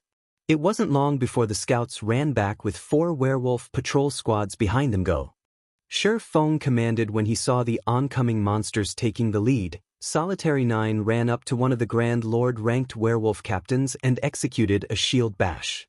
He then activated charge on another werewolf captain. In seconds he had aggroed 2 werewolf captains. Werewolf captain, humanoid creature, Grand Lord. Level 55. HP 72, 000/72, 000/000. Awoo! The 2 werewolf captains howled in anger as they swung their clubs at the shield warrior. Peng! Peng! Both clubs struck Solitary 9's shield, emitting 2 loud, buzzing sounds. 2 damages of over -10,000 appeared above the Solitary 9's head, devouring nearly 2/5 of the man's HP. Fortunately, the 4 healers in the rear restored him back to full. How is this possible? As Phoenix Rain and the others fought their way towards the distant core, they were stunned when they saw the scene. Chapter 1479, Brutish Team. Chapter 1479, Brutish Team. How did he do that? Did he activate a life-saving skill? Lonely Castle gaped at the recovered Solitary 9. Everyone who had underestimated the Asura adventurer team was stupefied. Normally, the strength of a team's MT was synonymous to the team's overall strength. Solitary 9's performance proved that Asura's claim of being a powerful adventurer team was clearly more than just arrogance. Even the game's current top-tier MTs would lose more than 15,000 HP against a casual attack from a level 55 Grand Lord. It was the equivalent of 1/3 of most MT's HP, yet Solitary 9 had only sustained a little over minus 10,000 HP from each werewolf captain's attack, which totaled less than 2/5 of his total HP. However, their shock after seeing the damage Solitary 9 had received was nothing compared to what they felt after watching the man block both attacks with his shield. While their respective guilds' top-ranking MTs could block a level 55 Grand Lord's attacks as well, it normally took several MTs working together. If they sent a single MT to tank the Grand Lord, they'd send the player to his death. Even when a peak MT blocked an attack from a Grand Lord of the same level, they'd stiffen momentarily from the impact. The outcome was the same when the MT used a defensive technique. If MTs didn't deal with the momentary stiffness properly, the Grand Lord could use its high attack speed to break through their defenses, landing a direct hit. Even with a group of dedicated healers, most MTs wouldn't survive the hit. Hence, teams usually sent in multiple MTs to manage the boss's attacks and dampen the resulting impacts. Yet, Solitary 9 had blocked attacks from 2 werewolf captains, and by the looks of it, he had energy to spare. It was inconceivable. However, Solitary 9 was more surprised than anyone at this shield a little too powerful. Solitary 9 could not help but glance at the crescent shield on his arm. He couldn't believe that he had just blocked 2 Great Lord's attacks without slowing in the least. Elsewhere, Dark Madness had secured his own werewolf captain. Although he had a harder time than Solitary 9, with his 8-piece, dark gold set equipment, he held his ground as he focused on his defense. Naturally, Feng had little trouble with his boss.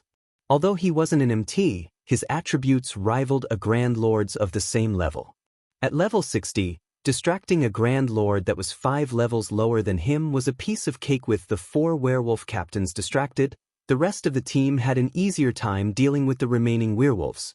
Every player that Phoenix Rain had recruited for the operation was a top-tier expert. The MTs were more than capable of holding their ground against a level 55 Great Lord, let alone High Lord ranked monsters. And below, with the MTs forming a wall around the team, the various DPS classes launched frenzied attacks at the werewolves in their way. Hundreds of spells and arrows rained down on the werewolves, killing a few chieftain-ranked werewolves instantly. As the patrol squads thinned, the team slowly advanced. Melee players assist the MTs. Ranged players prioritize the werewolves directly in front of us. Don't waste your attacks.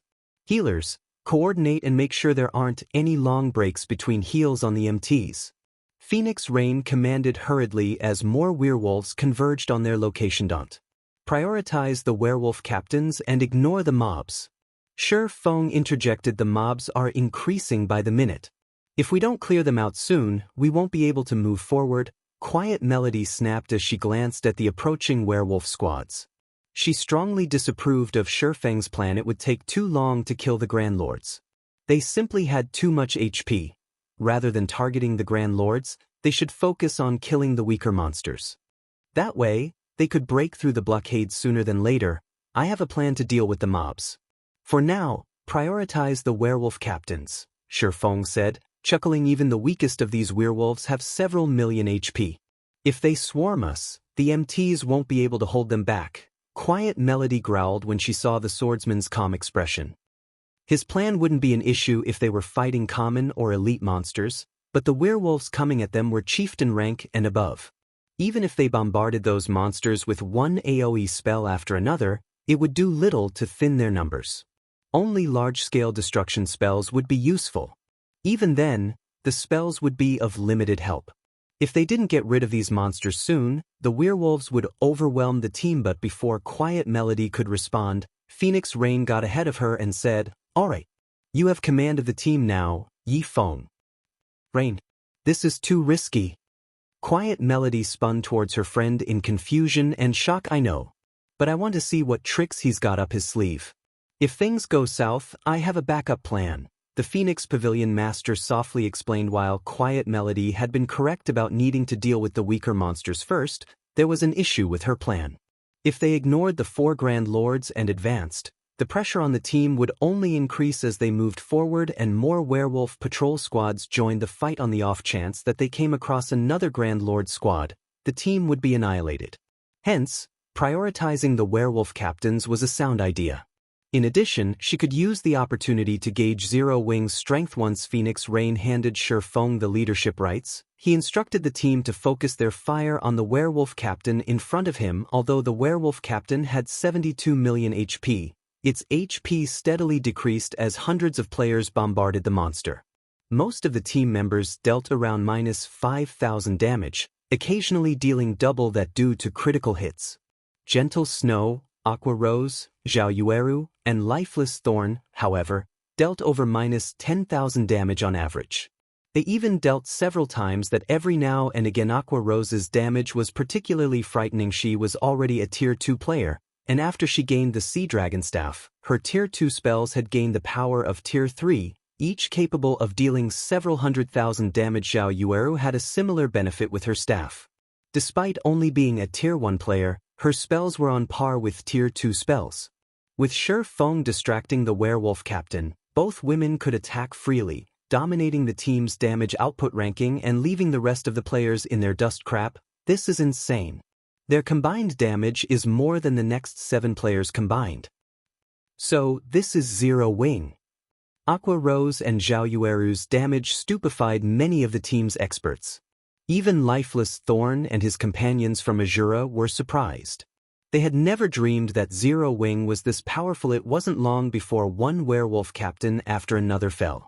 However, a tremendous number of werewolves had converged on the team's location. The monsters had already blocked the path ahead, making advancement impossible. Good. Aqua, you two can begin. Shi Feng shouted as he glanced at the clogged path ahead.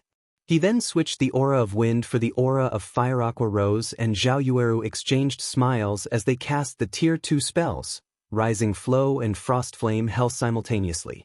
Meanwhile, Shi Feng activated Flame Domain. Suddenly, the werewolves blocking the path screamed in pain as their HPs plummeted. In seconds, they turned to dust. When the spells dissipated, only a small portion of the werewolves remained. Every chieftain-ranked werewolf had been eliminated, and the Lord-ranked werewolves had less than half of their HPs remaining. For a moment, both players and werewolves had fallen silent. Chapter 1480, Historical Sites Treasure. Chapter 1480, Historical Sites Treasure. What destructive power!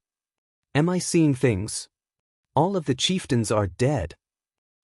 An indescribable shock overwhelmed the team members as they stared at the clearing in the enemy lines. Moreover, after the deaths of so many werewolves, everyone's experience bars had risen by a significant chunk. They still have 3 large-scale destruction spells of such power despite so many of their main force members missing. Quiet Melody stared at Shi Feng on the front line in confusion. The various large guilds constantly searched for large-scale destruction spells, but such spells were extremely rare. Even a super guild like the Sacred Temple only had 30+ players who could wield such power, and she was one of them. Players and guilds who didn't fully understand large-scale destruction spells treated them like war weapons or powerful tools to use when grinding monsters. Only players who had large-scale destruction spells knew that there were differences even among them. An ordinary large-scale destruction spell might be useful against players, but even 3 of such spells might not be enough to kill level 50+ chieftain-ranked monsters and above. Only curse-grade large-scale destruction spells could achieve the feat. However, such curses were even harder to find in the Sacred Temple. Only 6 players possessed such curses, and the guild's upper echelons fought over every one of them. Quiet Melody found it hard to believe that, despite the majority of Zero Wing's main force missing, the guild could still employ 3 curse-grade, large-scale destruction spellsets. No wonder why Yi Feng claimed that we can clear the Sunset Forest. It seems he had hidden his guild's true power. Phoenix Rain shook her head and smiled bitterly at the empty plot of land before her curse-grade large-scale destruction spells were extremely useful when raiding a dungeon. It was especially true as players took on the dungeon bosses. Although she had prepared her own curse, that was it. None of her subordinates wielded such a spell. She had never expected to see 3 players from Zero Wing use one. The path ahead is clear. Everyone charge. Ranged players, use your control skills on the monsters. Don't let them fill the gap. Feng shouted in the team chat. If Tier 1 players tried to grind all of the Werewolf Zone's monsters until they reached the Sunset Forest core, they'd never reach it. The only way through this zone was to run, avoid as many battles as possible, and only stop when they came across a Grand Lord. The Werewolf Patrol Squad respawned very quickly. Moreover, their hunting range extended throughout the zone. If they discovered players, the werewolves would chase them to the ends of the earth. Fortunately, Feng's command snapped everyone out of their daze, and the team began to advance with the team's MTs on the front lines, and everyone following closely behind. The team soon broke through the werewolves' blockade. Although the team had encountered plenty of werewolves as they moved, they hadn't run into any Grand Lords. Hence, the MTs had remained within their block limits. Including their mobile turrets, such as Zhao Yueru and Aqua Rose, the team knocked aside the Grand Lord-ranked werewolves that had stood in their path. This allowed everyone to approach the ruins core relatively easily. After a little over 4 hours, Phoenix Rain's team reached the isolated area separating the werewolf zone and the center of the Sunset Forest. Some players had even leveled up during the past 4 hours. Those who hadn't had seen a 30% rise in their experience bars. These players were a little reluctant to leave the werewolf zone after realizing their leveling speed. Big Sis Melody, the Dragon Phoenix Pavilion has pretty good luck. Although the Sunset Forest is a Grade 1 historical site, it's much easier than the Grade 2 historical site we previously raided. Even after gathering so many experts, the Sacred Temple had only reached the core after using all of our allotted time. Lonely Fantasy enviously commented as he gazed at the dense forest before them, which was currently protected by a magic barrier. Unfortunately, despite all of the EXP they had obtained, the historical site's monsters hadn't dropped any loot. To secure a historical site's treasure, they had to search its core. With over 3 hours remaining, they could recover some of the Sunset Forest's items, even if they failed to clear it. In contrast, when the Sacred Temple had raided the Grade 2 historical site, they hadn't returned with anything. To top it off, they had team-wiped twice easy. Quiet Melody glanced at the werewolf army standing near the edge of the isolation area before turning towards Feng, who had sat down to rest. It seems I'll need to report to the guild leader.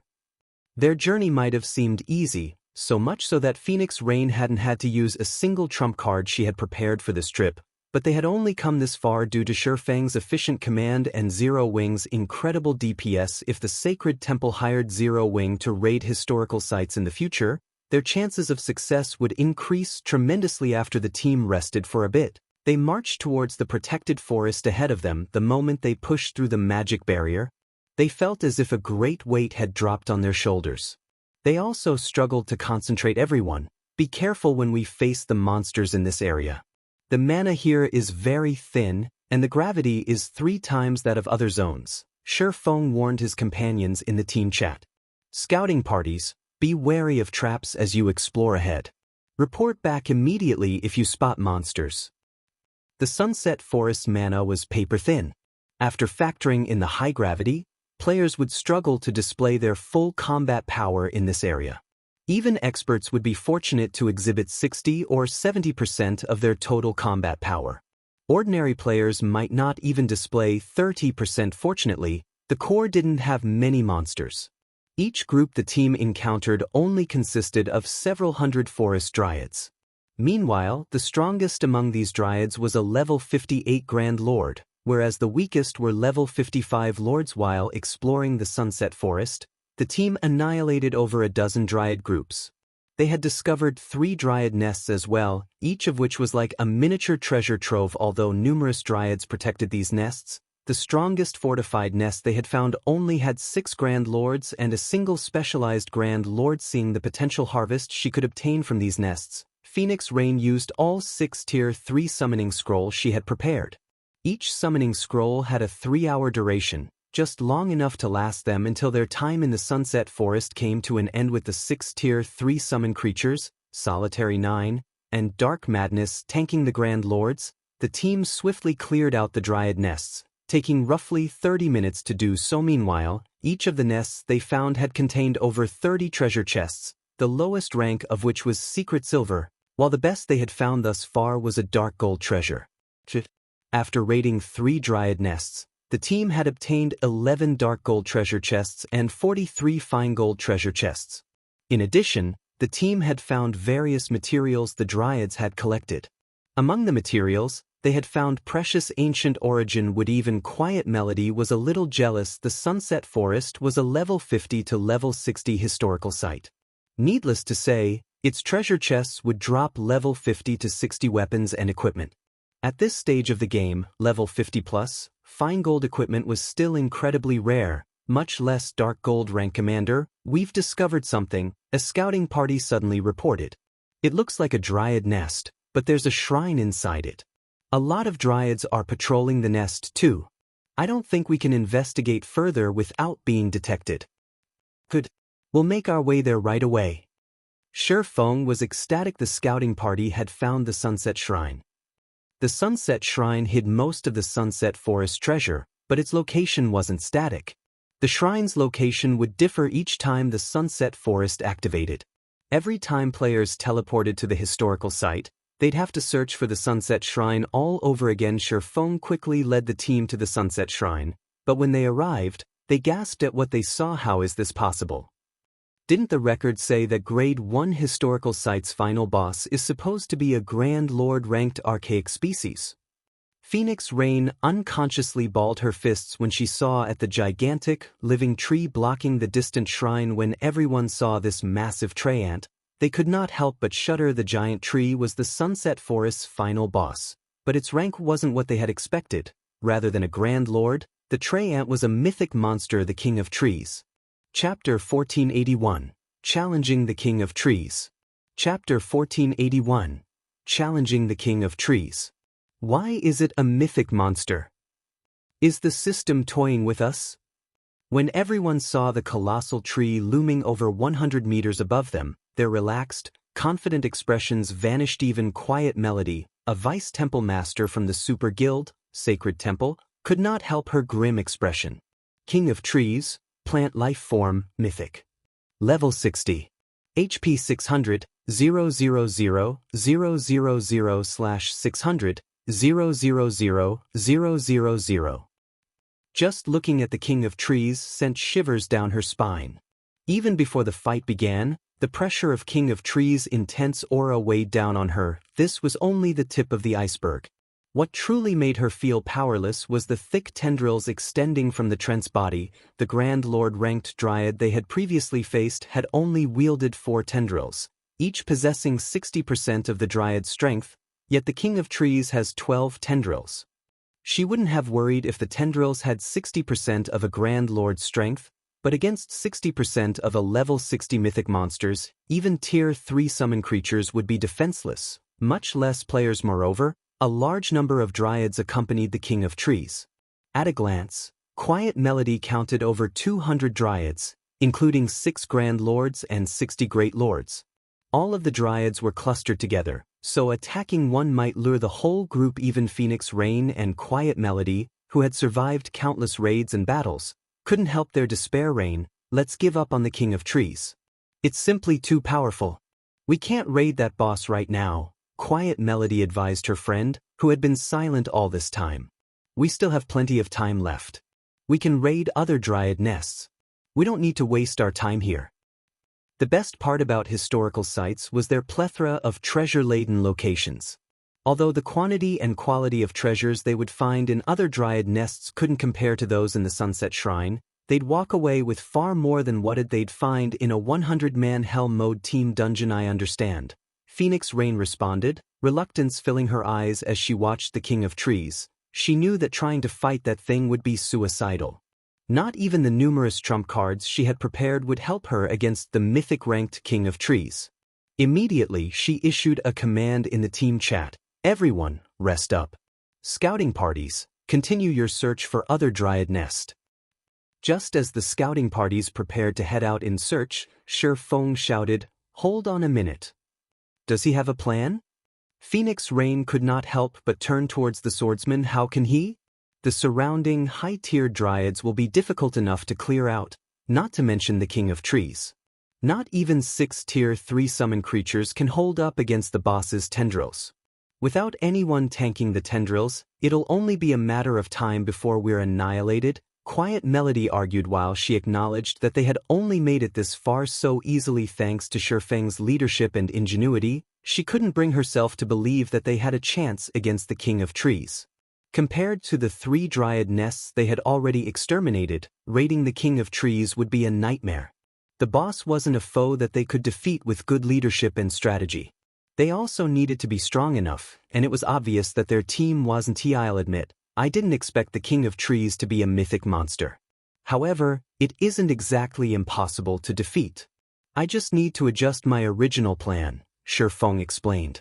He, too, was surprised to see the boss's mythic rank. When he had come here in his previous life, the King of Trees had only been a Grand Lord-ranked archaic species with a unique bloodline. This time, however, the raid would be twice as difficult. The King of Trees was also set to face a team of 1,000 players. Although its strength was no match for the Titan warriors, it had far more HP.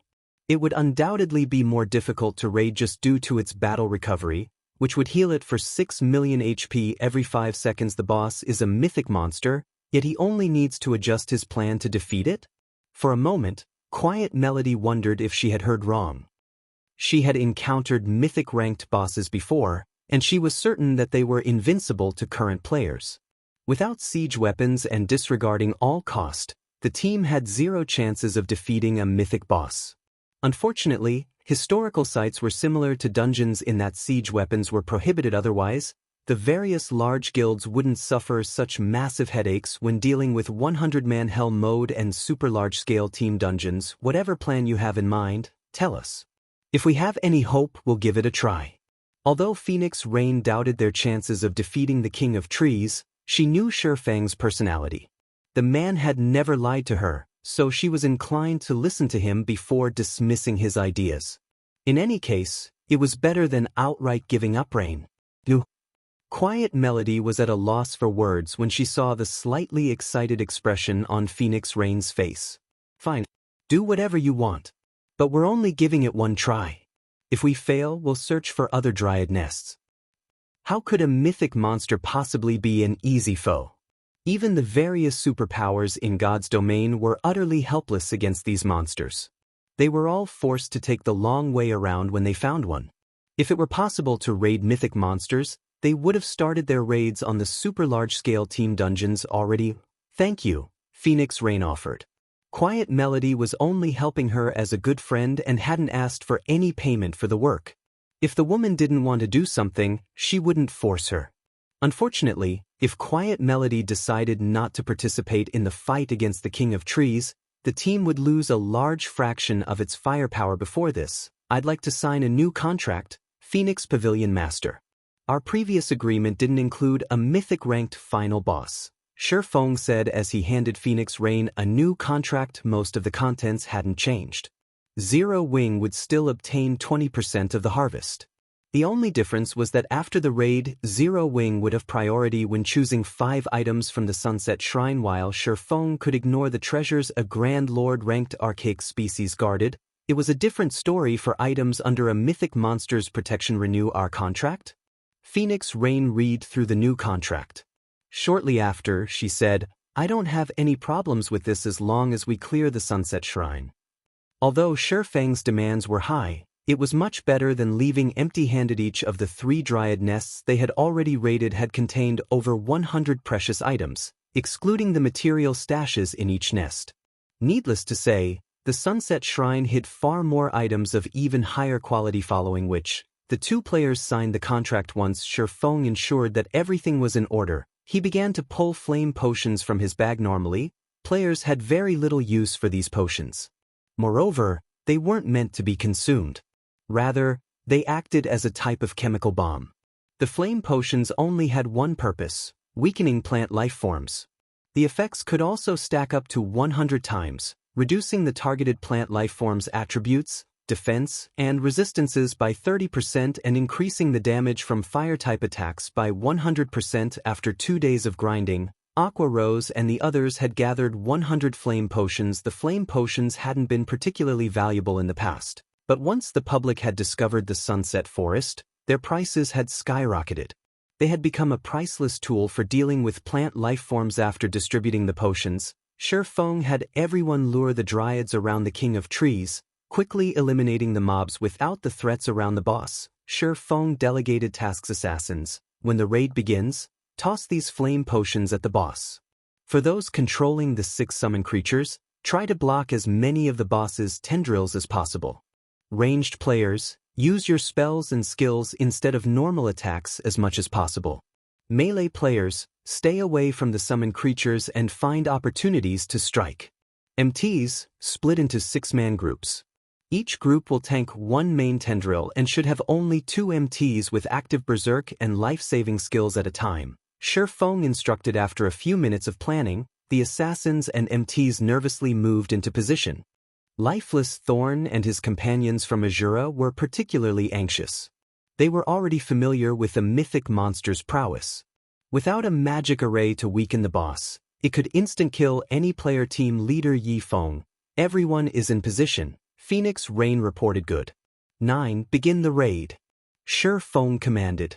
Chapter 1482, Frightening Tier 4 Spell. Chapter 1482, Frightening Tier 4 Spell. Hearing Feng's command, Solitary 9 took another look at the towering treant before him before lifting his shield and charging at the creature. Is it really okay to let him start the raid by himself? Phoenix Rain asked worriedly as she watched Solitary 9 approach the King of Trees. Shouldn't we send someone to assist him and split the damage? Solitary 9 looked like an ant before the King of Trees, and the difference between their attributes was just as massive. Even a Tier 3 summon creature would sustain heavy injuries and lose a good portion of its attributes if struck by all 12 of the boss's tendrils, not to mention a peak empty. No. 9 is more than strong enough for this task, Feng said, chuckling. Although the King of Trees' rank had changed, its skills and attack pattern wouldn't differ. This boss always used the Tier 3 skill, Thorn Smash. On its first target, this move could even wound a Tier 3 summon creature of the same level, much less a player. Tier 3 summon creatures were a precious source of combat power for the team right now, so they couldn't afford to risk them needlessly. In the past, teams had usually sent a player sacrifice to take on Thorn Smash before sending the MTs. Unfortunately, Solitary 9 wielded the epic rank Titan Guard. They didn't need to waste combat power by sacrificing a player. The moment the Shield Warrior moved within the King of Trees' 200-yard perception range, the mythic monster's 12 tendrils transformed into sharp spears and shot towards Solitary 9. The spears were so fast that they looked like 12 streaks of green light as they moved Thorn Smash. So fast. The sudden attack surprised Solitary 9, but Feng had warned him to activate Titan's Will the moment he was within range. When Titan's Will activated, golden, divine runes swam across Solitary 9's body. The Shield Warrior's eyes had turned a dark gold as well. Once Titan's Will took effect, Solitary 9 was able to shake off the King of Trees' mental pressure as he received a significant boost. Due to the upgrade to epic rank, Titan's Will now reduce the damage he received by 90%. The skill also increased his attack speed by 100% and movement speed by 30%. His starting movement speed was set to 80% of his maximum movement speed, and the skill now lasted 20 seconds rather than 15 before the King of Trees' main tendrils reached Solitary 9. He skillfully maneuvered his shield, leaving afterimages as it shifted before the Shield Warrior. Despite its relatively small size, the shield felt like a wall, enclosing Solitary 9 within. In the end, he fended off all 12 strikes. Boom. Boom. A series of explosions echoed throughout the forest, making the distant players' scalps tingle. He's still alive? How is this possible? He actually survived. As the dust settled, it revealed Solitary 9. The man hadn't moved an inch, and he still had roughly 10% of his HP. What destructive power? Solitary 9 gasped when he realized that he still had 6,000 HP. Sure enough, current players have no hope against a mythic monster despite blocking every attack with his shield and the 90% damage reduction from Titan's Will. He had lost over 50,000 HP. Even if he had activated a life-saving skill, the attack would have killed him instantly if he hadn't activated Titan's Will. Meanwhile, the King of Trees followed up with another tendril attack. Crap. Heal him. Phoenix Rain hurriedly shouted. Unfortunately, the team's healers were a little too slow. Before they had begun to cast their spells, the tendril had reached Solitary 9. However, with Titan's Will still in effect, Solitary 9's shield moved as if it could teleport, appearing between the tendril and the shield warrior almost instantly. Ping. A crisp clang reverberated as Solitary 9 was forced to retreat by 3 steps before stabilizing himself. His HP decreased once again -3,208. Even after another hit, he's still alive. The watching players gaped at Solitary 9. Surviving a mythic boss's skill was already impressive, yet he had only received a little over -3,000 damage after blocking a normal attack. His defense was ridiculous. Finally, the healers in the back responded and restored Solitary 9 to half of his total HP, yanking him out of the danger zone. Good. Everyone move in. Feng commanded. The 6-tier 3 summoned creatures dashed forward. The assassins who had been in stealth all this time also dashed at the King of Trees. Once they were within 40 yards of the boss, they threw their flame potions at the mythic monster. When the potion bottles shattered and coated the King of Trees' trunk, its sturdy bark ignited. By the time all 100 flame potions struck the King of Trees, the mythic monster had transformed into a bonfire grower. The King of Trees bellowed and groaned as its basic attributes rapidly fell, and the pressure on Solitary 9 decreased. Now, he only received around -2,000 damage when blocking the mythic monster's normal attacks. Now, he could even withstand an attack from all 12 of the King of Trees tendrils simultaneously. The 6-tier 3 summon creatures and 5 MTs groups ran forward, each tanking one of the boss's main tendrils, further reducing the pressure on Solitary 9. However, the King of Trees was enraged, its attack speed increasing. Hundreds of smaller tendrils extended from its trunk, attacking everything in range. Each of the minor tendrils carried 35% of the mythic monster's strength, more than enough to suppress a great lord of the same level. The summon creatures and the MT groups were in danger. When the MTs blocked the minor tendrils, they received nearly -8,000 damage. On average, each MT had to face 3 or 4 minor tendrils. Even with their life-saving skills active, the MT groups were starting to falter, and the healers struggled to keep up with the plummeting HP. Phoenix Rain's team finally understood how terrifying the King of Trees was as expected of a mythic monster. Relying on the flame potions isn't enough. Feng sighed helplessly. He then used 5,000 magic crystals to activate the Ring of Gospel's world projection. When world projection activated, the King of Trees' attributes decreased once more. The debuff was just enough to help the MT groups hold on everyone. Attack. When Feng issued the command, he activated Phantom Kill and dashed for the King of Trees. Due to the flame potions, the King of Trees' defense had weakened significantly. When spells and arrows bombarded the boss's trunk, damages ranging from -2,000 to -3,000 appeared above the mythic monster's head. The fire-type skills and spells did the most damage, each dealing over -5,000 damage on average. Zhao Yueru's attacks stood out from the rest. Wielding Frostflame's Wrath, she bombarded the King of Trees with one fire-type spell after another, each dealing nearly -30,000 damage. Just how high is her magic damage? Blue Phoenix, who stood a short distance away from Zhao Yueru, was rendered speechless. She was an elementalist and was already level 48. Yet despite wielding an epic staff, robe and a pair of gloves, her Tier 1 fire-type spells only dealt around -12,000 damage. She couldn't even manage half of Zhao Yueru's damage as everyone continued their bombardment, watching the King of Trees' HP steadily decrease 90%, 70%, 50%. However, as the mythic monster's HP fell, more tendrils gradually joined the fight. These minor tendrils no longer focused on the summoned creatures and the MTs, occasionally sprouting from the ground to attack the ranged DPS and distant healers. Although the minor tendrils only carried 35% of the King of Trees' strength, they packed enough power to instantly kill the cloth armor classes, steadily reducing the team's numbers. By the time the King of Trees' HP fell to 20%. The 1,000-man army had around 700 players remaining, despicable intruders. You will only help me grow. The King of Trees bellowed. Suddenly, 6 more main tendrils joined the fight. Now, each of the main tendrils dealt nearly minus 20,000 damage to the MTs with active berserk skills. Before anyone could react, the 6 new tendrils killed off 6 MTs. As the MT group fell, the boss's aggro management descended into chaos attack with everything. Use every skill and spell you have. Feng shouted. The sudden loss of an MT group made it impossible for the team to defend against 18 main tendrils. Their only hope was to throw everything they had at the boss and hope they could outlast it. Solitary 9, Dark Madness, and Lifeless Thorn no longer dared to hold back. Immediately, they activated their berserk skills.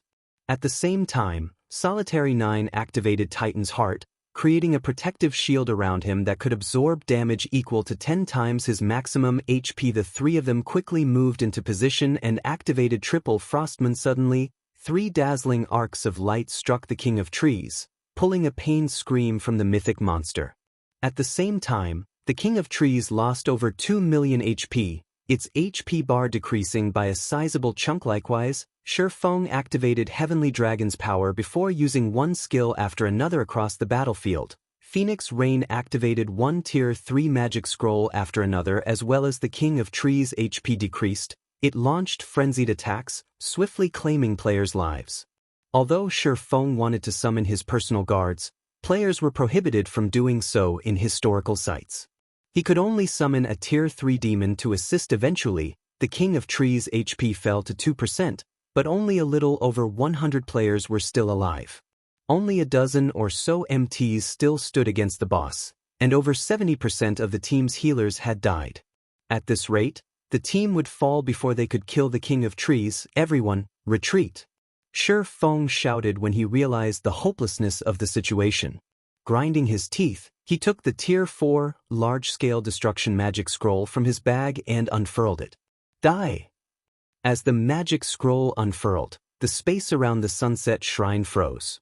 The surrounding mana surged towards the scroll in Feng's hand before a golden magic array formed beneath the boss. Boom. Suddenly, a golden pillar of light rose from the ground, enveloping the Mythic-ranked guardian boss and piercing through the magic barrier around the sunset forest. The King of Trees' tendrils, both main and minor, disintegrated. Its remaining 2% HP fell to 0 instantly. By the time the golden light pillar dissipated, nothing had remained of the King of Trees. The surviving players only saw a scorched, empty plot of land. Chapter 1483. Obtaining the first clear of the sunset forest. Chapter 1483. Obtaining the first clear of the sunset forest. The boss is dead. What tier was that spell? How is it so powerful? As the Tier 4 spell, Titan's Wrath, dissipated, the surviving team members regained their senses. Even then, they couldn't bring themselves to believe that the King of Trees was dead. By the time the team had taken the King of Trees down to 2% of its HP, it had deployed well over 1,000 minor tendrils on the battlefield. With the remaining 100+ members on the team, it would have been impossible to wipe out the boss's remaining HP before the mythic monster annihilated the rest of the team. And yet, just as the team was about to wipe, someone bombarded the King of Trees into oblivion. Why wouldn't they be shocked? Was that some sort of trump card Zero Wing had kept hidden? Phoenix Rain stared at the empty plot before her in shock. She had never expected Zero Wing to have a Tier 4 large-scale destruction magic scroll at this stage of the game. Tier 3 magic scrolls were extremely precious. With just one of these scrolls, an ordinary player could make a fortune overnight with enough funds to purchase a powerful set of equipment. Among the various magic scrolls available, large-scale destruction spells and summoning spells were the most valuable and highly sought after by the various large guilds. Both types of magic scrolls were powerful enough to turn the tide in battle, but Feng had actually used a Tier 4 large-scale destruction magic scroll. Not even the Dragon Phoenix Pavilion had gotten their hands on such a scroll. The King of Trees' death contributed a tremendous amount of EXP to the surviving players. Phoenix Rain had even risen from level 48 to level 49. They had obtained more EXP than anyone had expected. Meanwhile, after the King of Trees' death, the barrier enveloping the Sunset Shrine gradually disappeared. System, congratulations! You are the first team to raid the Sunset Forest successfully. Rewards in the Sunset Shrine doubled. You will be teleported out of the Sunset Forest after 1 hour automatically. Healers, resurrect the dead. Everyone else, rest up. Feng commanded before entering the Sunset Shrine with Phoenix Rain to inspect the treasures inside. The other players couldn't help their envy, curious about what treasures the shrine held, but they knew that they'd have to wait. Historical sites typically offered far more treasure than dungeons, some of which could be used as guilds' trump cards. Naturally, these guilds would have more of an advantage if fewer people knew about these items. As for Feng, not only was he Phoenix Rain's ally, but he had also signed a contract with the Phoenix Pavilion Master. He had also contributed the most during the raid. Thus, he qualified to enter the shrine alongside the guild leader Zero Wing and the Asura adventurer team. Quiet Melody could not help but watch Feng's departing back before glancing at Asura's resting members, curiosity and intrigue dominating her thoughts. It seems that I really will need to report to the guild leader. Despite all of the effort the Sacred Temple had spent raiding various historical sites, the guild had failed to raid a single Grade 2 ruin, yet Phoenix Rain's temporary team had secured the first clear of a Grade 1 historical site. If other guilds discovered this, it would cause a commotion on the journey here. Quiet Melody had carefully observed everything that had happened. Based on what she had seen, she was absolutely certain that without Zero Wing and Asura's help, Phoenix Rain's team would have failed. In fact, they would have been lucky to reach the Sunset Forest core within the allotted time, much less kill the Mythic-ranked King of Trees. She had never imagined that a recently established guild like Zero Wing could become so powerful in such a short amount of time. While historical sites were very rare in God's domain, super guilds like the Sacred Temple had discovered quite a few already. The only thing preventing them from harvesting these ruins' treasure was their lack of strength. Although she did not know what the conditions of Phoenix Rain and Zero Wing's agreement, the Sacred Temple was capable of any price she could afford. Elsewhere, with the magic barrier gone, Feng and Phoenix Rain easily entered the Sunset Shrine. The interior was luxurious. It looked more like a palace than a shrine. Meanwhile, the two found a large pile of items in the center of this palace. This is the Sunset Forest's first clear reward? Even Phoenix Rain, who had seen plenty of treasure before and had her own significant wealth, was surprised to see the mound before her. Among the small mountain of items, she easily counted more treasure chests than what they had looted from the 3 dryad nests they raided earlier. She even saw a few epic treasure chests among them. Aside from treasure chests, there were all sorts of master-ranked potions, high-tiered magic scrolls, special gemstones, and many other valuable items. As she gazed at the items, Phoenix Rain felt as if she were dreaming. At least I didn't waste that Tier 4 magic scroll. Feng spotted 3 epic treasure chests in addition to elemental treasure boxes and 7 Luminaries treasure boxes, which contained elemental sources and 7 Luminaries crystals. Respectively. He had thought that the flame potions would be enough to raid the Sunset Forest, but in the end, he had been forced to use a Tier 4 magic scroll as well. But after seeing the Sunset Shrine's treasure, he was satisfied with trading a Tier 4 magic scroll for the first pick of 5 of the shrine's items. Neither the elemental treasure boxes nor the 7 Luminaries treasure boxes were any less valuable than the epic treasure chests.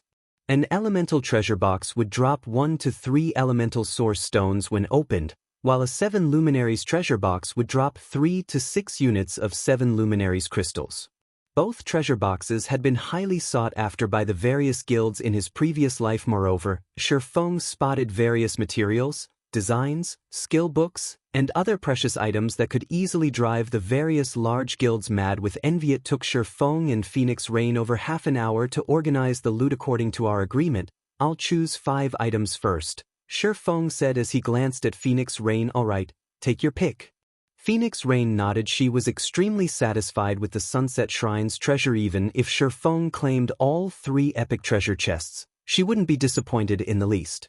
After all, among the treasures here, over 10 were just as valuable. Seeing Phoenix Rain nod, Feng began to select his prizes. However, the man hadn't pocketed the 3 epic treasure chests as Phoenix Rain had expected. On the contrary, Feng didn't even glance at the treasure chests. Instead, the first items he claimed were the 2 elemental treasure boxes. While current players might realize how valuable elemental sources were, he did.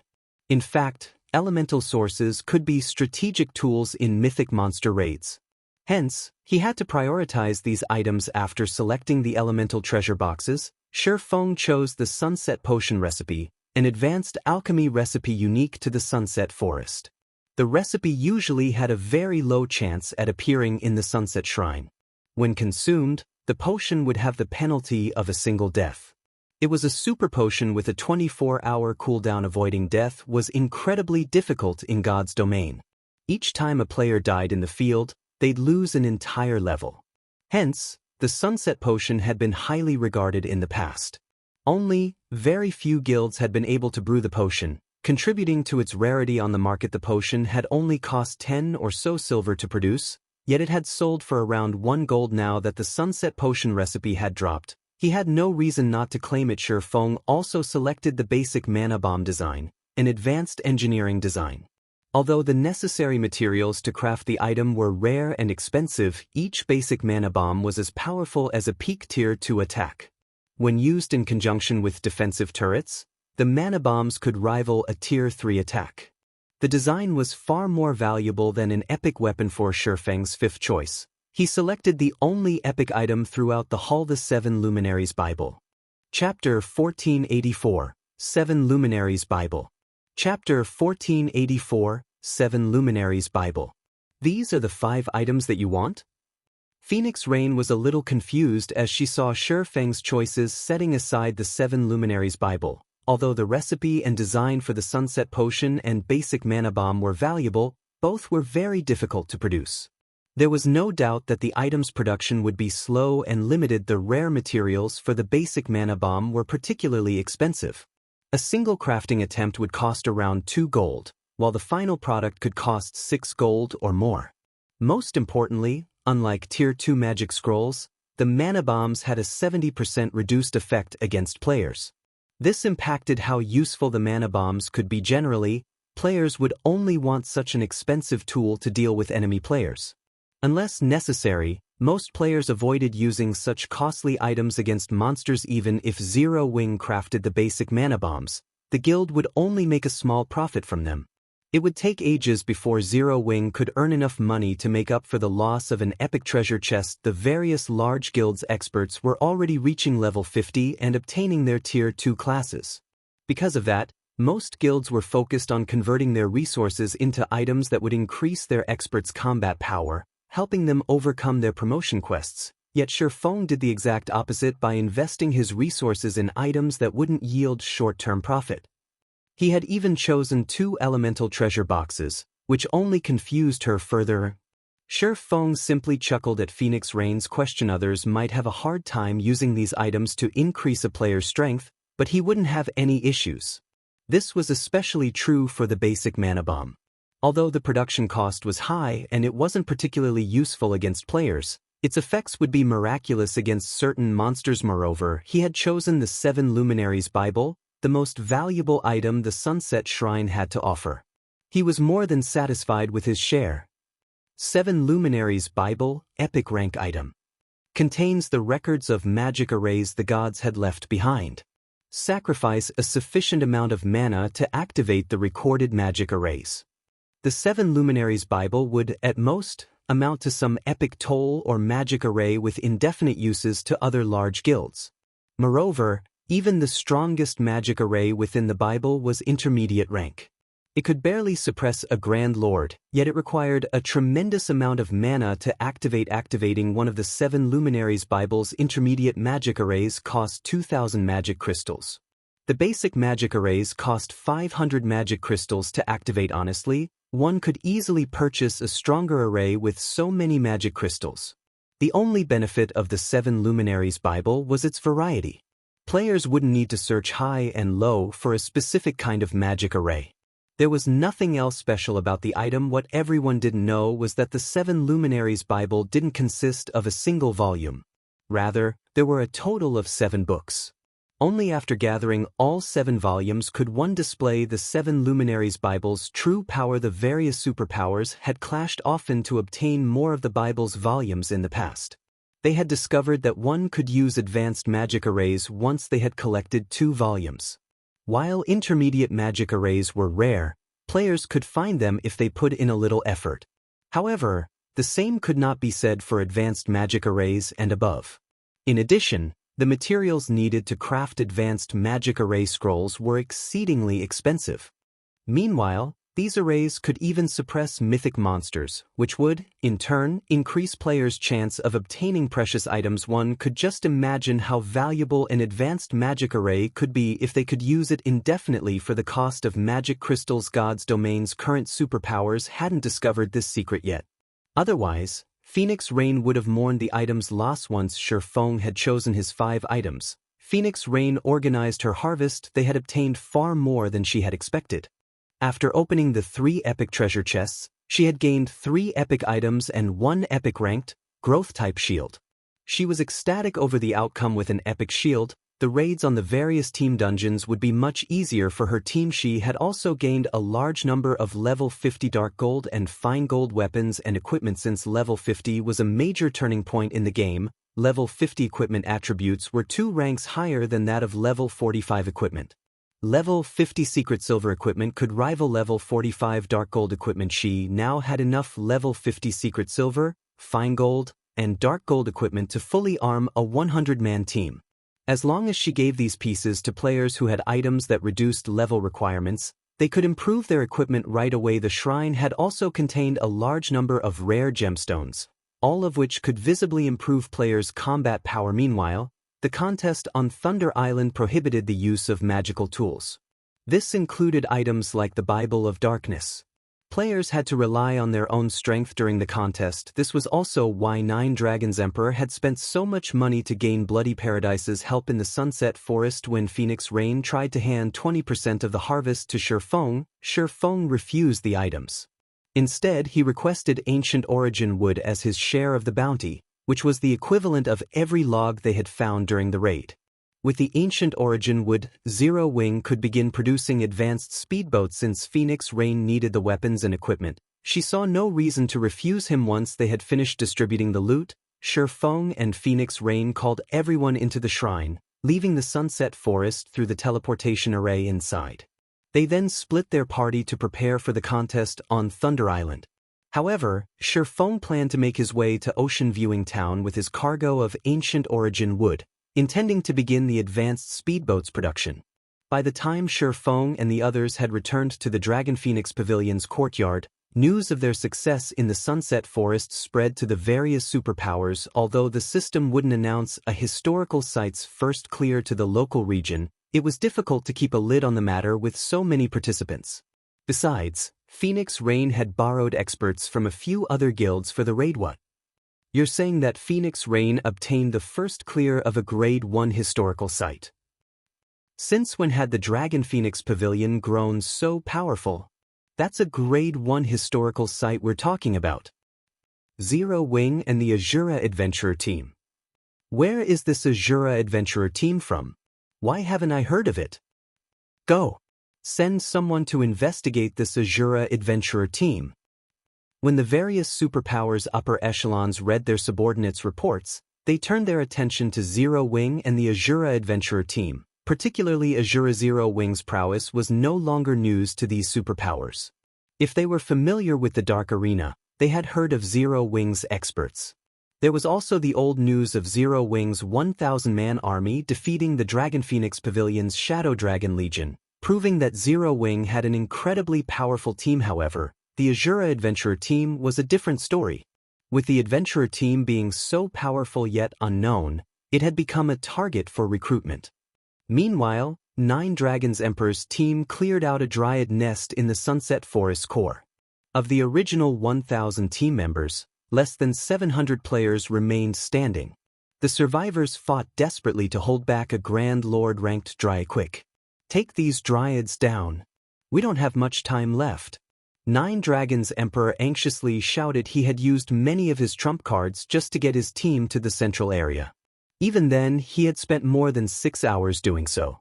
Once there, they had spent quite some time exploring the area before they had found a dryad nest, but they hadn't expected the dryads to be so difficult to deal with.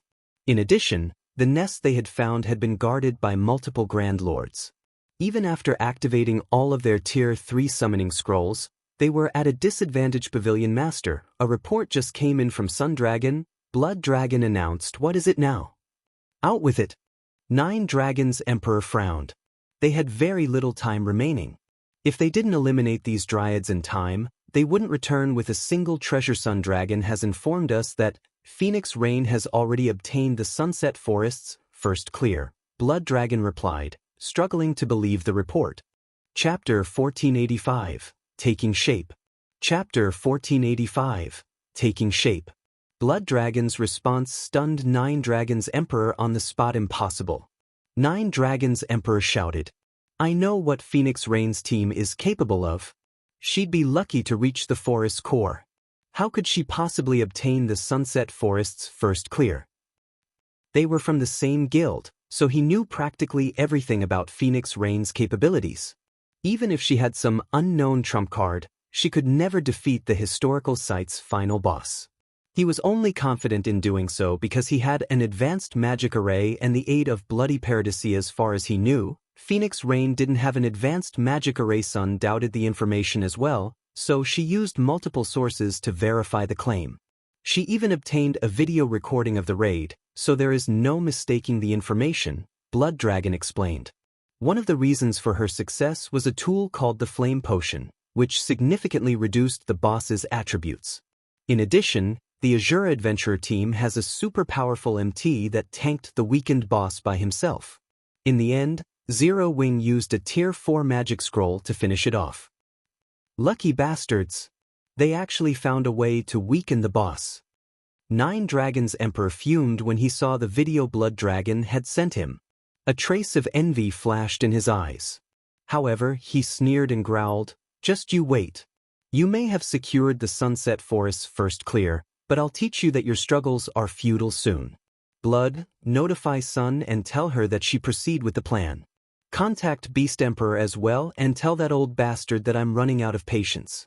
I don't want to see Zero Wing prance about any longer. Understood. Blood Dragon shuddered when he heard the cold determination in 9 Dragons Emperor's voice. Elsewhere, Feng arrived in Ocean Viewing Town via a teleportation array. The town's player population had increased significantly since his first visit. He saw countless players forming teams and parties as they prepared to set sail for the islands to grind and level. He also spotted a few merchant fleet representatives conducting their maritime transportation business transport from Ocean Viewing Town to Sandy Bay Town. Special price right now. Only charging 15 silver per person. Less than 1,000 slots of bag space free of charge. 5 silver for every additional 1,000 slots. 3 silver for each non-bag space item. Transport from Ocean Viewing Town to Coral Harbor. Only charging 20 silver per person. Less than 1,000 slots of bag space free of charge. 7 silver for every additional 1,000 slots.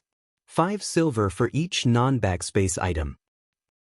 Many independent merchant and adventuring players crowded around the merchant fleet representatives, trying to haggle down the prices. Players who preferred to use the merchant ships were generally trying to avoid exorbitant teleportation fees.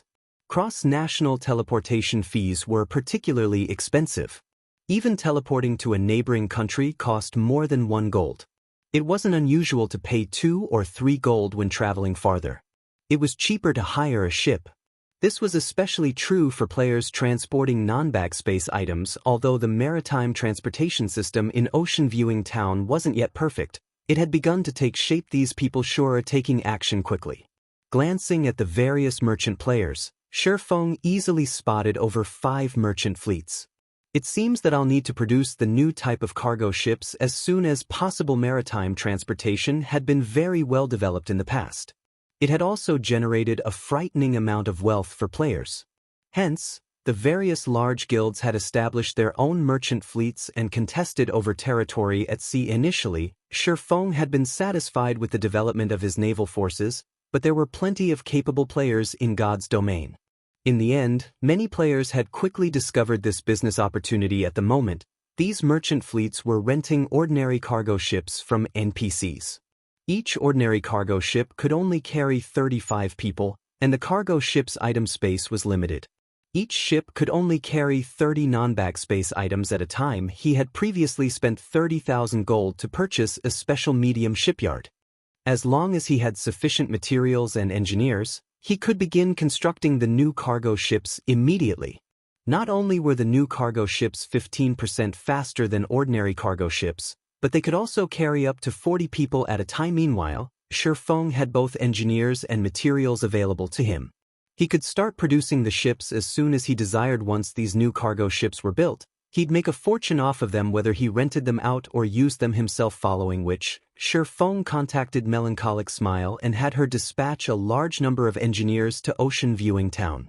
Previously, the Candlelight trading firm had lacked both quantity and quality of engineers, but now they had become a holy land for lifestyle players in Star Moon Kingdom. Since the trading firm constantly recruited lifestyle players, they had a large collection of engineers. Right now, even if the trading firm only dispatched a small fraction of these players, they would be more than enough to operate a large shipyard, not to mention a medium shipyard guild leader. Do you really intend to use such a precious material to construct the Flying Eagle speedboats and new cargo ships? Burning Abyss was astonished as he gazed at the ancient origin which Feng had placed before him. As a master engineer, he had researched the various materials available in God's domain. This was especially true for the materials useful to engineers. He knew that Ancient Origin wood was a top-tier material meant for ship construction. Using it to construct bronze speedboats would be a waste, much less constructing an advanced speedboat. The new cargo ship was even less valuable than an advanced speedboat. Just use it for now. I don't have any higher-ranked designs on me at the moment. Feng was just as reluctant to use the wood. After all, Ancient Origin wood was a precious material that could only be obtained from the Sunset Forest.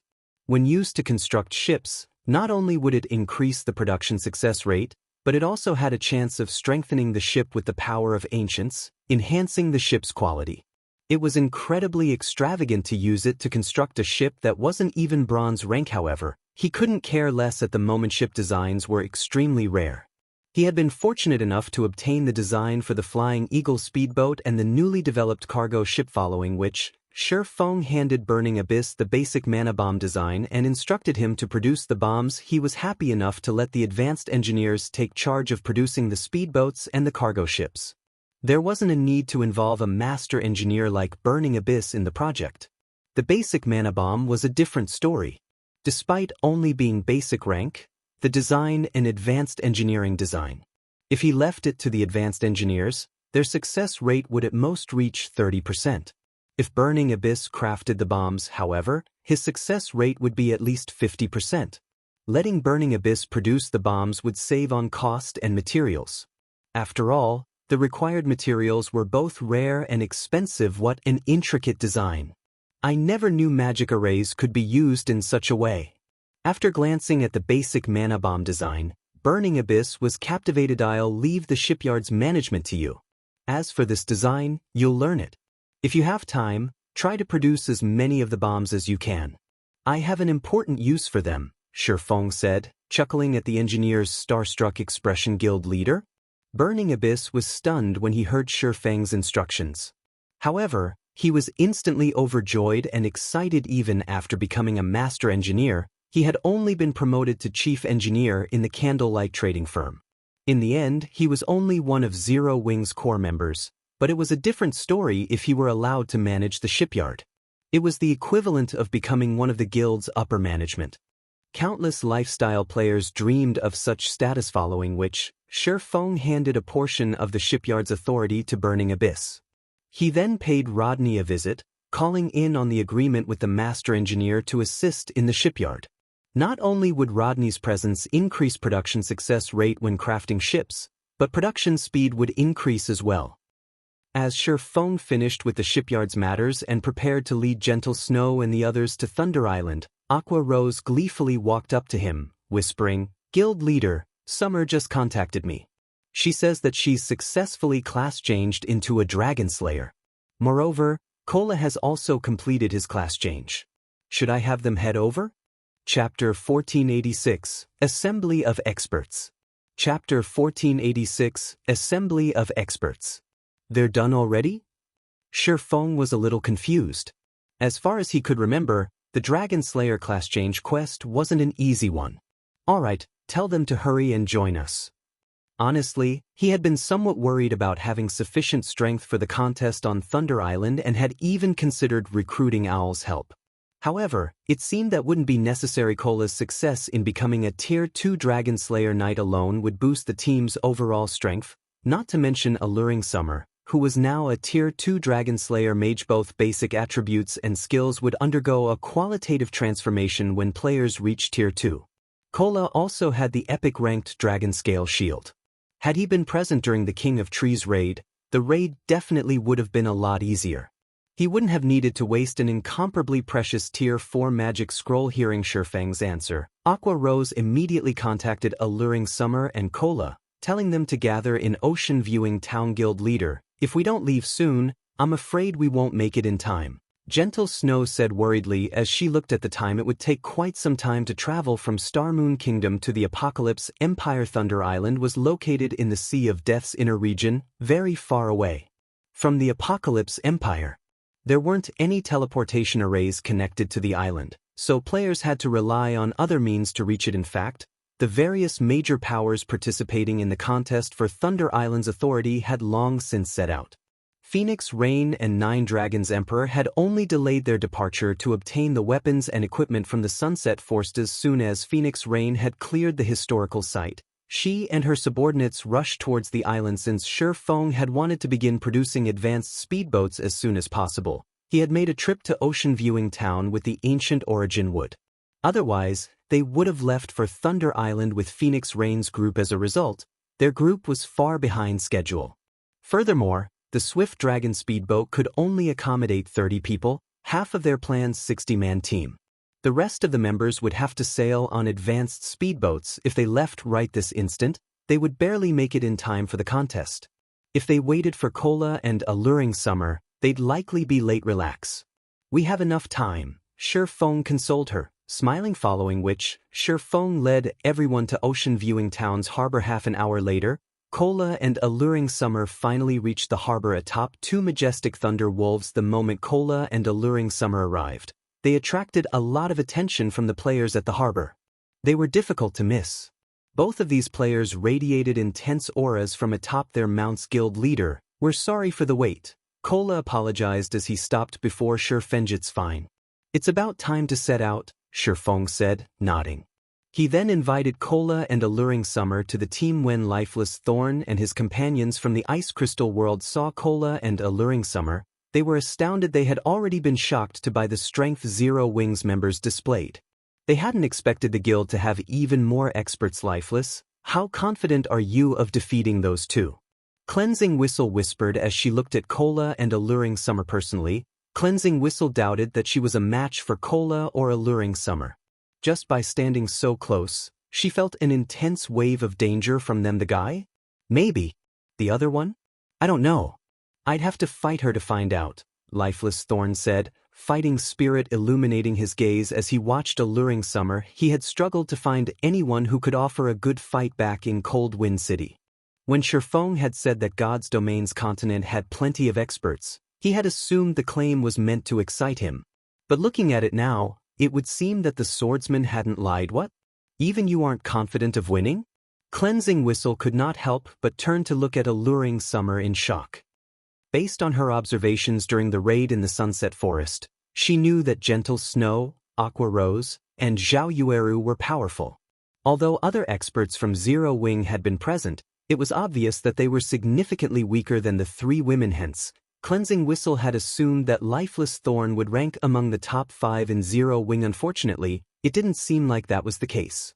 When she thought about how Zero Wing had at least 5 experts who were even stronger than a monster like Lifeless Thorn, her shock was natural. However, Cleansing Whistle felt pretty lucky about the situation. She had been Cold Wind City's #1 swordsman. With no suitable rivals, she had to rely on herself to improve. Now, however, she met a group of people who were much stronger than her. They also had an expert swordsman like Feng. If she fought alongside these powerful people and leached off of their experiences, she could grow stronger far more quickly. Cleansing Whistle wasn't the only one with such thoughts. Solitary 9 and Dark Madness were just as pleased as Asura's members subtly watched Cola and Alluring Summer. Feng arrived beside the harbor and pulled a crystal bottle from his bag. He then began to chant, and incantation runes lit up and danced around the crystal bottle. A short moment later, dark fog surged forth, expanding to cover a large area of the water before Feng. The scene attracted a lot of attention. What's going on? Is that guy summoning a mysterious iron speedboat? That shouldn't be possible. No speedboat is that big. It must be a cargo ship. I've seen someone release a cargo ship before, and it definitely wasn't that large. While everyone discussed the disturbance, the cloud of dark fog expanded up and out. Soon, the fog dissipated, revealing Feng's ship. The ship was a silver sailboat, double the size of ordinary cargo ships. While it was docked, it dwarfed the nearby ordinary and advanced speedboats. That's a sailboat. How is this possible? Everyone was stupefied when they saw the one-horned sailboat. As naval players, they had spent most of their gaming career in God's domain at sea. Although they weren't well-known experts, they understood ships just as well, if not better, than the various large guilds. A sailboat could send tremors throughout the Apocalypse Empire. It could definitely overturn the current hierarchy of the Empire's naval powers. Even a bronze speedboat was no more than a fly to be swatted in the face of a sailboat guild leader. Since when do you have a sailboat? Could it be? Have you already repaired the sailboat we got from the fallen arcs? Aqua Rose's eyes glowed as she stared at the monstrosity of a ship before her. Although Zero Wing had the Swift Dragon speedboat, at the end of the day, a speedboat was just a speedboat. Without a large number of support ships, it would be very difficult to exert the Swift Dragon speedboat's maximum potential. At most, Zero Wing would be a minor threat to the Apocalypse Empire's various naval powers. However, it was a different story if Zero Wing had a sailboat. A sailboat would allow Zero Wing to contest for the Empire's port cities. If they had their own port city, they wouldn't have to operate in the dark. They could simply steamroll over any opposing forces. Even Gentle Snow was speechless. Despite being one of the guild's vice-guild leaders, she still didn't have a clear idea of how many secrets Zero Wing had. It wasn't unlike the Asura adventurer team's sudden appearance. I haven't repaired the Storm sailboat yet. I obtained the one-horned sailboat from a sea monster I helped kill, Feng said, shaking his head. All right, we don't have much time. Get on the boat. Chapter 1487. Shocking all sides. Due to the dark clouds that shrouded the Sea of Death all year round, it was always dusky. However, contrary to the islands in the Sea of Death, lightning constantly struck around Thunder Island, illuminating the area. As Thunder Island could be found in the Sea of Death's inner region, permanent storms assailed the water. In addition, a large number of powerful sea monsters lived in the area, preventing seafaring adventurers from casually approaching the island. At this moment, however, ships of various kinds had dropped anchor around Thunder Island, forming a tight circle around the landmass. The naval adventurer teams that had come to spectate the upcoming contest were shocked. Pantheon's fleet is amazing. It dispatched 14 bronze speedboats and 1 mysterious iron speedboat. That's nothing. Look at the Sacred Temple. Now, that's what I call amazing. The Sacred Temple has sent over 100 speedboats. Among them, 23 are bronze speedboats, and over 50 are advanced speedboats. There are even 2 mysterious iron speedboats in the fleet. The Sacred Temple's navy is definitely the strongest of them all. I'm not so sure about that. Miracle has been rapidly developing its navy. Although the guild doesn't have any mysterious iron speedboats, it has 21 bronze speedboats and the Sea Dragon Mark, a secret silver speedboat. You should see how fast that secret silver speedboat is. I wonder who will win the contest. The spectating players brimmed with anticipation as they discussed the participating superpowers' navies. Originally, only a few superpowers had focused on the contest for Thunder Island, but as time passed, more guilds began to realize how important marine resources were. This was especially true for the treasured area known as the Sea of Death. In the end, more super guilds and super first-rate guilds had joined the fray. Moreover, Thunder Island was the only safe haven in the Sea of Death. Any player that wanted to develop in the Sea of Death would have to dock at Thunder Island to restock and repair.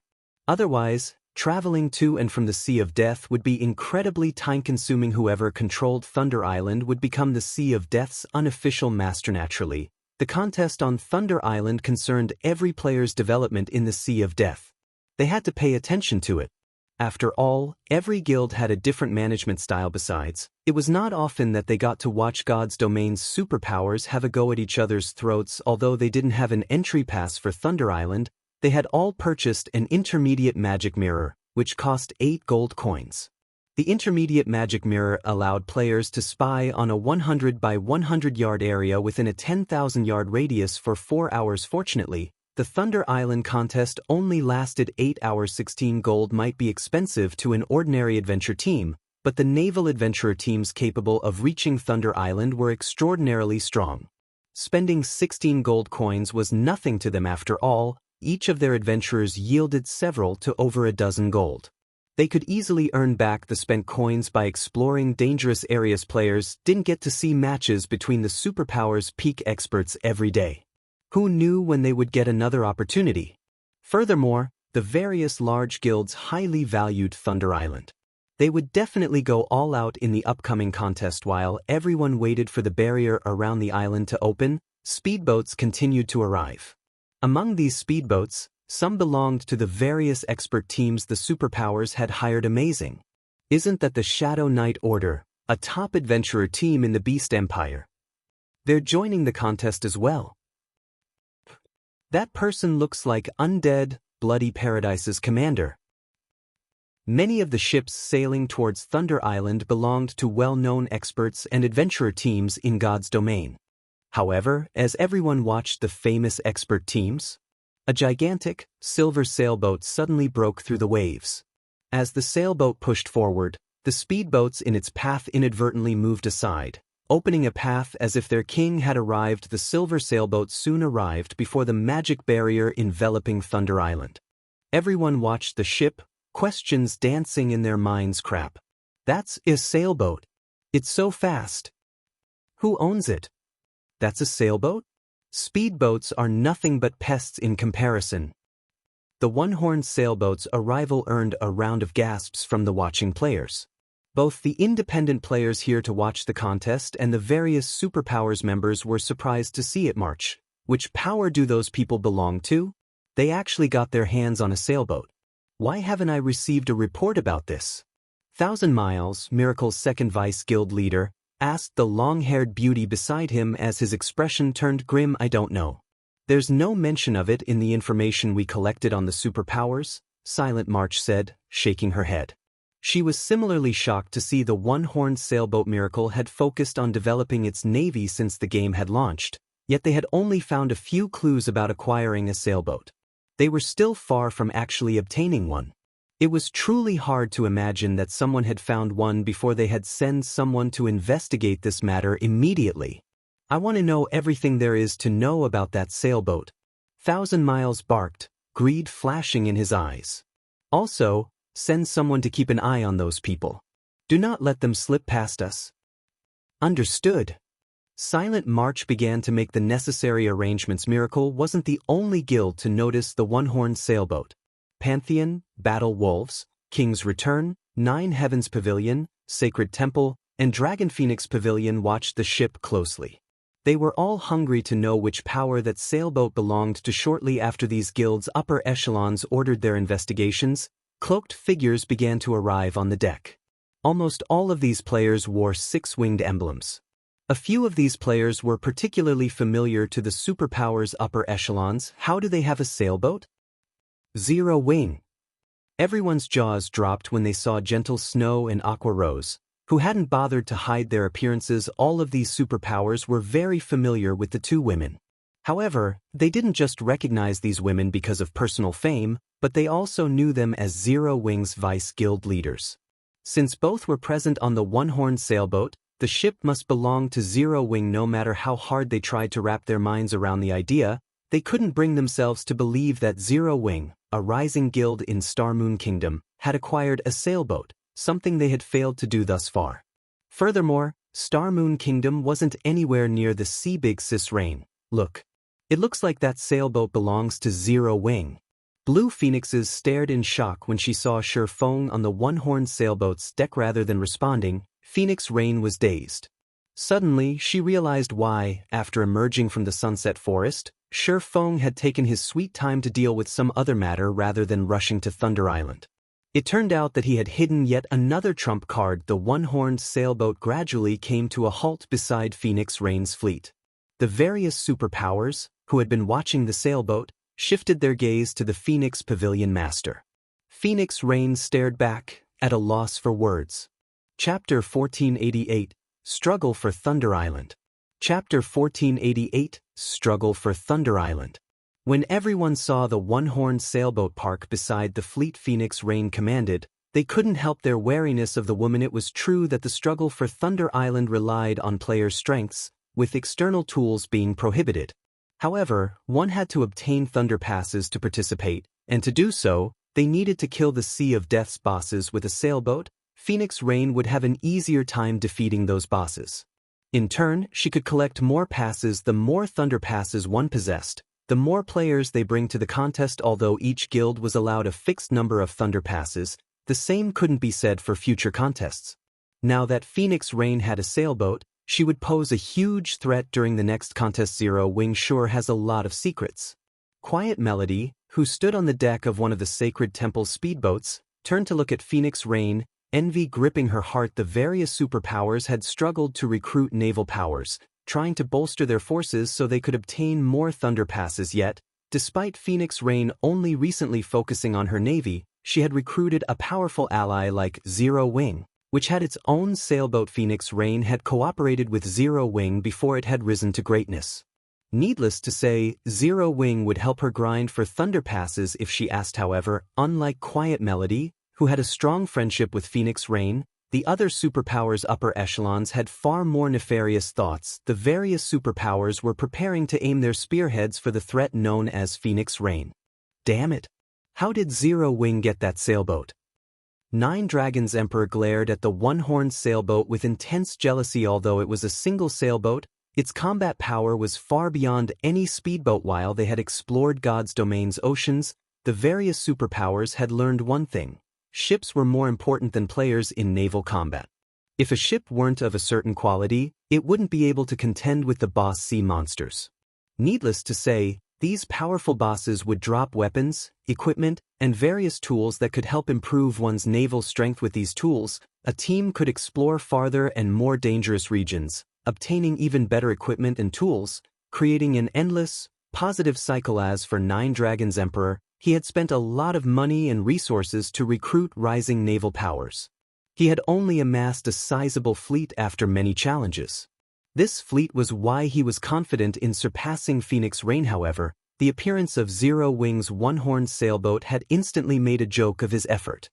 Pavilion Master, if Phoenix Rain has the help of a sailboat, she'll be a huge challenge in future struggles over Thunder Island. Blood Dragon worriedly commented. There was no doubting that neither Phoenix Rain nor Nine Dragons Emperor would dominate Thunder Island this time. At most, each side would occupy a small corner of the island, slowly growing their navies until they could dominate the island as a whole. Now that Phoenix Rain had a sailboat on her side, there was no doubt that she had a massive advantage of Nine Dragons Emperor in future contests. Phoenix Rain will be a problem during future struggles for Thunder Island. However, she has to last until the next contest. First, Nine Dragons Emperor hissed once he calmed down. Sneering, he continued, "Contact the other guilds. Tell them that I'd like to discuss cooperation. I'm sure they'll be willing to work with us to annihilate Phoenix Rain." The various superpowers had been wary of each other thus far.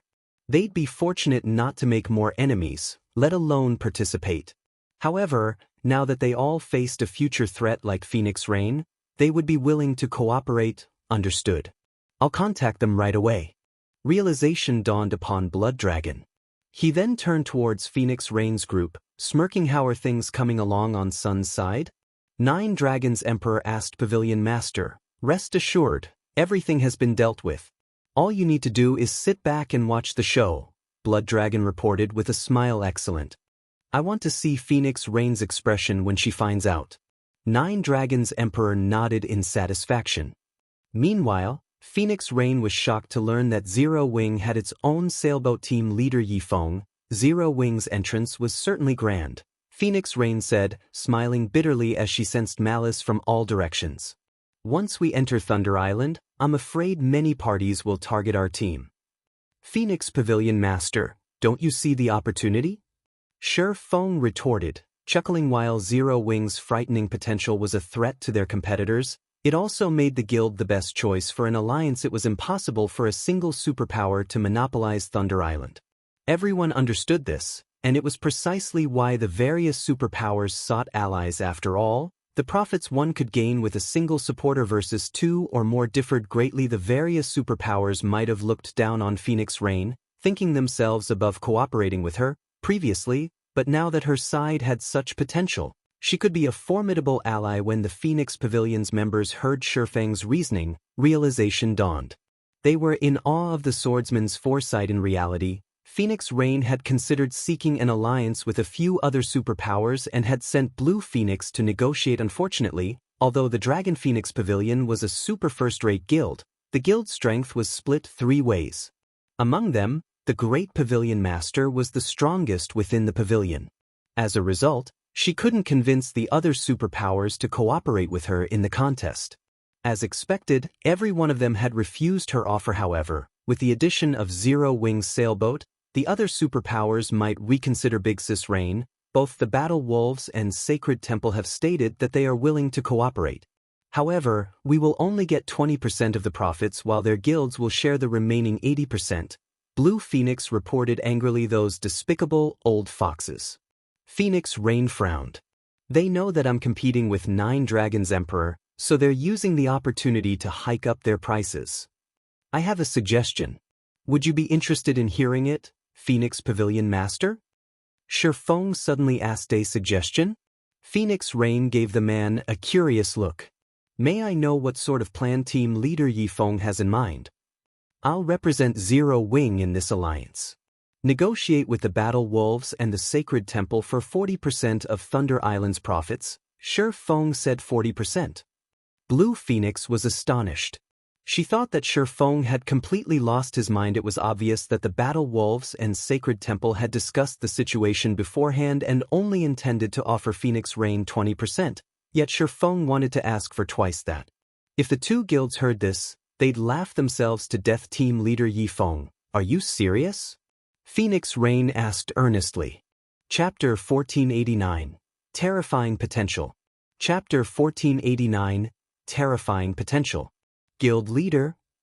Feng's proposal surprised both Gentle Snow and Aqua Rose. Both women thought the idea was ludicrous. The 20% the Battle Wolves and Sacred Temple had proposed included Zero Wing's cut, yet he wanted to double the price. Neither guild would ever agree. After all, both were bona fide super guilds. Phoenix Pavilion Master, do you really think that our two guilds aren't worth 40% of Thunder Island's profits? Feng asked, smiling. For a time, Phoenix Rain did not know how to answer Feng's question. Her forces were, in no way, inferior to Battle Wolves and Sacred Temples. She just didn't have as many people. However, it was a different story if she included Zero Wing's sailboat. Zero Wing's sailboat could make up for the naval combat power the Phoenix Pavilion lacked. If both guilds worked together in the future, they'd be able to secure far more Thunder Passes than the Battle Wolves and Sacred Temple. Hence, asking for 40% of the profits was in no way excessive. Only, the Battle Wolves and Sacred Temple knew that other guilds would target her if she didn't cooperate with them. All sides might even turn against her as soon as they entered Thunder Island. If you don't feel that we're worth that much, then you should see this. Feng understood Phoenix Rain's concerns. He sent her a trade request, placing one of the crystal bottles from his bag into the trade window. A small sailboat. How?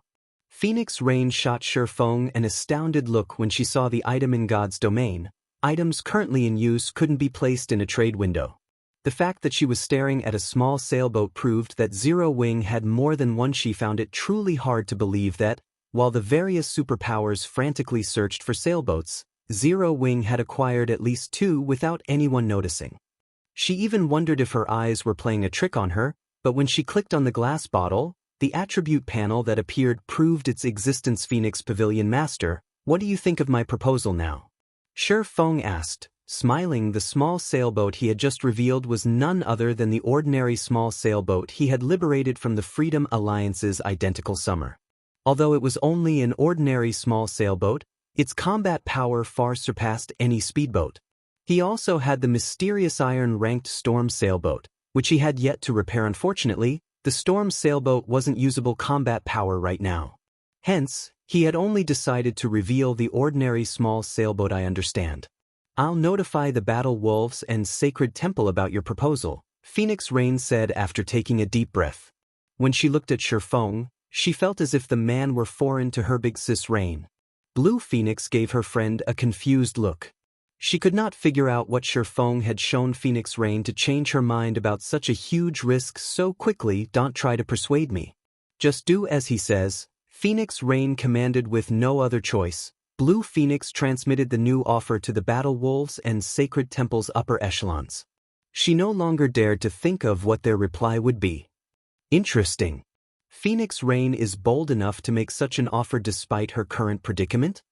Eternal Dead, the Sacred Temple's guild leader, could not help but laugh when he saw Phoenix Rain's counteroffer. On the other hand, Quiet Melody was dazed for a moment when she read the new message. Only one thought came to her mind: has Phoenix Rain lost her mind?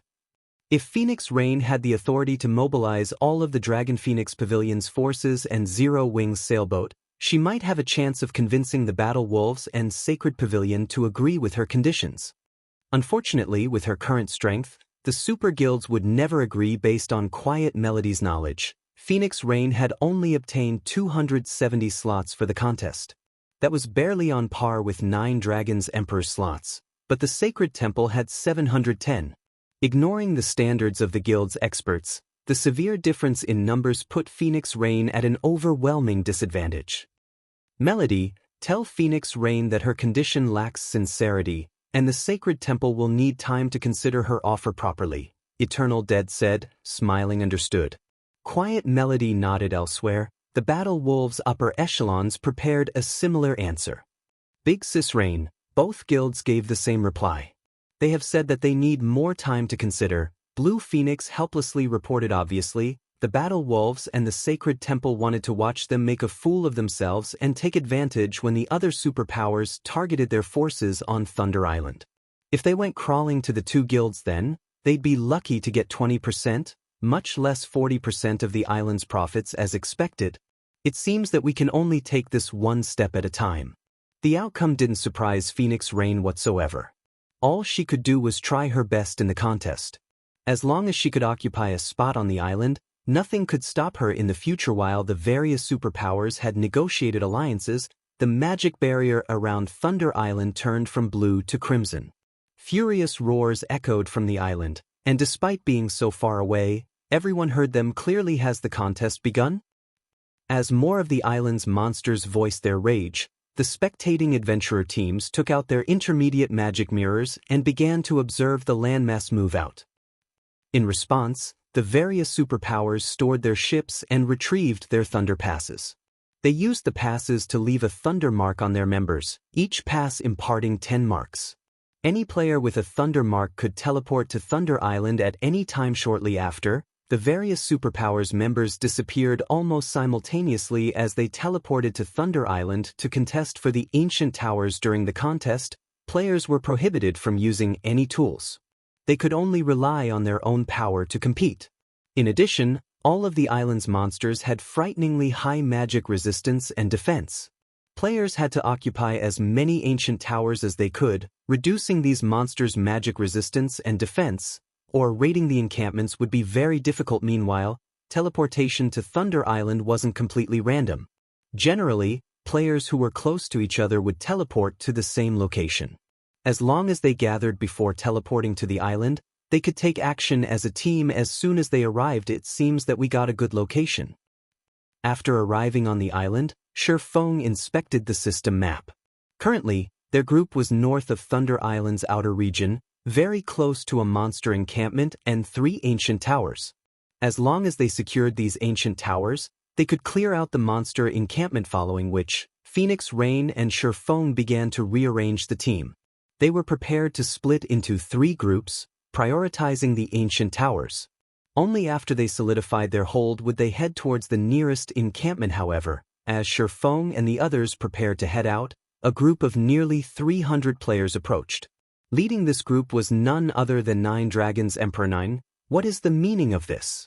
Phoenix Rain demanded in a chilling tone as she glared at the Heavenly Dragon Pavilion Master. What else could this be?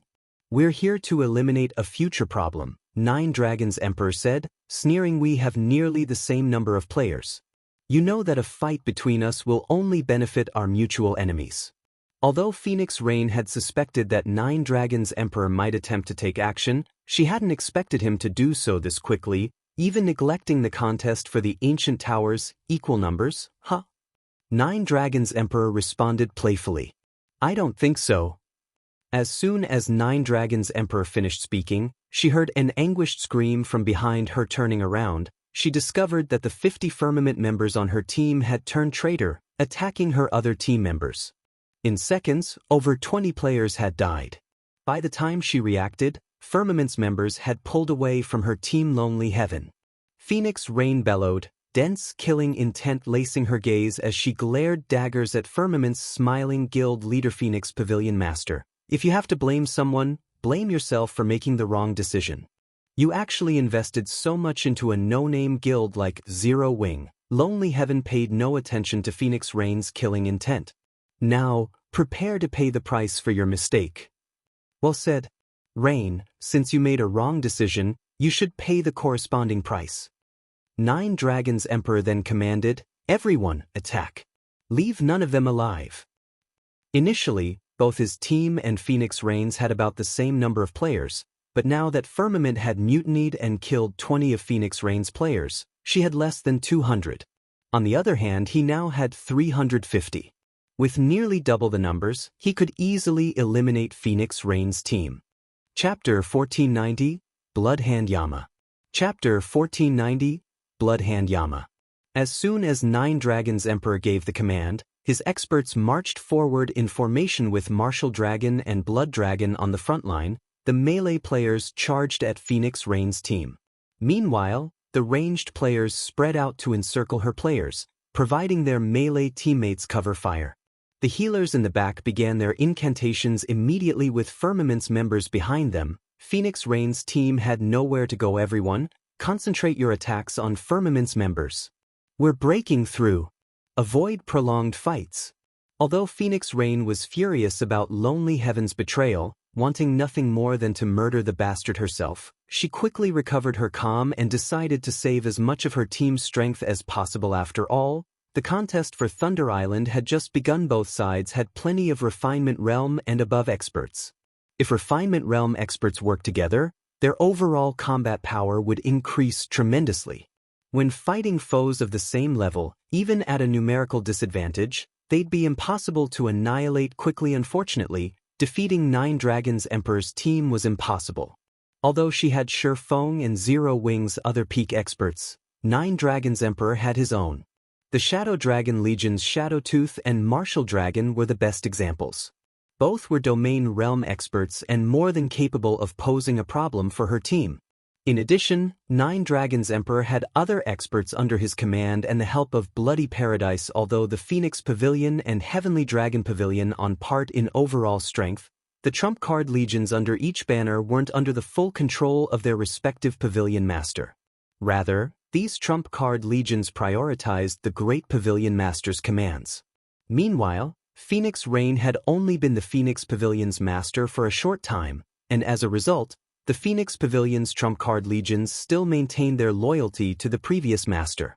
Like Shadowtooth's case, she wasn't allowed to order them around and had to resort to persuasion. This was why her power base was significantly weaker than 9 Dragons Empress. Now that he had persuaded Shadowtooth to fight for him, and Martial Dragon, whom 9 Dragons Emperor had nurtured, had become a domain realm expert, the gap between them had widened. With fewer players on her team, she had no chance of victory. She could only avoid a clash with 9 Dragons Emperor. Like in other maps, players that died on Thunder Island would lose a level and drop a piece of equipment. This gave her even more of a reason to avoid a fight with 9 Dragons Emperor. If her team were weakened further, she'd have no hope of capturing the ancient towers and monster encampments you wish to break through?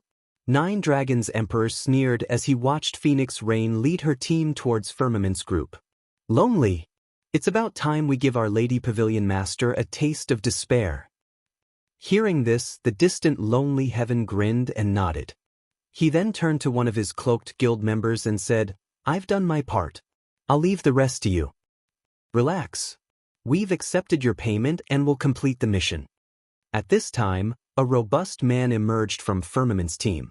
The man removed his black cloak, revealing a mass of muscle. With the black cloak gone, his horrific bloodlust was no longer contained, and even players standing over 30 yards away could sense it radiating off of him. This robust man wasn't the only one to remove his cloak. The 40-plus members Lonely Heaven had brought with him discarded the items as well, every one of them emanating a dense bloodlust. Every player's ID was pitch black, revealing their statuses as dark players. With one look at these players, Phoenix Rain's teammates shuddered. Bloodhand Yama. Phoenix Rain was shocked when she realized who the robust man was. Bloodhand Yama might be a foreign name among ordinary players, but it was very well known among the various superpowers. The man was one of the Flower of Seven Sins representatives. He had killed numerous superpowers upper echelons in the past. Phoenix Pavilion Master, your life is mine. Saying so, Bloodhand Yama gestured with a hand. Immediately, the Flower of Seven Sins members around him split into multiple parties and dashed towards Phoenix Rain and the others. He then raised his gray, diamond shield and tightened his grip on his double-headed, one-handed axe before charging like a berserk beast. Although Bloodhand Yama's team had very few members, the majority of them were shield warriors and berserkers. His team only had 5 healers. Because of the narrow canyon they occupied, the Flower of Seven Sins members easily formed a human wall that prevented anyone from passing. Meanwhile, the spectators watched the battle from the waters around Thunder Island. As a result, news of the battle spread quickly to the various superpowers on the island. Nine Dragons Emperor really is ruthless. Despite being from the same guild, he is trying to annihilate Phoenix Rain's forces. Eternal Dead, who currently commanded the Sacred Temple's members as they captured an ancient tower, couldn't help but chuckle when he saw the video. Fortunately, after this battle, Phoenix Rain should realize that without our help, she won't accomplish anything on Thunder Island. How rich! In addition to Bloody Paradise, he invited the Flower of Seven Sins to help him? He'll likely put Phoenix Rain down for good this time. When the Battle Wolves Sirius watched the video his subordinate had transmitted, he could not help his rueful sigh. In the virtual gaming world, both the Flower of Seven Sins and Bloody Paradise were organizations that were moved by money. The Flower of Seven Sins, in particular, was famous for its high prices. Even super guilds would lament the cost of assassinating a vice guild leader-level player. However, Sirius had to admit that the Flower of Seven Sins services were worth every penny. As long as one could afford their prices, the organization would guarantee any player's death. Meanwhile, back on the battlefield, the Flower of Seven Sins members slammed into Phoenix Rain's group. Bloodhand Yama easily made his way through the blockade of Phoenix Pavilion members. As if he could predict the future, he dodged or blocked every attack sent his way. When his double-headed axe descended, it always found its mark. As a result, Bloodhand Yama slaughtered the Phoenix Pavilion's refinement realm experts and slowly, but surely made his way towards Phoenix Rain. So strong. Solitary 9, who was also a shield warrior, was shocked by Bloodhand Yama's strength. The man's display was completely different from Feng's in Cold Wind City.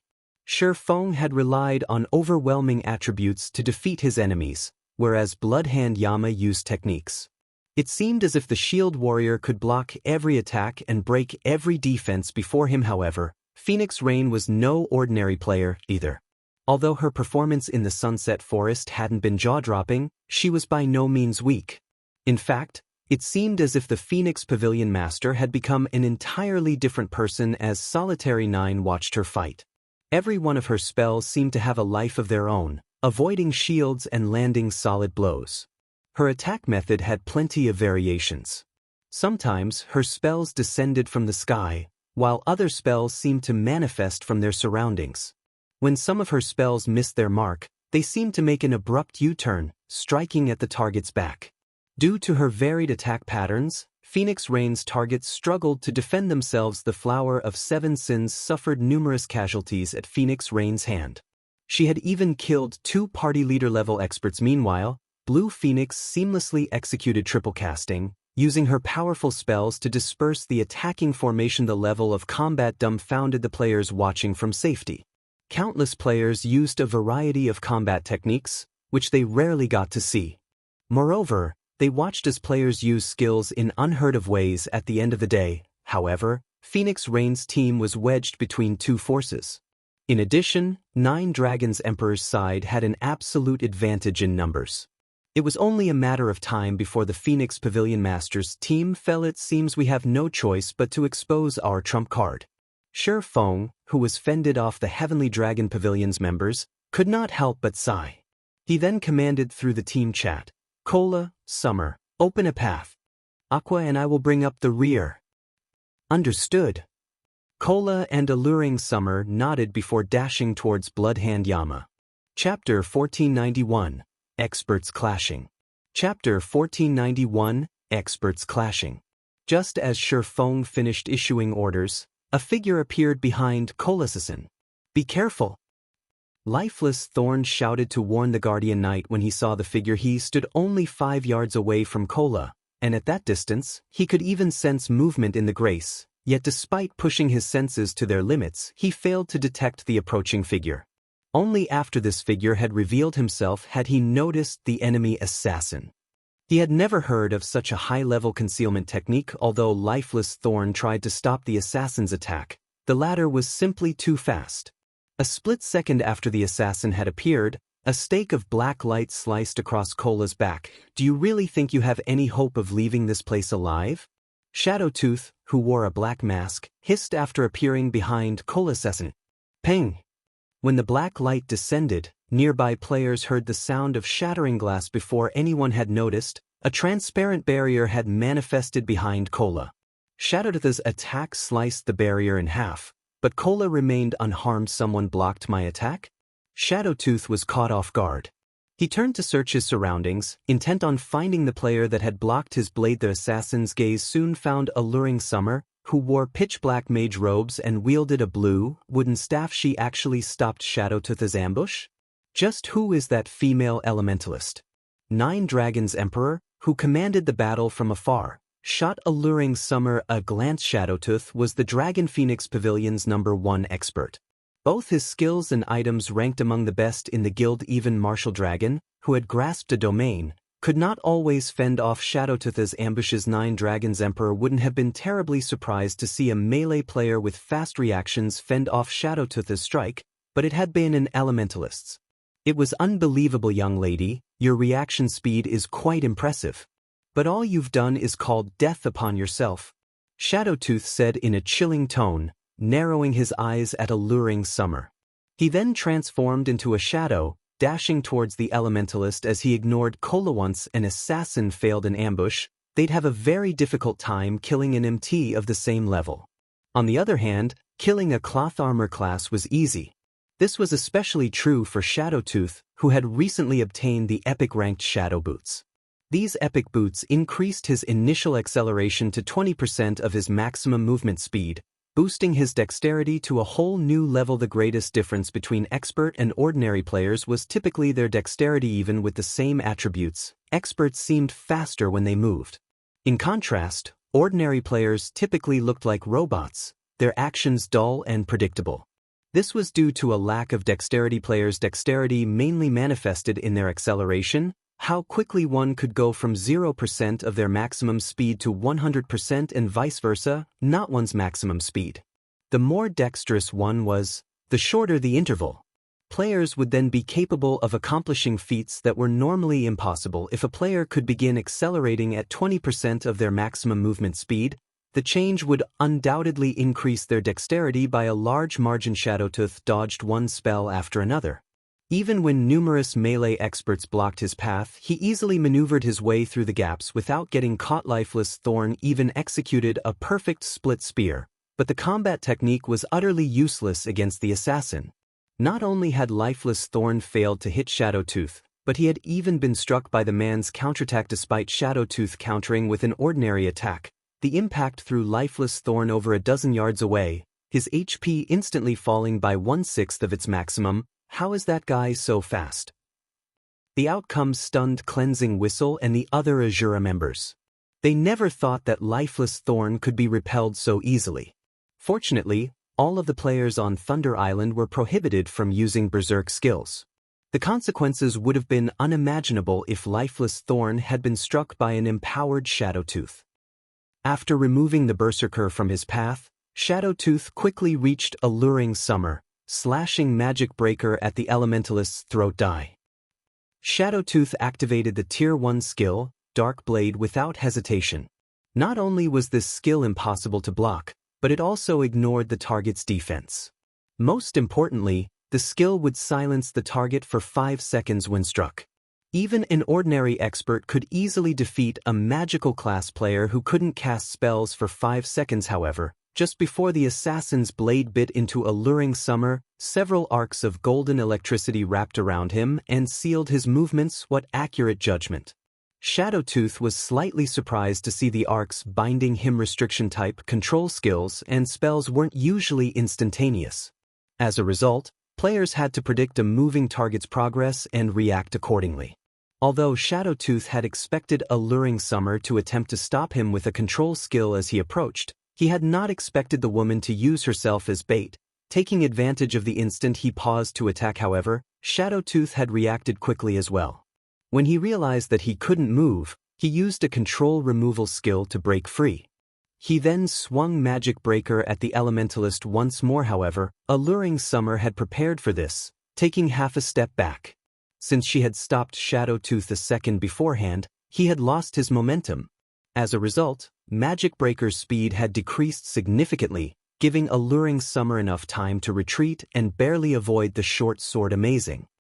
When Lifeless Thorn, who stood in the distance, saw this, he was astounded by Alluring Summer's control over the battlefield. Alluring Summer waved her staff after dodging Shadowtooth's attack. Suddenly, numerous blue, basketball-sized lightning balls appeared around the Elementalist. A moment later, all 30+ lightning balls bombarded Shadowtooth from multiple different directions. The assassin had no choice but to retreat temporarily, but as if the lightning balls had locked onto him, they moved towards his blind spots. In the end, even a domain realm expert like Shadowtooth was forced to activate Wind Steps, utilizing the moment of invulnerability to retreat. Why does Zero Wing have so many experts? Nine Dragons Emperor was stunned. He had never expected Zero Wing to have more people capable of forcing Shadowtooth back elsewhere. Kola arrived to help Phoenix Rain, charging at the approaching Bloodhand Yama. Despite this, the man showed no signs of avoiding the Guardian Knight. Instead, he raised his shield and increased his speed. One was a shield warrior, while the other was a Guardian Knight. Both players had high HP and defense. Neither of them was afraid of a head-on collision. Boom. When the two shields collided, a powerful shockwave shook their surroundings, causing nearby players to shudder involuntarily. Bloodhand Yama, who had been unstoppable thus far, had taken a step back. In contrast, Kola actually remained steady. The difference between their strengths was obvious at a glance. Is this for real? Someone actually stopped Bloodhand Yama? The various superpowers watching the fight with their magic mirrors were shocked by Kola's strength. None could believe that someone had stopped the famous Bloodhand Yama. Bloodhand Yama was famous for his violence in the virtual gaming world. He had always been a shield warrior and pursued brute strength. Unlike ordinary MTs, Bloodhand Yama focused on strength when allocating his free attribute points and selecting weapons and equipment. Moreover, in addition to his shield and double-headed axe, his chest piece, helmet, and gloves were epic rank. The man didn't bother to hide his gear's glow effects yet. Despite such excellent gear, he had lost a battle of strength. It was simply inconceivable. Chapter 1492, Dragon Slayer's Power. Chapter 1492, Dragon Slayer's Power. After getting repulsed by Kola, Bloodhand Yama did not evince even the slightest bit of anger or frustration. On the contrary, he licked his lips and revealed an excited expression. Immediately after, he raised his shield and charged at Kola again. This time, However, he did not go for a frontal assault instead. Just when Bloodhand Yama was about to clash with Cola, he suddenly changed his footwork, generating an afterimage in his original location as he circled around and avoided Cola's charge, leaving the Guardian Knight to hit only air. Immediate after, Bloodhand Yama appeared on Cola's right, the double-headed axe in his hand striking down at Cola's side abdomen, which was not protected by the Guardian Knight's shield, with lightning speed dang. Following which, a crisp clang resounded in the surroundings. Dazzling sparks flew as well at the critical moment. Cola had managed to shift his body sufficiently to allow his one-handed sword to block Bloodhand Yama's attack. Meanwhile, as a result of this clash, Bloodhand Yama staggered back a step. Bloodhand Yama's doppelganger actually got blocked? Phoenix Rain, who had initially been preparing to help Cola, could not help but be surprised by this scene. Just how much strength is Zero Wing hiding? She originally thought she had a very clear understanding of Cola's strength. Meanwhile, as far as she knew, Cola was definitely not strong enough to go up against Bloodhand Yama, even though he was the lead MT of Zero Wing's main force and possessed quite respectable basic attributes. However, with the facts placed before her, she had no choice but to admit that her understanding was inadequate. In reality, Phoenix Rain wasn't the only person surprised by this outcome. The Flower of Seven Sins members and Nine Dragons Emperor were similarly shocked. Right now, two of their most powerful members were actually stopped. Moreover, Bloodhand Yama's distraction gave Phoenix Rain and the others an opportunity to focus on dealing with the other members of the Flower of Seven Sins. Only Feng found this outcome to be natural. After all, Cola and Alluring Summer had both obtained the Dragon Slayer legacy. The Dragon Slayer legacy was a relatively special legacy. Unlike other legacies, it did not provide players with any elaborate skills or spells. However, it was a legacy that was upgradable. If the legacy were fully upgraded, it would not be the slightest bit inferior to a peak legacy. The reason for this was the dragon power players received when obtaining the Dragon Slayer legacy. The denser the dragon power inside a player's body was, the greater the power they would be able to exhibit. Legends had it that the power of the strongest Dragon Slayer in history surpassed even that of dragons. Now that Cola and Alluring Summer had become Dragon Slayers, their life ratings were superior to that of Tier 2 players. Hence, their basic attributes, physiques, and reaction speeds were not something players of the same level and tier could compare to.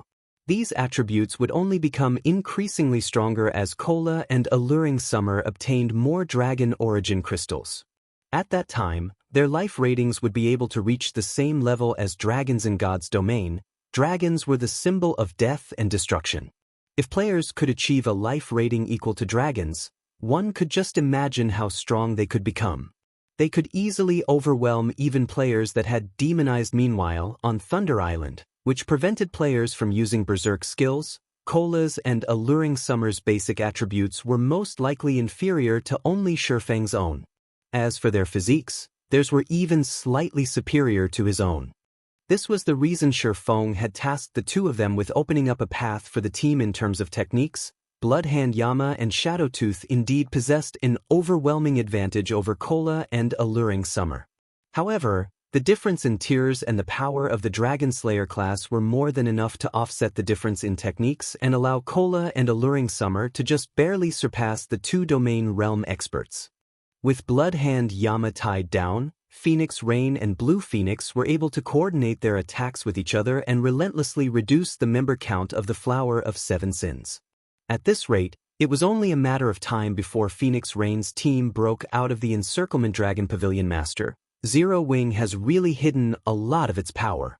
With Phoenix Rain's capabilities, I'm afraid it'll take only another minute or two for her team to escape the encirclement, Undead said, chuckling as he looked at the distant Flower of Seven Sins members fighting. Are you really sure you don't need my help? Hearing Undead's words, Nine Dragons Emperor gritted his teeth and said, Fine. As long as you can pin down Phoenix Rain's team here, I'll give that item to you.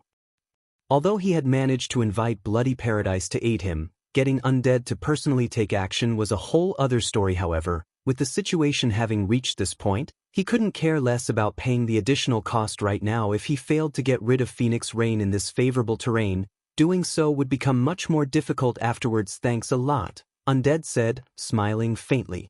He then started pacing slowly towards the battlefield. Upon Undead's entry into the battlefield, the Bloody Paradise members suddenly underwent a change. As if they had entered into a frenzy, they disregarded all costs to open up a path for Undead. As for Undead himself, he chanted an incantation as he walked forward. Suddenly, a pitch-black magic array appeared in the sky, enveloping half of the battlefield. The ambient mana then began surging towards the magic array, forming numerous pitch-black spears. Tier 1 curse, dark feathers. Disappear. Undead swung down his staff. Suddenly, several hundred pitch-black spears descended from the skies. As if they possessed a life of their own, these pitch-black spears all struck at the defensive blind spots of the enemy players. Each spear carried the power of a Tier 1 peak attack. Even MTs with high defense and magic resistance lost over 6,000 HP when struck. As for the other classes, they received over -10,000 damage from each spear. In the blink of an eye, the pitch-black spears killed over a dozen players, who failed to defend themselves properly. Even Solitary 9, who possessed the Titan Guard, could not repulse every spear sent at him and ended up getting struck 8 times. If not for him activating Titan's Heart, his HP would have long since ended up at a critical level. Who is that man? Cleansing Whistle's expression darkened considerably when she stared at Undead. She felt that Undead was simply too terrifying. After all, the man had actually managed to control hundreds of pitch-black spears simultaneously, making the spears move as if they were alive. Fortunately, she stood quite a distance from Undead and got struck by only 3 spears. Had she been any closer to the Elementalist, she might have lost her life already. So this is the 11th ranking expert on the God's Domain experts list? Gentle Snow's expression turned grim as she looked at Undead moving slowly in her direction. With her basic attributes and combat standards, she would be able to handle a dozen or so of those pitch-black spears simultaneously at most. If she had to go up against more than 100 of those spears, however, she would most likely have to activate the 7 Luminaries battle armor's active skill, Sky God's Glory, in order to survive. Not to mention, Undead had only used 1 spell thus far, yet he had already wreaked so much devastation. If they allowed the Elementalist to continue casting spells freely, the consequences would definitely be unimaginable. Phoenix Rain, who was currently fending off the Flower of Seven Sins members, also wore a grim expression when she saw Undead entering the battlefield. Undead was nicknamed the Devil's Hand. The man was capable of exhibiting any spell or skill to its fullest potential. Moreover, his ability to control the situation of a battlefield was peerless. He was most suited to group battles. Individually, he was also much stronger than old monsters like Bloodhand, Yama, and Shadowtooth. It was precisely because of Undead that even Ku Rong, the great pavilion master of the Dragon Phoenix Pavilion, feared Bloody Paradise greatly. Rain, stop your feudal resistance and just obediently accept your fate. 9 Dragons Emperor said mockingly when he saw the tides of the battle turning in his favor. He was fully aware of just how powerful Undead was. Even Martial Dragon, who had grasped a domain, could survive against Undead for only a short time. Moreover, both sides were currently intermingled, making it impossible for anyone to use large-scale destruction spells without resulting in friendly fire. In such a situation, Undead, an elementalist capable of freely controlling his spells, was practically a godlike existence. Guild leader, should I head over there? Aqua Rose suggested. At the moment, she was going up against more than 3 Refinement Realm experts simultaneously. However, seeing Undead and Bloody Paradise's members getting out of control, she decided it was more important to deal with them first. No need. Your spells have too much AoE. They're not suitable for this narrow and chaotic battlefield. I'll deal with him, Feng said, shaking his head before dashing towards Undead. Chapter 1493, 1-on-2. Chapter 1493, 1-on-2. On the chaotic battlefield, although Bloody Paradise's members numbered only around 60, the presence of Undead elevated the overall strength of the team by a significant margin. The reason for this was Undead's ability to aid his allies during their time of need. At the same time, he was also capable of creating gaps for these allies to strike at their opponents. He was like the overlord of the battlefield, and even Feng could not help but feel admiration for Undead's capabilities. Undead could not only achieve absolute control over the battlefield with his spells but also freely manipulate his enemies on the battlefield. It was precisely because of this talent of his that the secret pavilion had nicknamed him the Devil's Hand. When Feng entered within 60 yards of Undead, over 20 fireballs and ice spears suddenly flew at him. To Feng, however, attacks of this degree did not even warrant him blocking them.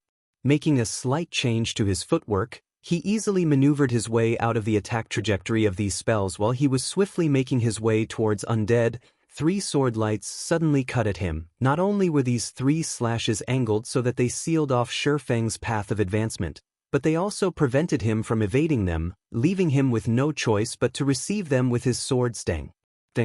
Dang! Feng promptly blocked the 3 slashes before they could even get within 5 yards of him. Immediately after, the shadow of a figure descended from the sky. At the same time, a towering pillar of flames also descended directly towards Feng. Flame slash. However, Feng, who was capable of pushing his 5 senses to their very limits, had long since noticed this attack. Twisting his body, he executed an upward chop, sending 3 black arcs of light to counter the descending flame slash boom. When the intense flames collided with the 3 converging slashes of Feng's chop, a powerful shockwave spread to the surroundings. As the shockwave spread, it also repulsed the descending figure, which landed roughly 6 yards away from Feng. Is there a need for the almighty commander of the War Dragon Legion to make such petty little moves? Feng glanced at the figure before him. This figure belonged to none other than Martial Dragon, the commander of the War Dragon Legion. He was also 9 Dragons Emperor's most trusted aide at this moment. Martial Dragon wielded a silver greatsword engraved with crimson runes and wore silvery gray battle armor. He had also reached level 49 already and was not one bit inferior when compared to Phoenix Rain. Moreover, if one paid close attention to Martial Dragon's body, they would notice that the number of epic equipment he possessed was not one bit inferior to Bloodhand Yama's. Notably, the greatsword Martial Dragon wielded, which was named Silver Snow, was the 17th ranking sword among God's Domain's 36 famed swords. At the same time, it was also Martial Dragon's trademark in Feng's previous life. Despite Silver Snow being ranked only slightly higher than Killing Ray, due to it being a 2-handed sword, it possessed significantly more power than Killing Ray's expected of Zero Wings Honorary Elder. You've managed to block my attack even under such circumstances. Martial Dragon was not the slightest bit agitated by Feng's mocking words. On the contrary, he laughed and said, "However, with me here, nobody will be able to approach Undead." If anybody else spoke these words, they would definitely be laughed at for their foolishness. However, when Martial Dragon said them, nobody on the battlefield felt anything wrong with them. Since Martial Dragon was a domain realm expert of the Dragon Phoenix Pavilion, no player or power dared to look down on him. Then, "You'll have to be able to stop me first." Saying so, Feng executed void steps and disappeared from everyone's vision. Undead's presence was like a berserk potion. If he did not stop the man now, the damage that Undead and Bloody Paradise's members could cause would be no laughing matter. Originally, Feng had thought to use a silencing skill. However, the uniqueness of the battlefield on Thunder Island did not just prevent players from using berserk skills. Silencing skills were similarly ineffective on Thunder Island. Hence, he had no choice but to personally take action. Now they even think of getting past me so easily. At the same time as Feng disappeared, Martial Dragon's greatsword seemingly extended itself as a silver beam of light shot out from the weapon and landed at a location roughly 10 yards away from Martial Dragon. When the beam struck, it left behind a deep gash on the ground. Meanwhile, Feng had also suddenly appeared before this gash. Sure enough, Void Steps is utterly useless against domain realm experts. Sending a glance at Martial Dragon, who remained standing in his original position, Feng decided to give up on dealing with Undead. First domain realm experts were capable of not only pushing their 5 senses to their very limits, but also observing their surroundings from a third person's perspective. Void Steps was footwork specifically meant to trick the opponent's sense of sight only. Hence, fooling Martial Dragon with Void Steps was simply impossible. The only reason Feng had even tried executing the footwork was in the hopes that it would delay Martial Dragon's reaction by even a moment now. However, it would seem that Void Steps was incapable of doing even that. What? Giving up already? Martial Dragon chuckled as he looked at his motionless opponent in response. Feng simply continued silently observing Martial Dragon compared to the fact that Martial Dragon was a domain realm expert. Feng was more wary of the greatsword in the Berserker's hands as one of the 36 famed swords of God's domain. Silver Snow possessed special hidden effects, just like the Abyssal Blade did. While the Abyssal Blade could gather the surrounding mana around its user, Silver Snow could extend the range of its attacks. Of course, this extension was not without limits. However, it still gave Martial Dragon a maximum attack range of 15 yards. Although this hidden effect could be maintained for only extremely short intervals, it was already more than enough for an expert player. When experts fought, they would always gauge their opponent's attack range before going in for an attack. If the other side could suddenly extend their attack range, one could just imagine the effect it would have on a battle. Meanwhile, being able to extend his attack range up to 15 yards allowed Martial Dragon to cover more ground in his defense. This was also the reason why the Berserker had spoken such boastful words earlier. Moreover, this attack extension was still not the most powerful aspect of Silver Snow, which instead lay in its ability to execute two-stage attacks. The famed sword was capable of saving up to 10 cuts made before for 15 seconds. Any enemy that came into contact with these cuts would receive damage. This was also the only skill Silver Snow possessed, Broken Mark. Aside from Broken Mark, Silver Snow possessed no other skills. Meanwhile, it was also precisely due to this skill that Silver Snow ranked 17th among God's domain's 36 famed swords. In other words, Martial Dragon could set up invisible traps anywhere within 15 yards of himself. Hence, not only did Feng need to be careful of Martial Dragon's attacks while fighting, but he also needed to avoid stepping anywhere the Berserker had cut before. Since you're not coming, I'll head over to you instead. Martial Dragon had no intention of dragging out this fight. Upon seeing his opponent remaining unresponsive, he immediately activated charge on Feng. At this moment, Undead, who was slowly making his way towards Phoenix Rain, also took notice of Feng. He immediately began chanting incantations, summoning an ice wall to help Martial Dragon block off Feng's path of retreat, and at the same time sending a Tier 1 flame barrage at Feng's defensive blind spot. Both Martial Dragon and Undead were domain realm experts, and both were capable of clearly perceiving every one of Feng's movements. Hence, when facing the attacks of these two experts, Feng would have no choice but to receive their attacks, as dodging was simply impossible. How despicable. Those two actually have the gall to work together. When Gentle Snow saw Martial Dragon and Undead ganging up on Feng, she wanted to move in and help Feng. However, Blood Dragon and two other Refinement Realm experts had her thoroughly pinned down. As for Feng, his two opponents were similarly extraordinary players capable of going up against a great lord of the same level. Despite Feng having the advantage in basic attributes, if he was not careful when dealing with their attacks, they would kill him very easily. Just when Martial Dragon, Silver Snow and Undead's barrage of fireballs were about to descend on Feng tightened his grip on his two swords and executed Sword's Orbit. Suddenly, the ice wall behind him and the sword lights and fireballs before him were all shattered by Sword's Orbit. What powerful attributes! Undead was slightly surprised when he saw his ice wall shattered. Very quickly, however, he switched his attack method and executed triple casting. Smiling faintly, he said, "Let's see how you deal with this move." Suddenly, several magic arrays appeared around Feng. From the ground, an earthen spike emerged. From the sky, a lightning strike descended. From his surroundings, numerous ice spears stabbed at Feng simultaneously. Meanwhile, Martial Dragon also did not hold back as he executed the Berserker class's strongest Tier 1 skill, Indiscriminate Slash. Suddenly, numerous streaks of silver light interweaved, forming a wall that pushed towards Feng. This overwhelming attack pattern made the scalps of everyone present on the battlefield tingle. Just when these attacks were about to land on Feng, however, Feng abruptly stabbed Killing Ray into the ground. Summon lightning. Suddenly, arcs of lightning spread out to Feng's surroundings, instantly obliterating the attacks of Undead and Martial Dragon. What a powerful skill! Martial Dragon was somewhat surprised by this outcome. He had never thought that Feng would possess a skill capable of wiping out other skills. Nevertheless, he laughed in the next moment and said, "However, I'm sure you can use this skill of yours only once." He and Undead were capable of executing their coordinated attack again after a short cooldown. They could even switch the skills and spells they used and execute other attack patterns.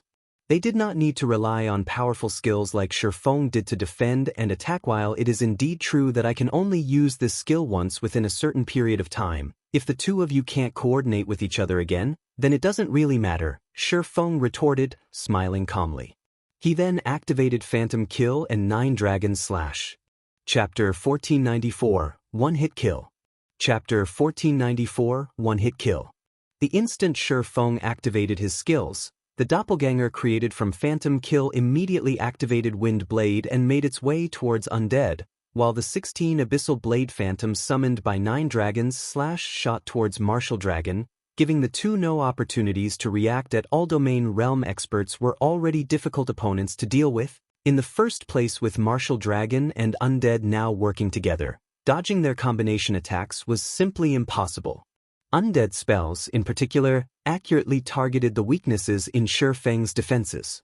After including Martial Dragon's assistance, the combined assault had already exceeded Sword's Orbit's defensive capabilities. Hence, the only thing Feng could do now was have his doppelganger distract Undead while using ranged attacks to deal with Martial Dragon, who was fond of melee combat. A doppelganger. Undead simply smiled when he saw Feng's doppelganger moving towards him. Immediately, he started triple casting again: Earthen Spear, Ice Blast, Flame Imprint. All 3 spells were Tier 1 spells. Earthen Spear was meant to limit the target's movements, Ice Blast served as a frontal attack and inflicted a movement speed debuff, and Flame Imprint was an aerial attack aimed at the target's defensive blind spot. Under Undead's control, the combination of the 3 spells became an ultimate move that would kill Undead's target with almost absolute certainty. Meanwhile, players usually needed to personally control their doppelgangers. If the player did not devote full concentration to controlling their doppelgangers, said doppelgangers would not exhibit their full potential. Moreover, doppelgangers normally had weaker basic attributes than the main body. Hence, in Undead's opinion, it was simply a joke for Feng to send his doppelganger at him. Elsewhere, the 16 Abyssal Blade Phantoms were like non-existent when going up against Martial Dragon. Despite Feng executing Sword's Orbit with the Sword Phantoms, Martial Dragon managed to evade the attacks sent at him while maintaining a fixed distance from Feng, keeping Feng within the attack range of his Silver Snow. Do you really think you can kill Undead with just a doppelganger? You'll just get yourself killed even quicker by splitting your attention. Noticing Feng's attention wavering slightly, Martial Dragon took advantage of this opportunity to advance abruptly. Suddenly, Martial Dragon disappeared from where he stood, the ground that the Berserker had been standing on shattering from the thrust of his feet. In the next moment, 12 doppelgangers of Martial Dragon formed around Feng, all 12 of them stabbing their greatswords at the surrounded swordsman Tier 1 taboo skill, Dragontooth. If Feng were currently going up against an ordinary expert, even if he split his attention between himself and his doppelganger, he would not have any problems dealing with the said expert. However, his opponent right now was Martial Dragon. Splitting his attention right now resulted in him exposing even more weak points. Dragontooth. Feng was surprised. He never thought that Martial Dragon had actually learned the Berserker class's Dragontooth skill. Dragontooth was the fastest Tier 1 skill for Berserkers. Moreover, every attack dealt by the skill carried double the strength of the user. If this skill struck Feng, the consequences would be unimaginable. Martial Dragon shouted if Feng had been going all out, with his superior attributes, he could easily dodge the majority of Martial Dragon's attacks. However, doing so was much more difficult now that he was splitting his attention between himself and his doppelganger. Just when the 12 attacks were about to land on him, Feng instinctively activated Defensive Blade. In the next moment, the 12 streaks of silver light rapidly approaching Feng stopped abruptly an inch away from his body. However, Martial Dragon had long since anticipated this move. He promptly leaped high up into the air before slamming his greatsword downwards, his entire person seemingly having transformed into a meteor as he plunged towards Feng Tier 1 taboo skill, Falling Star. This move was the sole Tier 1 AoE skill available to Berserkers. Although the skill had a modest radius of only 10 yards, any enemy within that 10-yard radius would be dealt a devastating blow. Moreover, all players struck would have their movement speed reduced by 80% and reaction speed by 50% after Falling Star descended. The ground Feng stood on immediately cratered. The surrounding players shuddered involuntarily as they looked at the fiery and smoky pit so strong. Lifeless Thorn, who was fighting a short distance away, was indescribably shocked when he saw this scene. Martial Dragon had completed his two-pronged attack so quickly and smoothly that it looked as if it was just one big attack to Lifeless Thorn. There was no lag in between the two attacks whatsoever. Rain. Now that Zero Wings Yifeng has been killed, I want to see just how long you will continue struggling. Nine Dragons Emperor sneered when he saw Feng disappearing completely in Phoenix Rain's team. Yifeng was undoubtedly the strongest player. He was also one of the few players capable of going up against Martial Dragon. Now that Yifeng had already been killed, Phoenix Rain's team would have a hard time stopping Martial Dragon. However, as soon as Nine Dragons Emperor was done speaking, Feng's doppelganger, whose HP had previously fallen to a critical level from Undead's relentless attacks, suddenly recovered back to full HP. How is this possible? Did he switch places with his doppelganger? Undead was slightly confused when he saw Feng's doppelganger recovering back to full HP. However, he very quickly realized what had happened. He immediately swung his staff and summoned an ice wall to block Feng, then smiled and said, "Although you managed to find your way over, you are simply throwing your life away. Without your life-saving skill, how are you going to block this move of mine?" As Undead said so, a pitch-black magic array formed beneath Feng's feet. Pitch-black barriers then emerged from it. In the next moment, these barriers began twisting and constricting the space Feng was in. This move was not a spell Undead had learned. Rather, it was an additional skill, Dark Illumination of Hell King's Eye. The staff he wielded when activated, the skill would freeze the space around the targeted area, preventing players caught within its range from moving. Afterwards, the frozen space would be obliterated. Although the skill's AoE was not particularly large, it was much stronger than ordinary large-scale destruction spells turned to dust. Undead tapped the butt of his staff on the ground. Boom. Suddenly, the space Feng was in shattered like a mirror. Why bother? Martial Dragon sighed when he looked at the shattered space. Although he had not sensed Feng switching positions with his doppelganger, a frontal confrontation with an elementalist like Undead was pure suicide. Even Martial Dragon himself did not dare to approach Undead in a fight. The reason for this was because the closer the range, the shorter the distance Undead's spells needed to travel.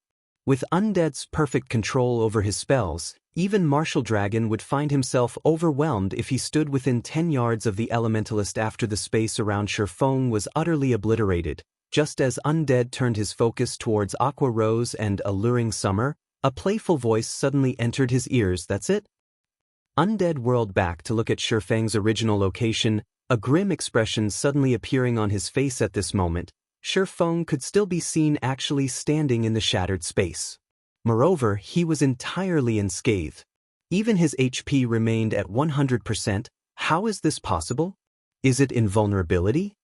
Undead's gaze turned serious as he studied the faint, golden barrier enveloping Feng's body. Invulnerability skills with long durations were exceedingly rare in God's domain. Even the various super guilds had only a few people with such skills. He had never thought that Feng would actually have one. That's right, Feng said, laughing. He then moved straight towards Undead. Although Undead tried to cast a spell to stop Feng, the latter had already disappeared from where he stood. Then, Feng popped up right in front of Undead. Tier 2 taboo skill, Instant Strike. Although Undead reacted rapidly and had immediately used Blink to distance himself from Feng, the moment before he disappeared, a blue flash cut across his body. In the next moment, Undead's body appeared at a location 15 yards away. At this time, however, a flower of blood had already bloomed on Undead's chest. As for Undead himself, he was like a puppet that had its strings cut. his body collapsing powerlessly to the ground so fast. "Commander! How is this possible?" The members of Bloody Paradise were stupefied when they saw Undead's HP bottoming out. Chapter 1495, 12 Firmaments. Chapter 1495, 12 Firmaments. Without Instant Strike, Feng would definitely have a hard time killing Domain Realm experts. This was especially true on a chaotic battlefield where he couldn't use any of his berserk skills. With the support of expert healers, his enemy could easily retreat and recover if he didn't finish the enemy off quickly enough. In the end, they would fight an endless battle of attrition. This wasn't the outcome Feng wanted. His team lost members with each passing second. In a drawn-out battle, he would lose. Meanwhile, Instant Strike had a limited range and a very long cooldown. With how far apart Martial Dragon and Undead stood from each other, Feng could only use the skill to finish one of them off. Between the two Domain Realm experts, Feng had decided to deal with Undead, who posed the greatest threat to his team. In fact, he had sent his doppelganger to harass Undead precisely to set up an opportunity to use Instant Strike against the Elementalist. However, Undead was quite intelligent. The Elementalist had maintained a certain distance from his doppelganger, attacking from his maximum range. However, when Undead had assumed Feng had died, he had relaxed, giving Feng the opportunity he needed. Even so, he had nearly allowed Undead to get away.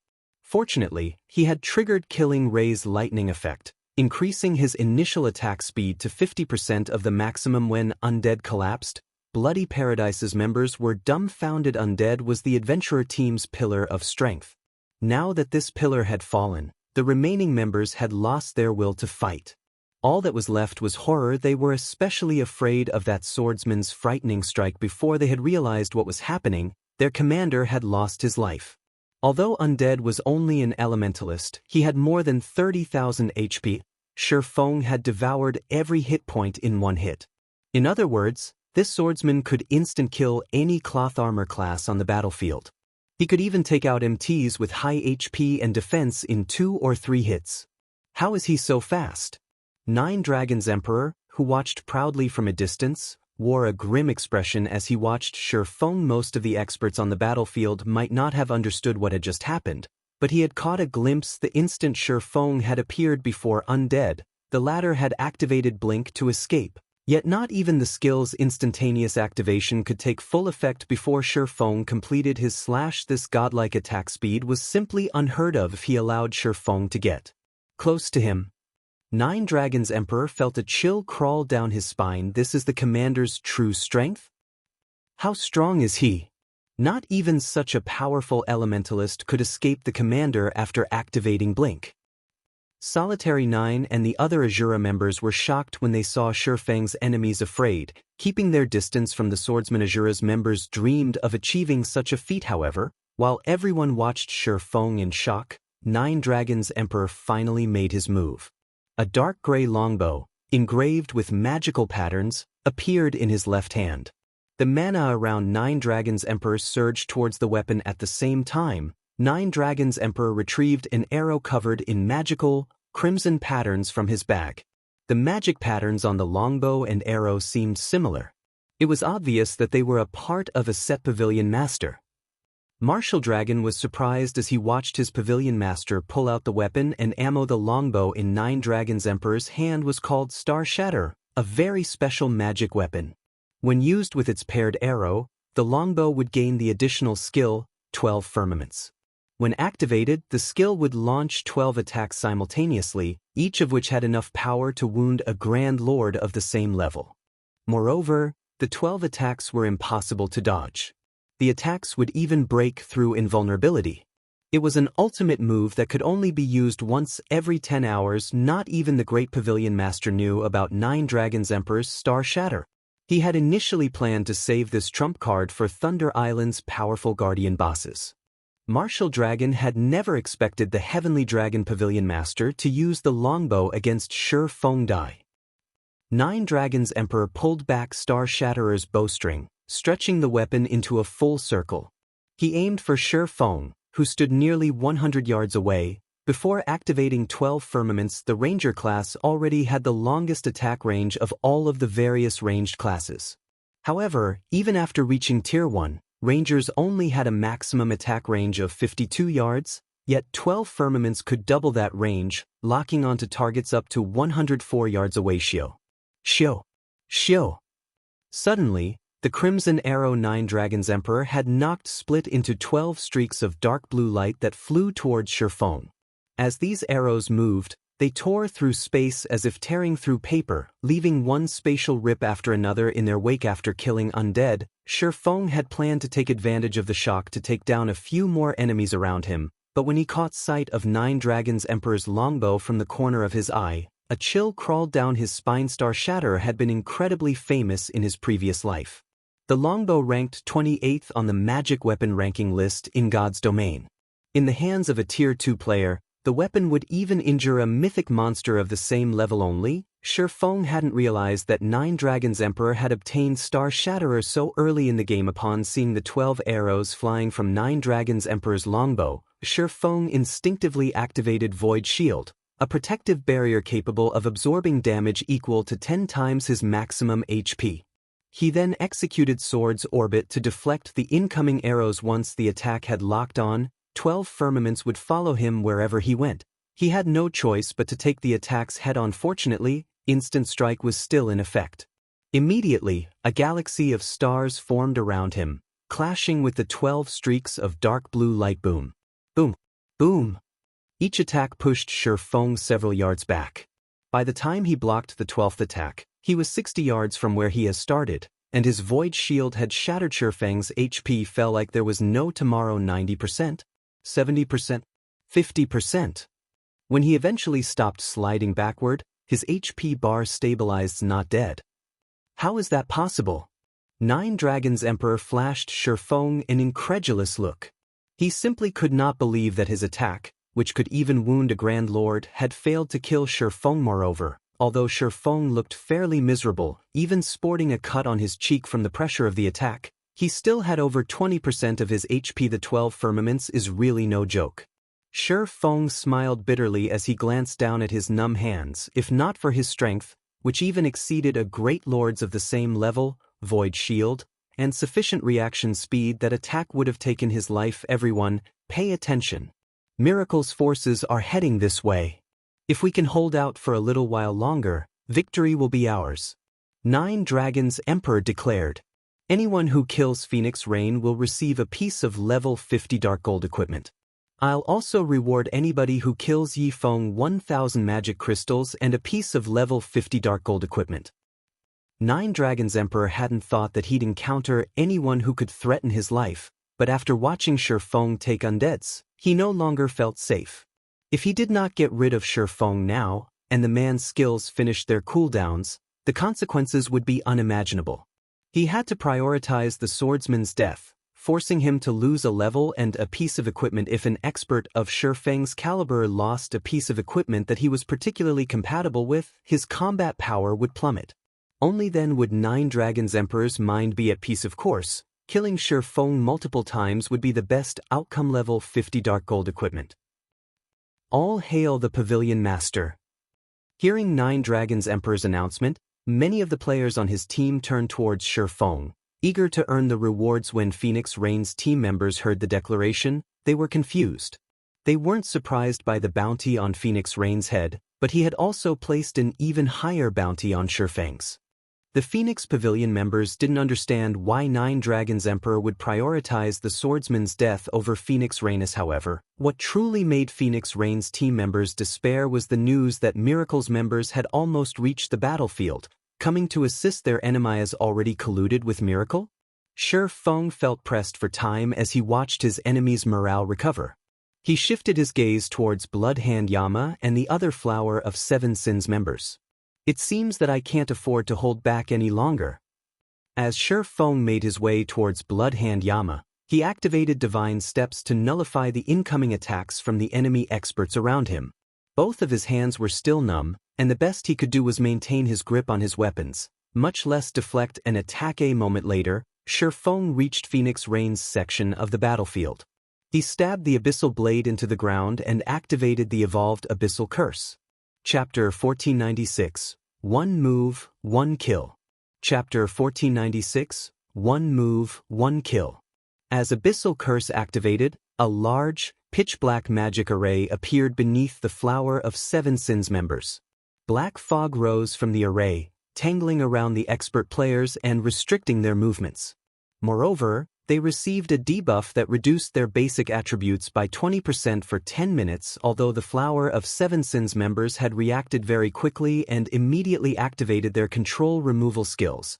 Breaking free of the fog, the 20% reduction to their basic attributes decreased their combat power significantly. The Flower of Seven Sins MTs, in particular, watched their HPs drain as they tried to protect their DPS experts.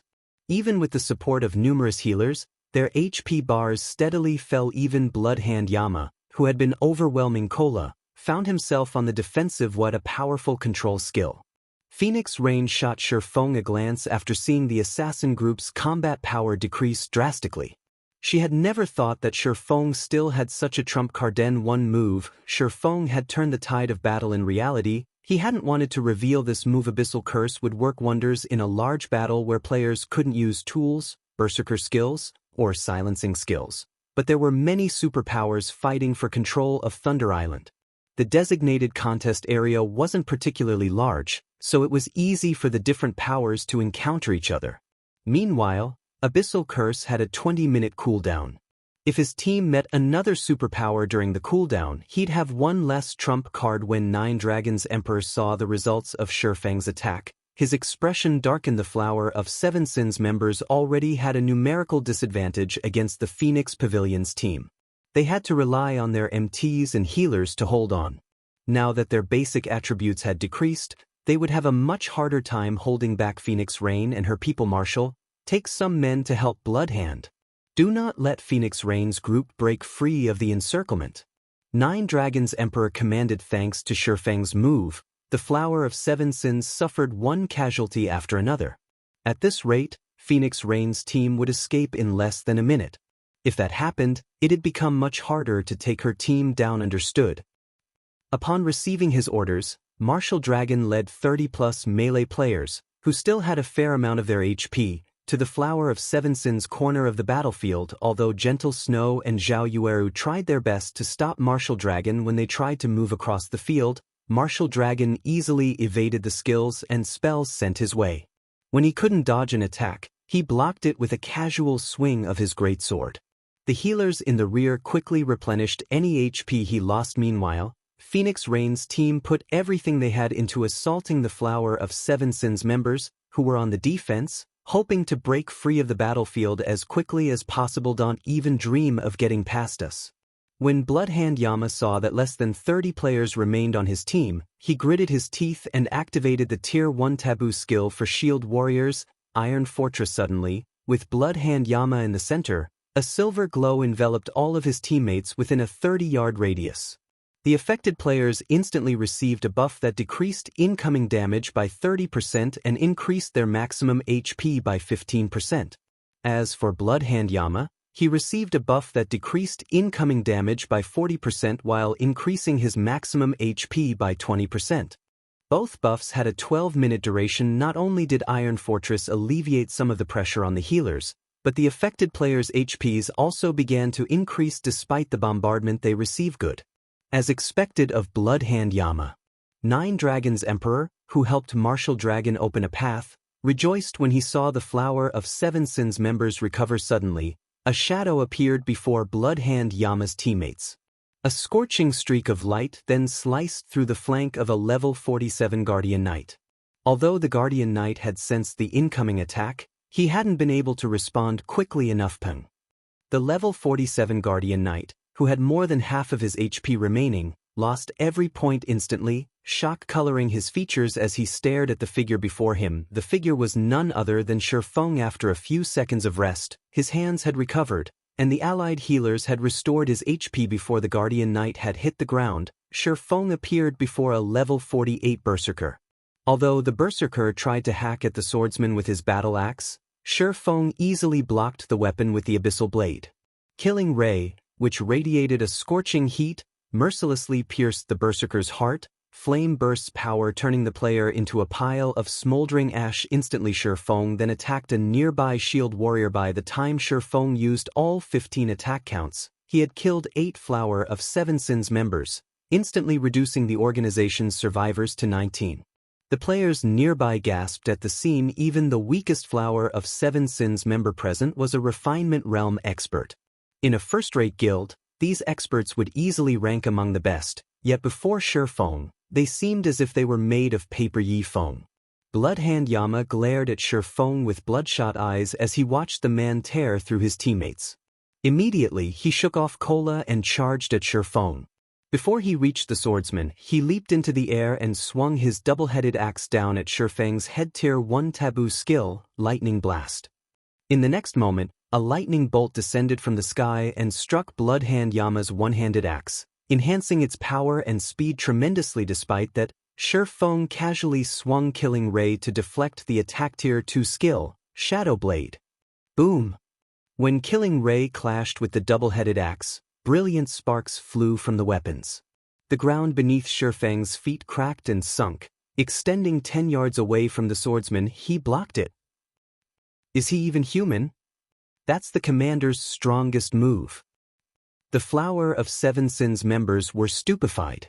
Not only did Lightning Blast increase its user's strength by 330% and attack speed by 300% for one attack, but it also dealt additional lightning damage. Not even an expert of the same level could block the attack, not to mention dodge it. Yet Feng had blocked Bloodhand Yama's Lightning Blast, and he had only lost around 1/5 of his HP in doing so. How? Bloodhand Yama stared at Feng with a dumbfounded look. He had executed his attack with absolute perfection. Not even a domain realm expert should be able to block the attack in time, dying instantly, yet Feng had kept up with his speed. When Lightning Blast's effects dissipated, something even more shocking happened. Bloodhand Yama collapsed to the ground, his HP mysteriously decreasing at an astonishing rate. What was happening? Everyone was stupefied. Bloodhand Yama had attacked Feng, but he had died instead of the swordsman. What just happened? The nearby crowd was confused. Big Sis Rain, did you see what Feng did just now? Why did Bloodhand Yama die instead of him? Blue Phoenix asked. Bloodhand Yama had focused on killing Feng, but he failed to realize that Feng aimed for his life as well. Although Feng lost the exchange, Bloodhand Yama lost his life. Phoenix Rain explained in a daze. Once she fully processed what had happened, she took a deep breath as she exclaimed, "He really is a madman." Phoenix Rain found it truly hard to imagine that, despite blocking a full-powered attack from an expert like Bloodhand Yama, Feng had the gall to launch a simultaneous attack at the shield warrior's blind spot. Had Feng made the slightest miscalculation, he might have fallen alongside Bloodhand Yama. Chapter 1497, Heroic Stand. Chapter 1497, Heroic Stand. When Bloodhand Yama had died, silence had blanketed the battlefield.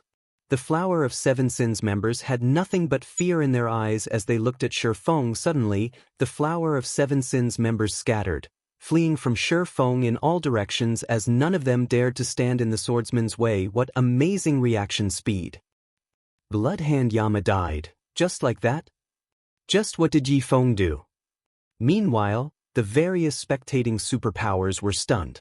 Their peak experts, in particular, watched Feng with grim expressions. Bloodhand Yama had been incredibly fast, yet not only had Feng kept up with the man despite swinging his blade a moment after Bloodhand Yama began his attack, but he had also had the attention to spare while defending himself to use shadow blades against the shield warrior, catching him off guard. It would have been fine if the counterattack had simply caught Bloodhand Yama off guard. What truly shocked the various peak experts was that Feng had killed Bloodhand Yama instantly, despite the shield warrior having activated Iron Fortress and having 2/3 of his HP remaining. Iron Fortress reduced the damage that Bloodhand Yama took by 40% and increased his maximum HP by 20%. In addition, the shield warrior class had other passive skills that reduced incoming damage by a large margin.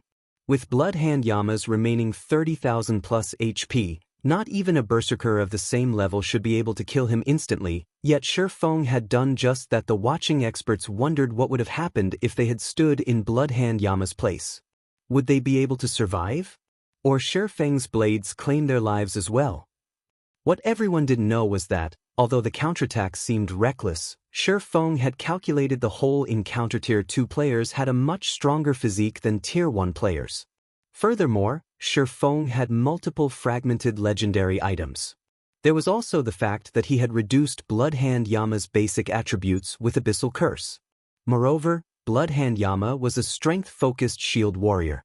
To Feng, who had the strength and speed of a great lord of the same level, defending against and killing Bloodhand Yama was no trouble. Feng didn't bother to chase after the fleeing flower of Seven Sins members.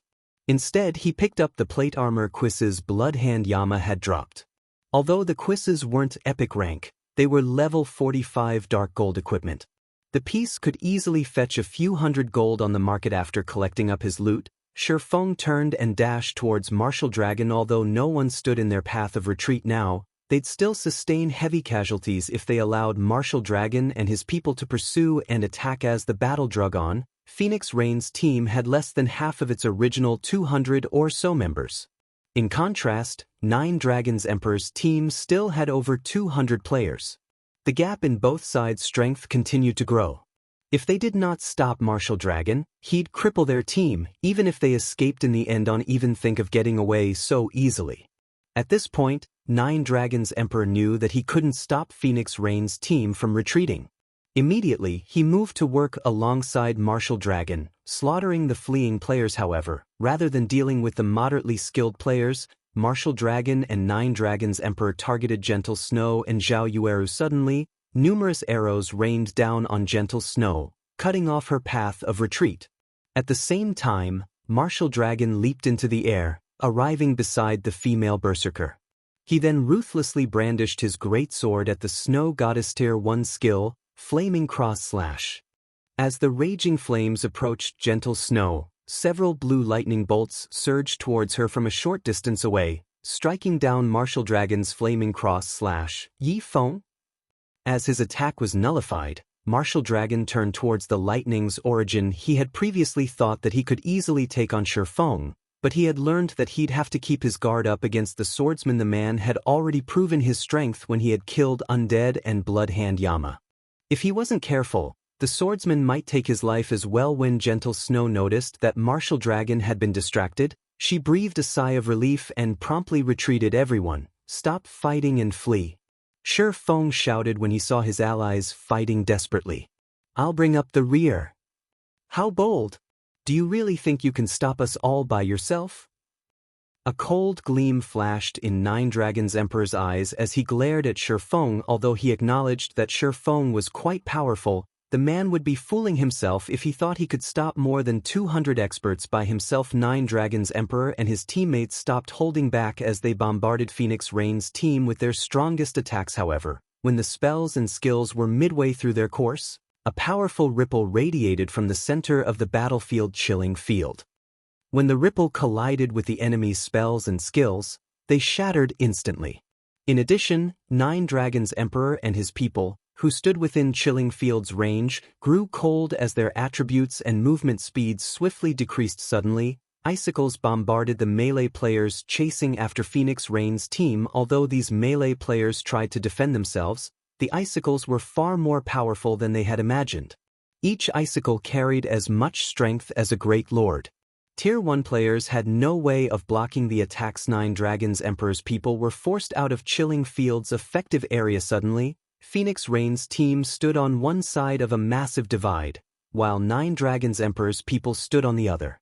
Even an expert like Martial Dragon could only stand within Chilling Field's range for a short moment before he, too, was forced out. This is a domain skill? How does he have one?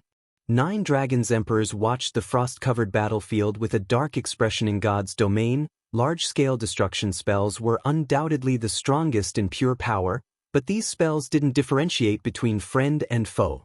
Normally, they were only effective in battles that consisted of tens of thousands of players. Domain skills followed closely behind large-scale destruction spells. Domain skills combined both offense and defense. Not only could they suppress one's enemies, but they were also effective against specific targets.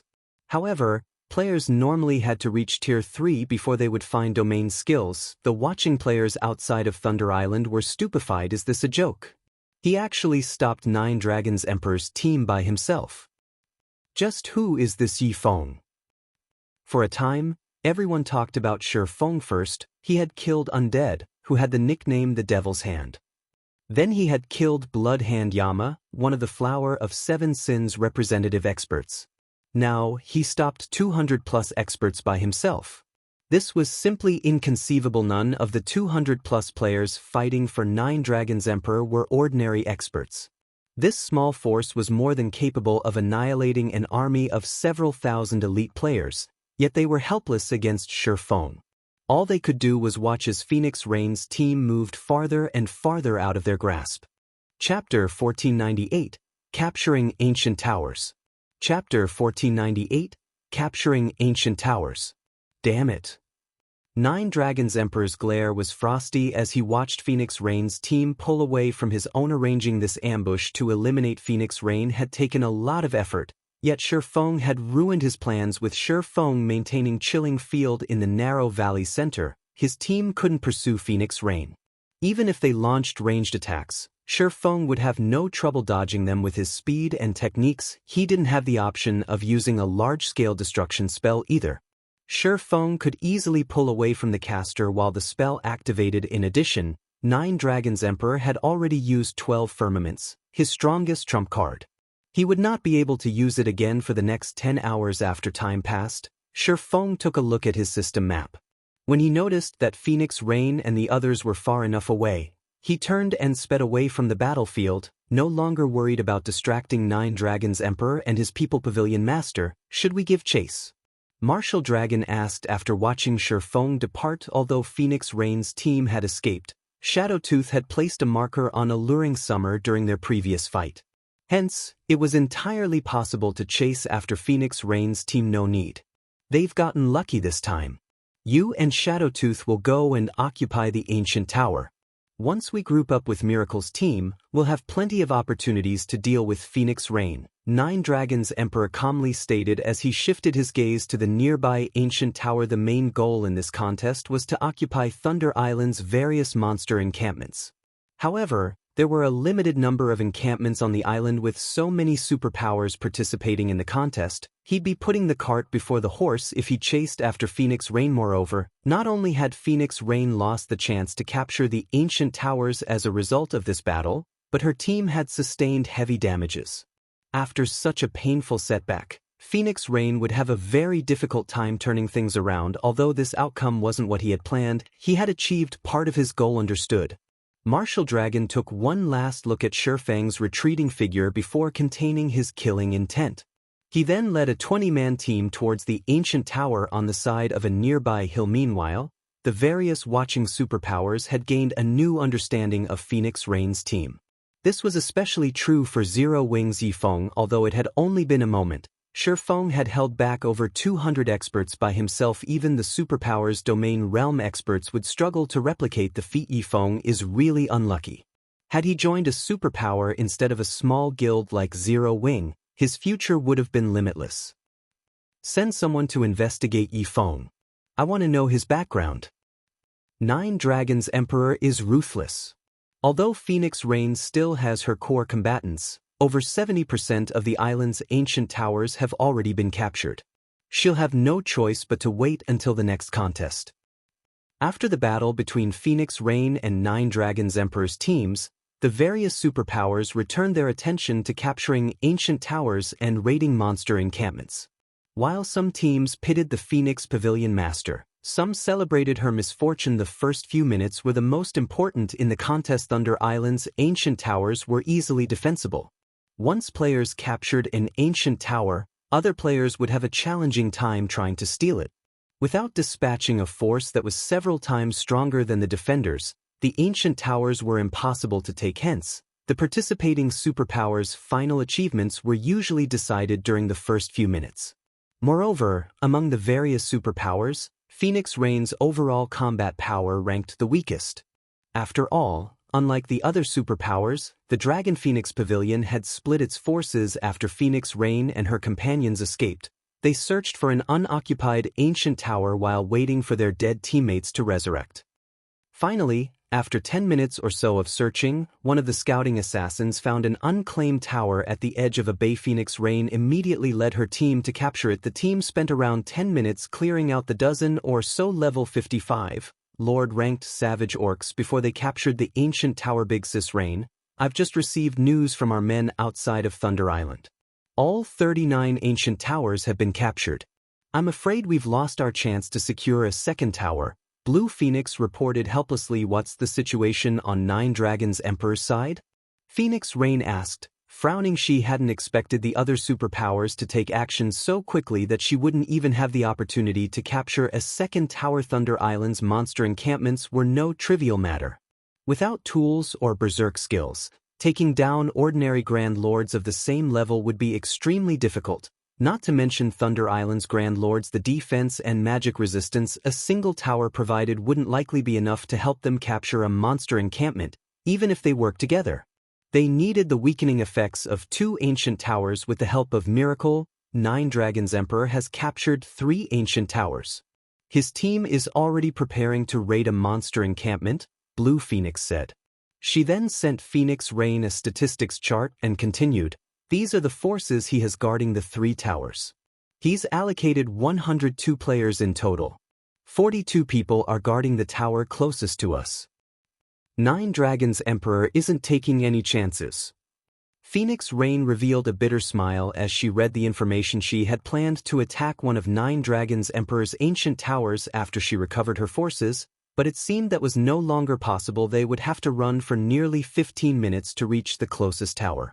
Although only 42 people defended the tower, the party included Blood Dragon, the branch guild leader of the Dragon Phoenix Pavilion's Black Dragon Empire branch guild. With the defender's advantage, her team wouldn't be able to take the tower unless it attacked with everything it had. If they wanted to attack the second closest ancient tower, they'd need roughly 23 minutes to reach it. Moreover, they'd have to pass by Blood Dragon's tower during the run. They wouldn't be able to avoid Nine Dragons Emperor's detection. He'd easily be able to send reinforcements to the second tower before they reached it. No matter what they did, they wouldn't be able to steal one of Nine Dragons Emperor's ancient towers. And taking a tower from another superpower was impossible. All of the other competitors already knew her team's predicament. Hence, they had intentionally dispatched more manpower to defend the towers close to her team, strengthening their fortifications beyond what Nine Dragons Emperor could manage. To put it simply, her team had lost any chance of securing a monster encampment during this contest. As he read the collected information, Feng suddenly commented, we're not completely out of options. We still have a chance? Phoenix Rain took another look at the report in her hands, but even after reading through it again, she couldn't find an ancient tower that her team could raid. What about this tower? Feng said as he pointed to one of Nine Dragons Emperor's ancient towers, the farthest from their current location. That one? Phoenix Rain had initially been excited to hear that they still had a chance, but after seeing the ancient tower Feng had pointed at, she was speechless. Although only 25 players are defending that tower, it'll take us 30 minutes to reach it. By the time we arrive, Nine Dragons Emperor's reinforcements would have beaten us there. We'll never be able to capture the tower. No. We won't just target one tower, we'll capture 2 of his ancient towers simultaneously, Feng said, chuckling as he shook his head. Capture 2 towers? Phoenix Rain looked at Feng's grin in confusion. For a moment, she wondered if the man had lost his mind after Nine Dragons Emperor's provocation. Big Brother Feng, you know the advantages players get after capturing a tower. Not only will allies near the towers receive a buff to their basic attributes, but they'll also receive a damage reduction buff.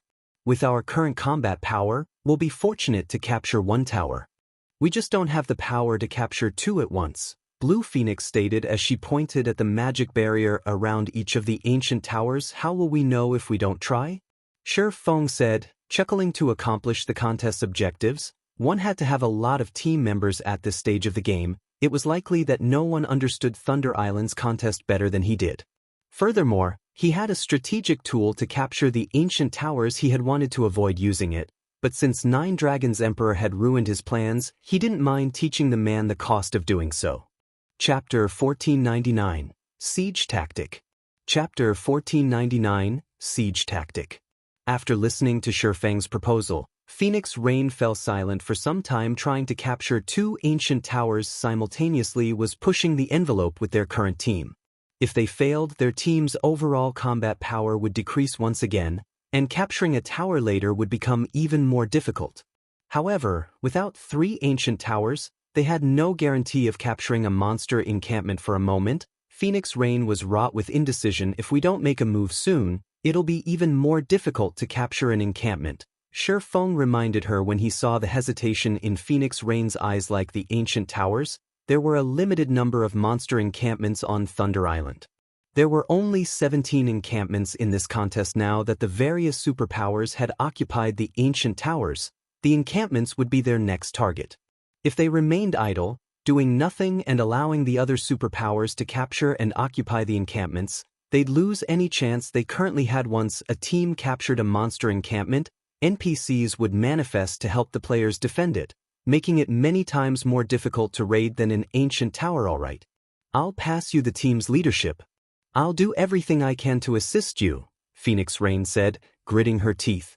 In the end, she decided to gamble on her fate. Moreover, she was curious about how Feng planned to wrestle control of two ancient towers from Nine Dragons Emperor. When Phoenix Rain agreed, Feng began to prepare. Any team that secured an ancient tower on Thunder Island would receive a stackable buff that decreased monsters' defense and magic resistance in the encampments when attacked.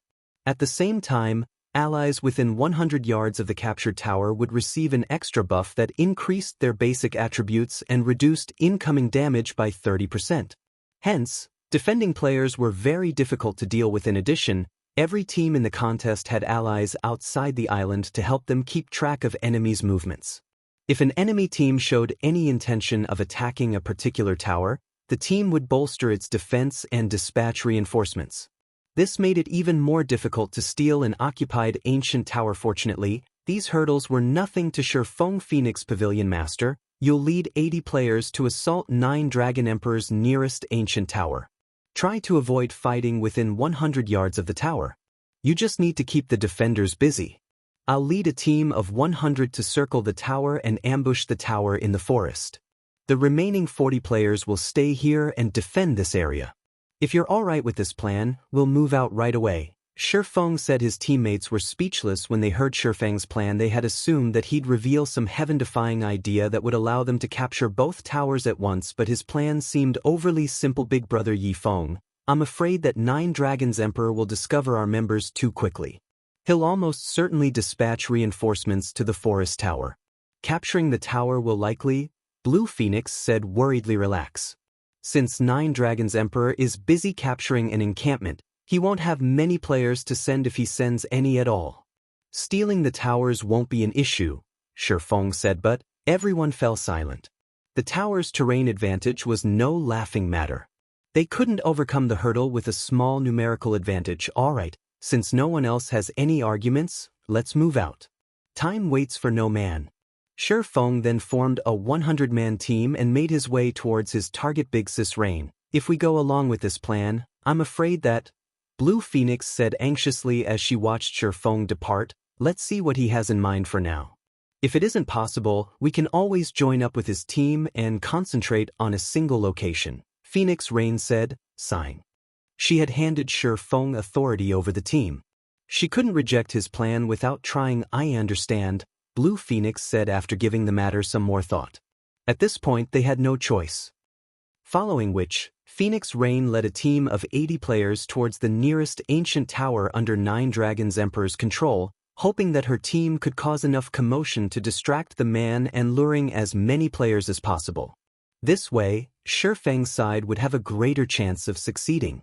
After Phoenix Rain and Feng's teams moved out, Nine Dragons Emperor, who was busy raiding a monster encampment, received news of their movements from his scouts outside of Thunder Island. Phoenix Rain is finally making a move?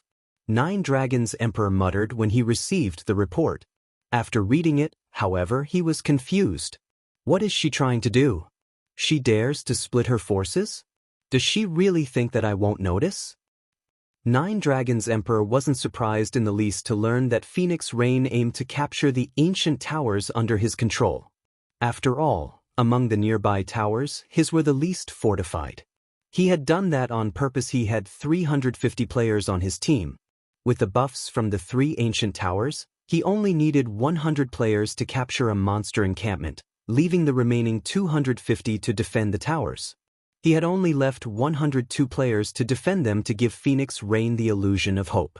Once she took his bait, he'd send the remaining 148 players to form a pincer attack, eliminating Phoenix Rain from the contest. However, he had never imagined that she'd split her forces, thinning her already low combat power. Pavilion Master, shall I lead a team to the towers?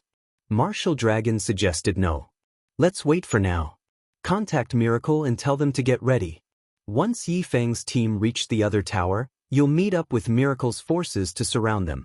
I refuse to believe they can get away this time. 9 Dragons Emperor growled, sneering. Understood. Martial Dragon nodded. He then contacted Miracle's upper echelons. Time passed quickly. While Phoenix Rain's team tried to attract 9 Dragons Emperor's forces to the first tower, Feng's team inched closer to the tower hidden in the forest. Yi Feng, 9 Dragons Emperor has dispatched a force to your tower.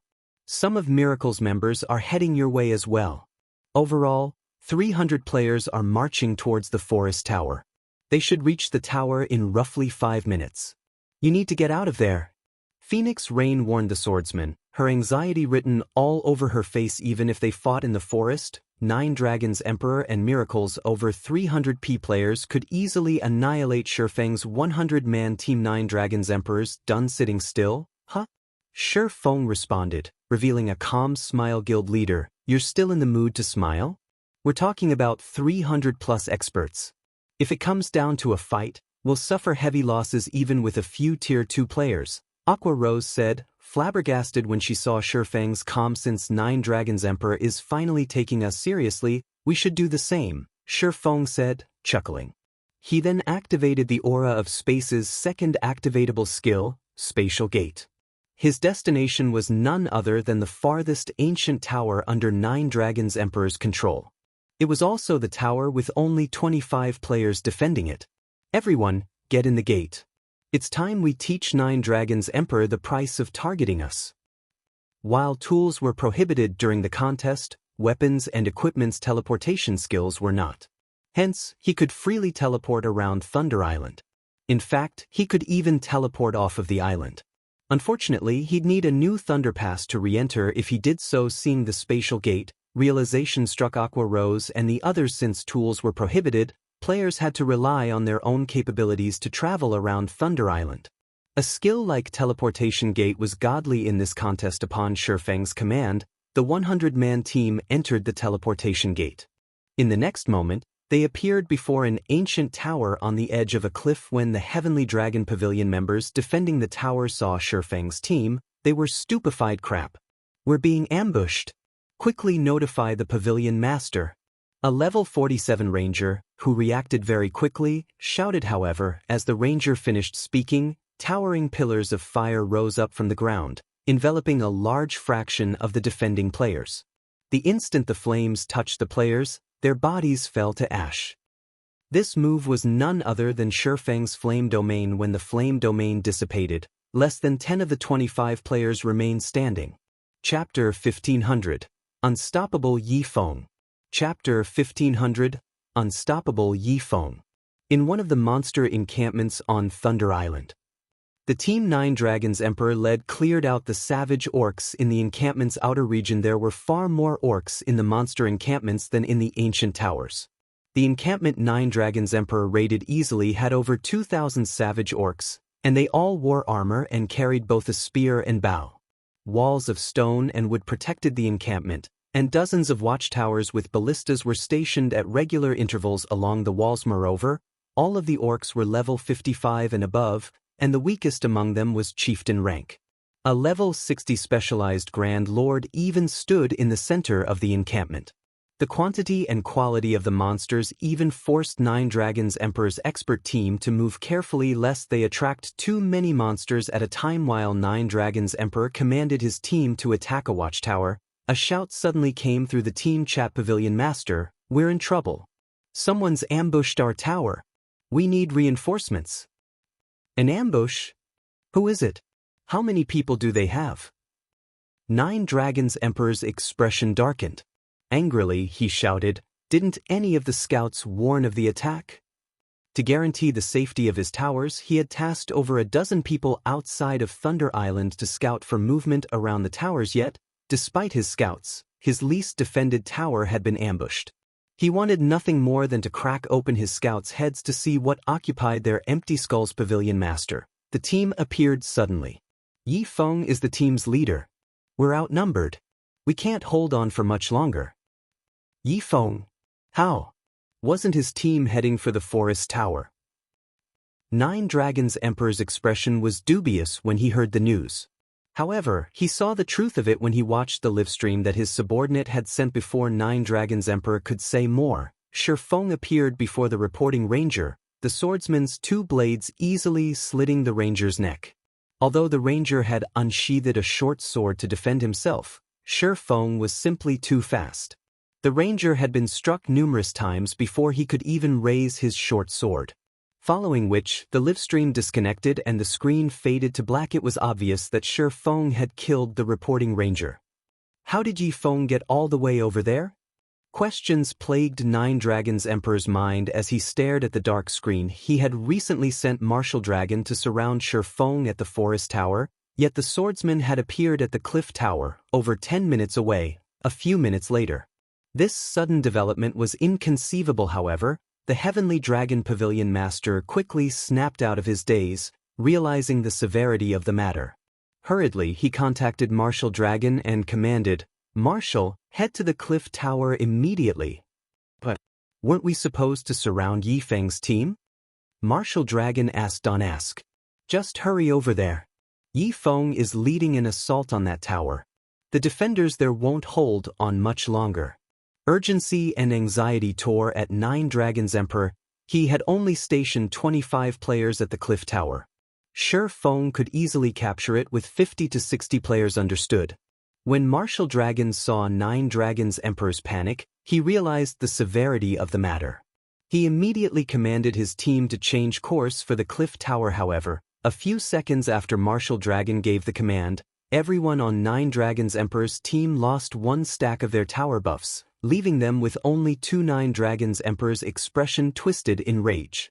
The thread of hope he had clung onto had been destroyed. What Nine Dragons Emperor did not know was that, among the 25 players defending the ancient tower, Feng's flame domain had killed over 15 instantly. Meanwhile, Feng led a 100-man team. Even if the defenders had the 30% buff to their basic attributes and damage reduction, they were outnumbered. Furthermore, Feng had multiple Tier 2 players on his side. Even with the buff, the tower defender's basic attributes were nothing compared to Feng and his companion Yi Feng. Nine Dragons Emperor bellowed as the livestream replayed in his mind. He knew every trump card Phoenix Rain possessed, and none of those trump cards allowed players to cross such a large distance in such a short amount of time. The sudden arrival of Feng's team had to be the swordsman's doing. Without the team's 3 tower buffs, it would become extremely difficult to capture a monster encampment. It might even be impossible. Aside from the specialized Grand Lord in the heart of the encampment, they also had to deal with 4 ordinary Grand Lords beside it. Without the 3 stacks of defense and magic resistance weakening, his team couldn't deal enough damage to the bosses with their attributes. Everyone, listen up. Aside from the players defending the ancient towers, all of you will follow me to the cliff tower. Nine Dragons Emperor announced after taking in a deep breath. Martial, notify Miracle's members and have them gather there as well. I refuse to believe that Yi Feng can face us all. Although he had lost the ancient tower, he still had the numerical advantage. Even if Feng had over 100 players, he could still recapture the tower. Elsewhere, when Phoenix Rain, who currently distracted Nine Dragons Emperor's subordinates, saw her tower buff increase by a stack, she was stunned. What? He actually succeeded. Phoenix Rain could not believe her eyes when she saw her status window, but when she read the latest update on Nine Dragons Emperor's movements, her joy fell away.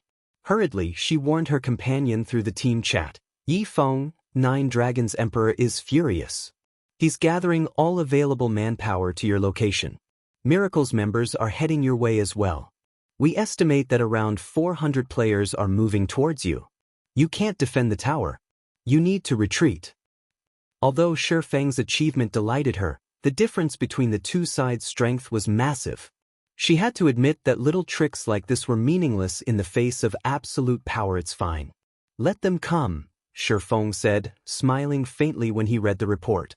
Right, your side should get ready. This situation might be troublesome if he weren't on Thunder Island, but players couldn't achieve victory here with a larger army. Get ready for what? Is there some way we can help? Phoenix Rain asked. No. Prepare to capture your tower, Feng stated indifferently. Phoenix Rain was speechless. The tower before her was defended by 42 players. Moreover, Blood Dragon led the defense. Although she had 80 players, they could never capture the tower before 9 Dragons Emperor's reinforcements arrived. Relax. I'll help you with it, Feng said. Help us? Phoenix Rain was stunned. For a moment, she even thought she had heard wrong. Feng had enough issues on his side. How could he help her? Although she found Feng's words hard to believe, a part of her couldn't just dismiss them. Of the man's multiple insane declarations thus far, he had never once failed to carry them out. When I tell you to attack, strike with everything you've got. Leave the rest to me, Feng instructed. My side still needs to prepare. Try to lure as many people out of the tower as possible in the meantime. Phoenix Rain had no response. There simply wasn't anything she could say about his simple approach, yet the way Feng had spoken about the plan made it seem as if the decision had been obvious. After a moment of silence, she sighed and said, I understand. I'll have my men lure them out. The minutes flew by. While 9 Dragons Emperor and Miracle's combined team of 400+ players rushed toward Feng's ancient tower, he took his sweet time resting. Once Flame Domain's cooldown finished, he told Phoenix Rain, attack. Not giving the matter much thought, Phoenix Rain led her 80-man team in a charge against Blood Dragon's tower. Phoenix Rain, you are courting death. When Blood Dragon saw Phoenix Rain's team dash towards him, he prepared his team for battle.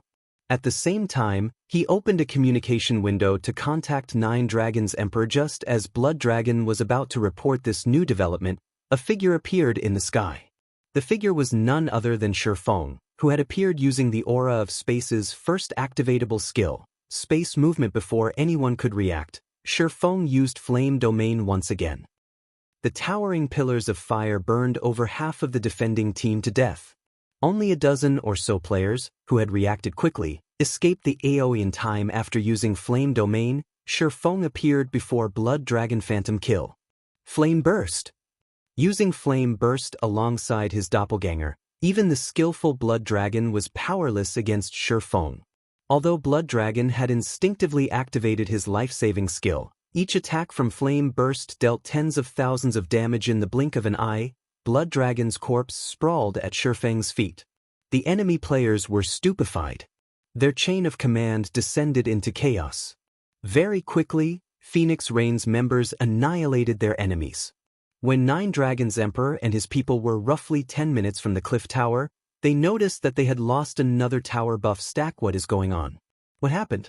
Confusion colored 9 Dragons Emperor's expression as he looked at his status window. Pavilion Master, Feng appeared and attacked Branch Guild leader Blood Dragon's tower a moment ago. One of the scouts outside of Thunder Island cautiously informed him. Chapter 1501, Reversal. Chapter 1501, Reversal.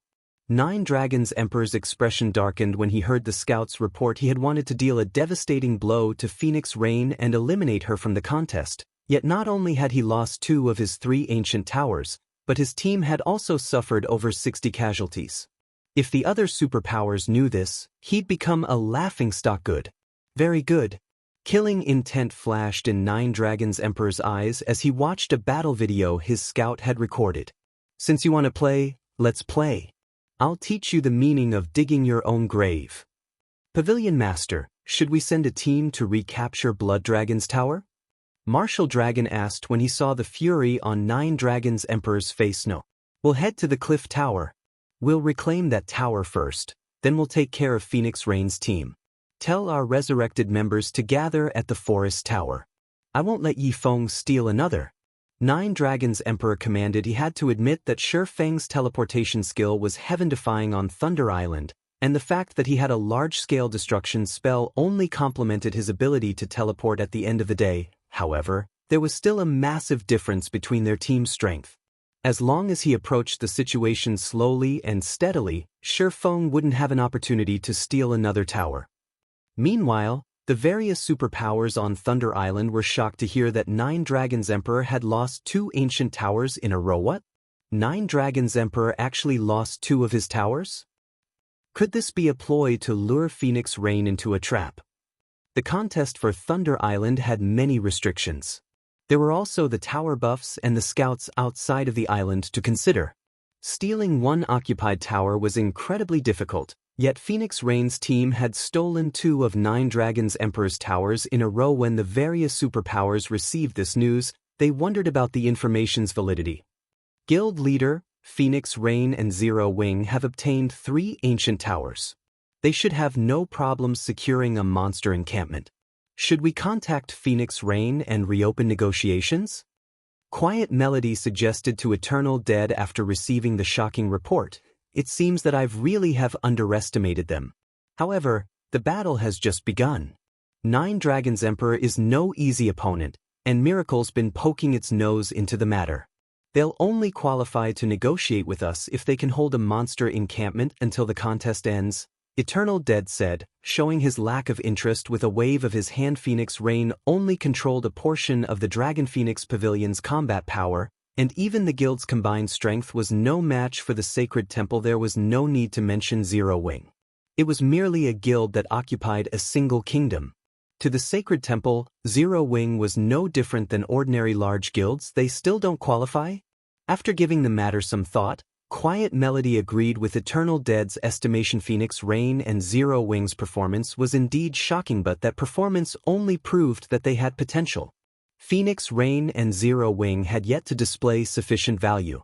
There was no way that the Sacred Temple and Battle Wolves would treat Phoenix Rain and Zero Wing like potential partners. Only when Phoenix Rain and Zero Wing could survive on Thunder Island would they qualify to negotiate with the 2 super guilds.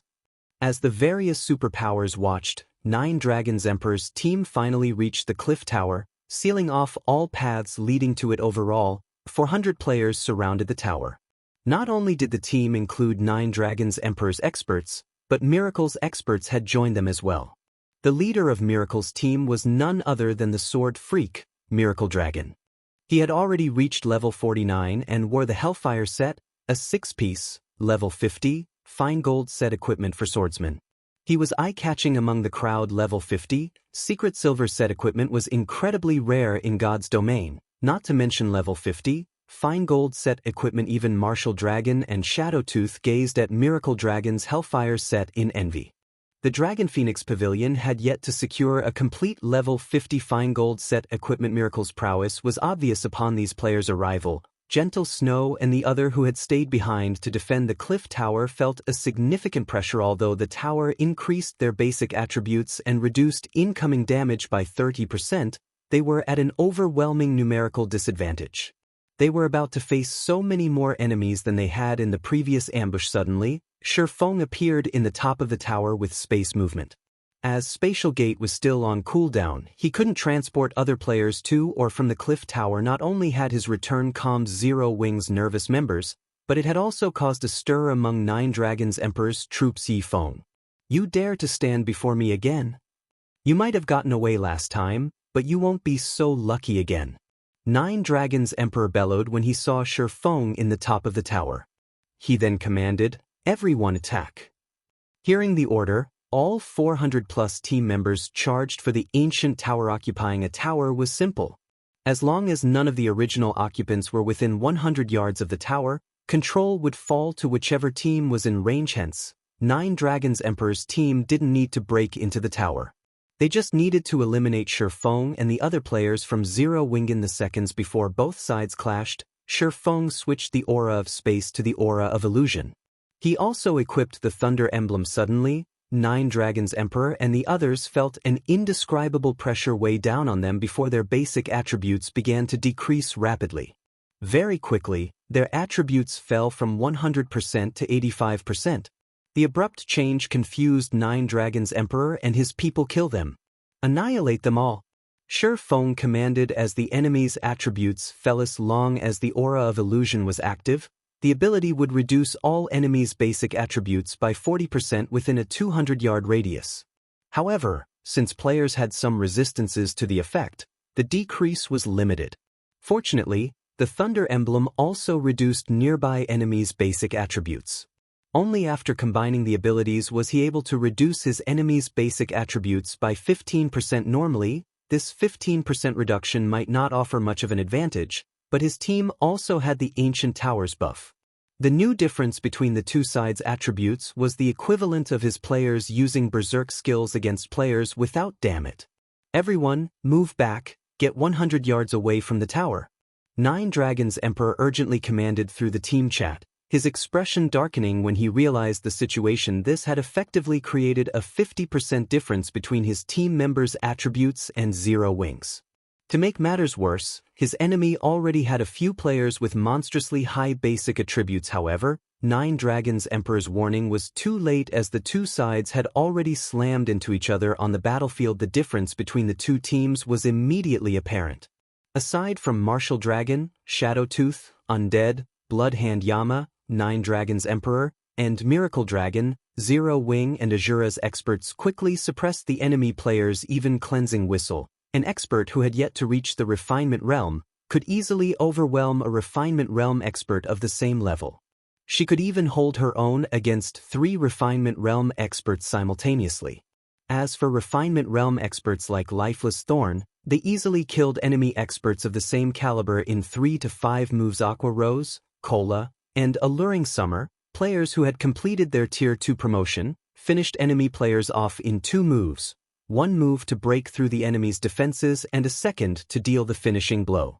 It wasn't a battle, it was a one-sided massacre. At this point, Feng shifted his gaze to Nine Dragons' Emperor's retreating figure. He jumped down from the tower and dashed towards the ranger. His actions almost immediately attracted Nine Dragons' Emperor and his people's attention. Crap. He's trying to kill the Pavilion Master. Chapter 1502, A Momentary Strike. Chapter 1502, A Momentary Strike. When Feng joined the chaotic battlefield, he vanished, seeming as if he had never existed in the first place. The abrupt change made everyone on Nine Dragons' Emperor's team nervous. Elementalists use flame orbs and ice walls around the Pavilion Master. Cursemincers cast dark thorns. Druids use Quagmire. Do not let him near the Pavilion Master. Martial Dragon shouted when he realized Feng's intentions. Nine Dragons' Emperor was the center of command and the team's absolute pillar. They could not afford to lose him. Fortunately, many of their experts guarded Nine Dragons' Emperor. If they still allowed Feng to assassinate him, they would become the laughingstock of God's domain. In addition, this wasn't the first time he had seen Feng's void steps. Although the footwork technique was sophisticated and unpredictable, it wasn't impossible to counter. Generally, a concealment footwork technique like void steps would lose effect when its user received damage or altered their course, exposing themselves as long as they bombarded the area around Nine Dragons' Emperor with weak, but sustainable attacks. They could prevent Feng from approaching their Pavilion Master without being detected. The Elementalists, Cursemincers, and Druids cast as Martial Dragon had instructed, covering the battlefield in AoE and control spells. Sure enough, Feng reappeared. However, the moment Feng reappeared, he shoved off of the ground and shot forward, transforming into a shadowy streak as he maneuvered around the bombardment of spells and made his way towards his target. Feng already wielded the strength and speed of a great lord of the same level. With the tower's buff, even a ranged expert would struggle to spot the swordsman's afterimages, much less land a spell or skill. When Feng was within 50 yards of Nine Dragons' Emperor, numerous spears of darkness descended from the sky as if they had a life of their own. These spears of darkness thrust themselves at Feng's flying form while cutting off his path. Feng glanced at the elementalist in black robes, who controlled the spears of darkness. Faced with these accurate attacks, he was forced to retreat temporarily while he defended himself. As Feng retreated, a black-clad figure appeared behind him. 2 streaks of light, 1 black and 1 silver, sliced at Feng's head and back simultaneously. Die. Shadowtooth smiled at Shi Feng's sneak attack. Assassinate! As Shadowtooth launched his attacks, Martial Dragon fell from above, his greatsword swinging down on Shi Feng's head and cutting off the man's chance of escaping upward indiscriminate slash. Broken mark. As the trio's attacks were about to land, the swordsman split into 11 identical copies divine steps. When the attacks struck Shi Feng's main body, it seemed as if they had hit air. All of their attacks lacked the feeling of encountering a physical object. After activating divine steps, Shi Feng promptly switched positions with one of his doppelgangers and appeared beside Shadowtooth. He then brandished Killing Ray against the assassin. A streak of blue light, followed by 9 shadows, struck Shadowtooth, giving the assassin no time to react. Shadow Blade. At the moment of imminent peril, Shadowtooth activated Wind Steps, instantly nullifying the incoming attacks. At the same time, he thrust Magic Breaker at Shi Feng's heart. However, when his weapon sunk into Shi Feng's body, his expression twisted into something ugly. He knew he had failed to hit the swordsman's real body, just a doppelganger. Damn it. He tricked me. The moment Shadowtooth realized he had been tricked, he activated Vanish. Suddenly, a blue sword sliced across the assassin's previous position, but the only reaction Shi Feng's attack had earned was a loud clang. Realizing his attack had failed, Shi Feng tightened his grip on the Abyssal Blade and Killing Ray before brandishing his blades at his surroundings. One sword light after another cut the air around him, looking like a lotus flower in bloom. Tier 1 skill, Omnisword. Before the sword lights could spread farther, Martial Dragon's greatsword transformed into a pillar of fire as the berserkers swung at Shi Feng. Tier 1 skill, Flaming Cross Slash. Since Shi Feng was in the midst of activating a skill, the swordsman had revealed plenty of holes in his defense. He had no way of blocking Martial Dragon's Flaming Cross Slash. Boom. When Martial Dragon's Flaming Cross Slash struck Shi Feng, the ground beneath his feet cracked. Shi Feng had forcefully stopped his Omni Slash, using his 2 swords to block Martial Dragon's attack. What kind of insane reaction speed does he have? Martial Dragon frowned at the unharmed swordsman before him. His coordination with Shadowtooth and Undead was seamless. While he and Shadowtooth attacked Shi Feng's main body, Undead bombarded the swordsman's 10 doppelgangers, preventing Shi Feng from switching positions with any of his clones. The only thing Shi Feng could do was block his Flaming Cross Slash. However, since Shi Feng had been in the midst of activating a skill, he shouldn't have been able to react in time. Normally, when players prematurely deactivated a skill, they'd freeze for a brief moment, yet Shi Feng had protected himself successfully. This was simply inconceivable. Moreover, Flaming Cross Slash dealt both physical and fire-type damage. Even if one blocked the attack, they'd still receive a significant amount of damage. Yet, Shi Feng had not taken any damage. What Martial Dragon didn't know was that Shi Feng's fire resistance was even higher than an ordinary player's after consuming an advanced fire resistance potion.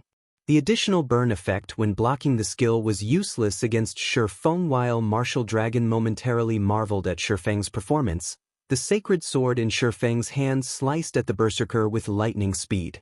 Martial Dragon instinctively executed Whirlwind Slash to block the attack ping.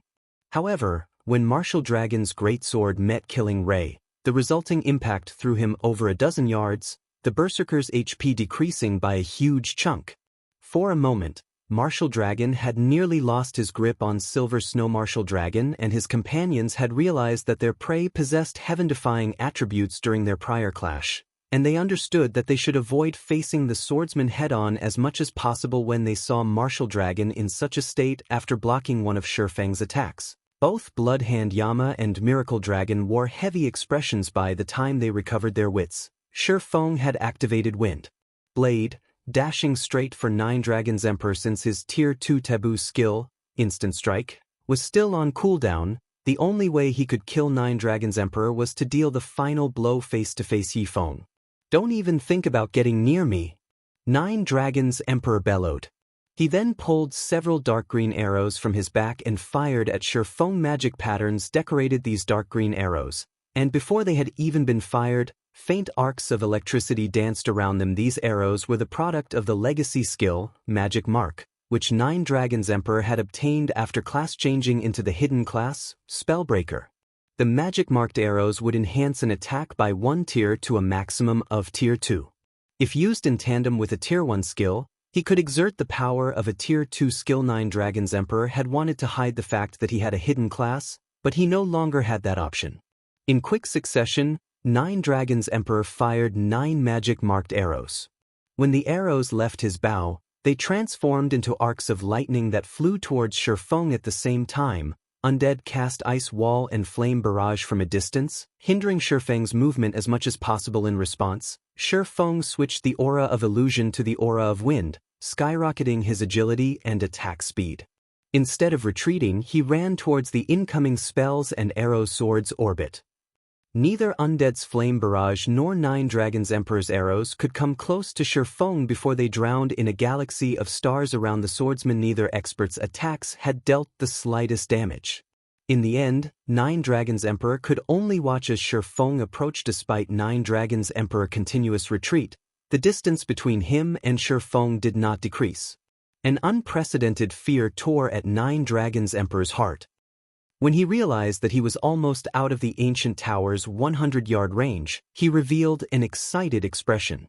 Once Feng was out of range of the tower's buff, the swordsman would have a much harder time killing him. But the moment 9 Dragons Emperor stepped out of the tower's buff radius, Feng, who was less than 20 yards from him, received a sudden boost to his movement speed Gale domain. In the blink of an eye, Feng appeared before 9 Dragons Emperor. The Pavilion Master felt as if time had frozen as he watched the Abyssal Blade and Killing Ray cut down his body. Flame burst. 9 Dragons Emperor then felt burning pain devour his body before his vision darkened, and his consciousness separated from the world. All the players outside of Thunder Island saw was Feng pass by 9 Dragons Emperor. In the next moment, 9 Dragons Emperor transformed into a pile of smoldering ash topped with a piece of equipment. Everyone on the battlefield was stunned into silence.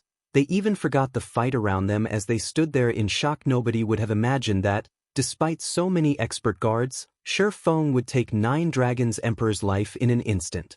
Chapter 1503, Shocking Thunder Island. Chapter 1503, Shocking Thunder Island. After 9 Dragons Emperor died, everyone turned towards Feng with blank looks. Everything had happened too quickly. Only a few short seconds had passed between the moment Feng began his charge to the moment 9 Dragons Emperor had died. Feng's speed when he had landed the killing blow had been particularly ridiculous. Before any of them had even noticed, Feng had already moved past 9 Dragons Emperor, taking the ranger's life. Feng. Martial Dragon stared at 9 Dragons Emperor's ashes in a daze. Although he had considered the possibility of Feng killing 9 Dragons Emperor, he had never thought that the swordsman would achieve the feat so quickly. Just seconds after Feng had broken past his blockade, he had taken the Pavilion Master's life. Even undead had failed to save their leader. Marshal, the Pavilion Master is dead. We are no match for Zero Wing while we're within the tower's range. We need to retreat. Shadowtooth shouted when he noticed that Martial Dragon hadn't moved. Now that 9 Dragons Emperor was dead, the team had fallen into chaos. Even if he and Martial Dragon took command of the battle, the outcome wouldn't be in their favor with Zero Wing's absolute advantage in attributes. Furthermore, Feng was still alive. Shadowtooth didn't think any of them had the power to contend with the swordsman while in range of the ancient tower. Everyone, split up and retreat. We'll regroup at the forest tower. Martial Dragon shouted as he shot Feng, who had turned towards him, a glare. Despite the fact that the man wasn't particularly muscular or tall, he felt as if he were looking at a giant. When Martial Dragon recalled Feng's last attack, he felt stifled. That final attack had been so fast that he hadn't had time to react. If he had been on the receiving end of that attack, he doubted that he would have fared any better than 9 Dragons Emperor.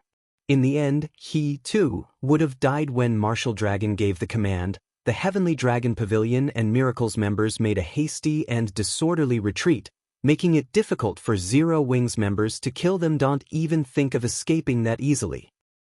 However, Feng refused to let such a profitable opportunity get away. After picking up the level 45 Dark Gold Belt 9 Dragons Emperor had dropped, he dashed towards the retreating crowd. Rather than going after Domain Realm experts like Martial Dragon and Shadowtooth, he opted for the Refinement Realm experts. After all, it was far easier and less time-consuming to kill Refinement Realm experts. The Refinement Realm experts practically died as he reached them by the time Martial Dragon and the others had made it out of the tower's 100-yard radius. Feng had killed another dozen or so players as Martial Dragon and his companions breathed a sigh of relief. A pillar of fire descended from the sky.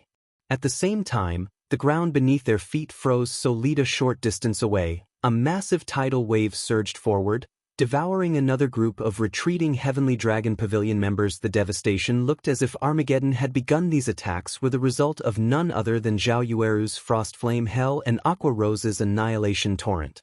In seconds, another 100-plus players had died, reducing the 200-plus players that managed to escape the ancient tower's range by half. Zero Wing. Martial Dragon's heart bled when he saw how few of his teammates remained alive. The damage they had suffered from the assault was simply too massive. Thunder Island didn't have a special death penalty. Players suffered the same fate when they died in the field. Hence, any players that were killed would lose one level and a piece of equipment. Meanwhile, every player the Heavenly Dragon Pavilion had dispatched was an expert. Every piece of equipment they lost would be extremely difficult to replace, and when these players resurrected, they would suffer a significant drop in their combat power. Meanwhile, as the battle ended, the various superpowers on Thunder Island received news of its outcome. What did you say? Zero Wing defeated an army of over 400 with only 100 players? Impossible. How did they manage it? Attribute Suppression. Zero Wing has such an ability. For a time, the news of Nine Dragons' Emperor's defeat stunned the various superpowers. Not only had he died as everyone had watched, but the army he had led to reclaim the tower had also suffered grievous losses, losing 3/4 of their forces. In contrast, Zero Wing had only lost around 10 or so players. None of the various superpowers could believe it was true. They were fully aware of the ancient tower's abilities. Although the towers could enhance defending players' combat power, the effect wasn't overwhelming enough to help the outnumbered defenders achieve a one-sided slaughter. Meanwhile, the name Feng spread across Thunder Island despite multiple domain realm experts standing in his way. This man had single-handedly slain Nine Dragons' Emperor. No one had ever achieved this kind of battle record before. Although the result was due to the ancient tower's buff, that didn't make it any less terrifying. The various superpowers began to treat Phoenix Rain and Zero Wing with caution. Normally, they could use certain tools to deal with attribute suppression, but Thunder Island didn't allow the use of tools. Although the suppression only reduced attributes by 15%, it was more than enough to make the various superpowers pay attention. Beyond that, Feng had a skill like Spatial Gate, allowing him to transport a massive number of players across long distances. This was a serious threat to the other competing guilds. If they lost the ancient tower's buff, raiding the monster encampments would be impossible. For a time, the various superpowers were forced to strengthen their tower's defenses due to Zero Wing's presence. Now, they stationed at least 60 to 70 players in each tower as a precaution. This turn of events dumbfounded the uninvolved spectators outside of Thunder Island. Nobody could have imagined that an inconspicuous guild like Zero Wing could make the various superpowers nervous. No one would ever believe this. Even Phoenix Rain, Zero Wing's collaborator, had mixed emotions over the matter. She had never thought that Feng's borderline insane plan would succeed. Damn it. Damn it. Zero Wing. I won't let you all get away with this. Nine Dragons' Emperor, who had just resurrected, bellowed, his voice echoing throughout the forest he was currently in.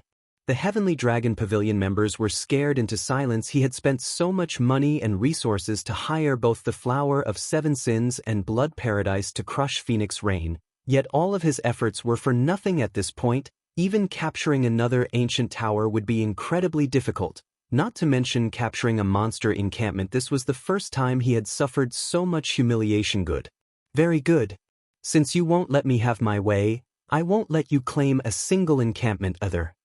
After Nine Dragons' Emperor finished venting his rage, he growled, "Send someone to keep an eye on their 3 towers.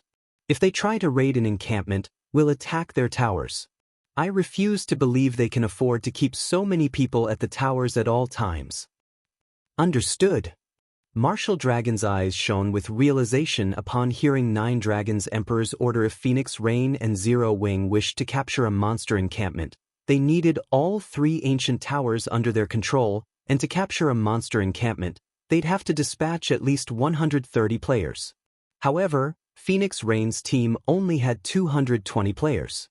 If they dispatched 120 players to a monster encampment and left 100 players to defend the towers, Nine Dragons Emperor's team would have the opportunity it needed to steal back the towers. Even if Feng had a teleportation skill, his team could never defend all 3 towers against the full force of the Heavenly Dragon Pavilion's team unless they gave up on capturing an encampment. If Phoenix Rain and Zero Wing failed to capture an encampment, neither Phoenix Rain nor Nine Dragons Emperor would have an advantage for the Great Pavilion Master's position. Saying so, Martial Dragon sent his subordinates to survey the 3 towers under Phoenix Rain's control. At the same time, he had his team prepare to raid the towers at a moment's notice. Big Brother Feng must have angered Nine Dragons Emperor beyond reason. He actually has the nerve to do something so shameless. When Blue Phoenix read the report she received from her subordinates, she didn't know whether to laugh or cry. This was the first time she had seen anyone push Nine Dragons Emperor to this point. He had never even reacted so insanely when facing down other superpowers. Phoenix Rain, who stood beside Blue Phoenix, felt a headache brew over the matter. With Nine Dragons Emperor keeping a close eye on them, they didn't have the manpower to guard the towers and raid any encampment. She had to admit that, sometimes, having more manpower was a good thing. Even when one wasn't a match for their opponent, they could afford to employ such shameless tactics to limit their opponent's options. Guild leader, things will be troublesome if this continues. If we keep wasting time with Nine Dragons Emperor, we'll waste this trip to Thunder Island, Aqua Rose said, frowning as she looked at the arrangement of Nine Dragons Emperor's forces. It isn't going to be easy. Feng didn't have any helpful ideas either. Right, what's the situation on Blackie's end?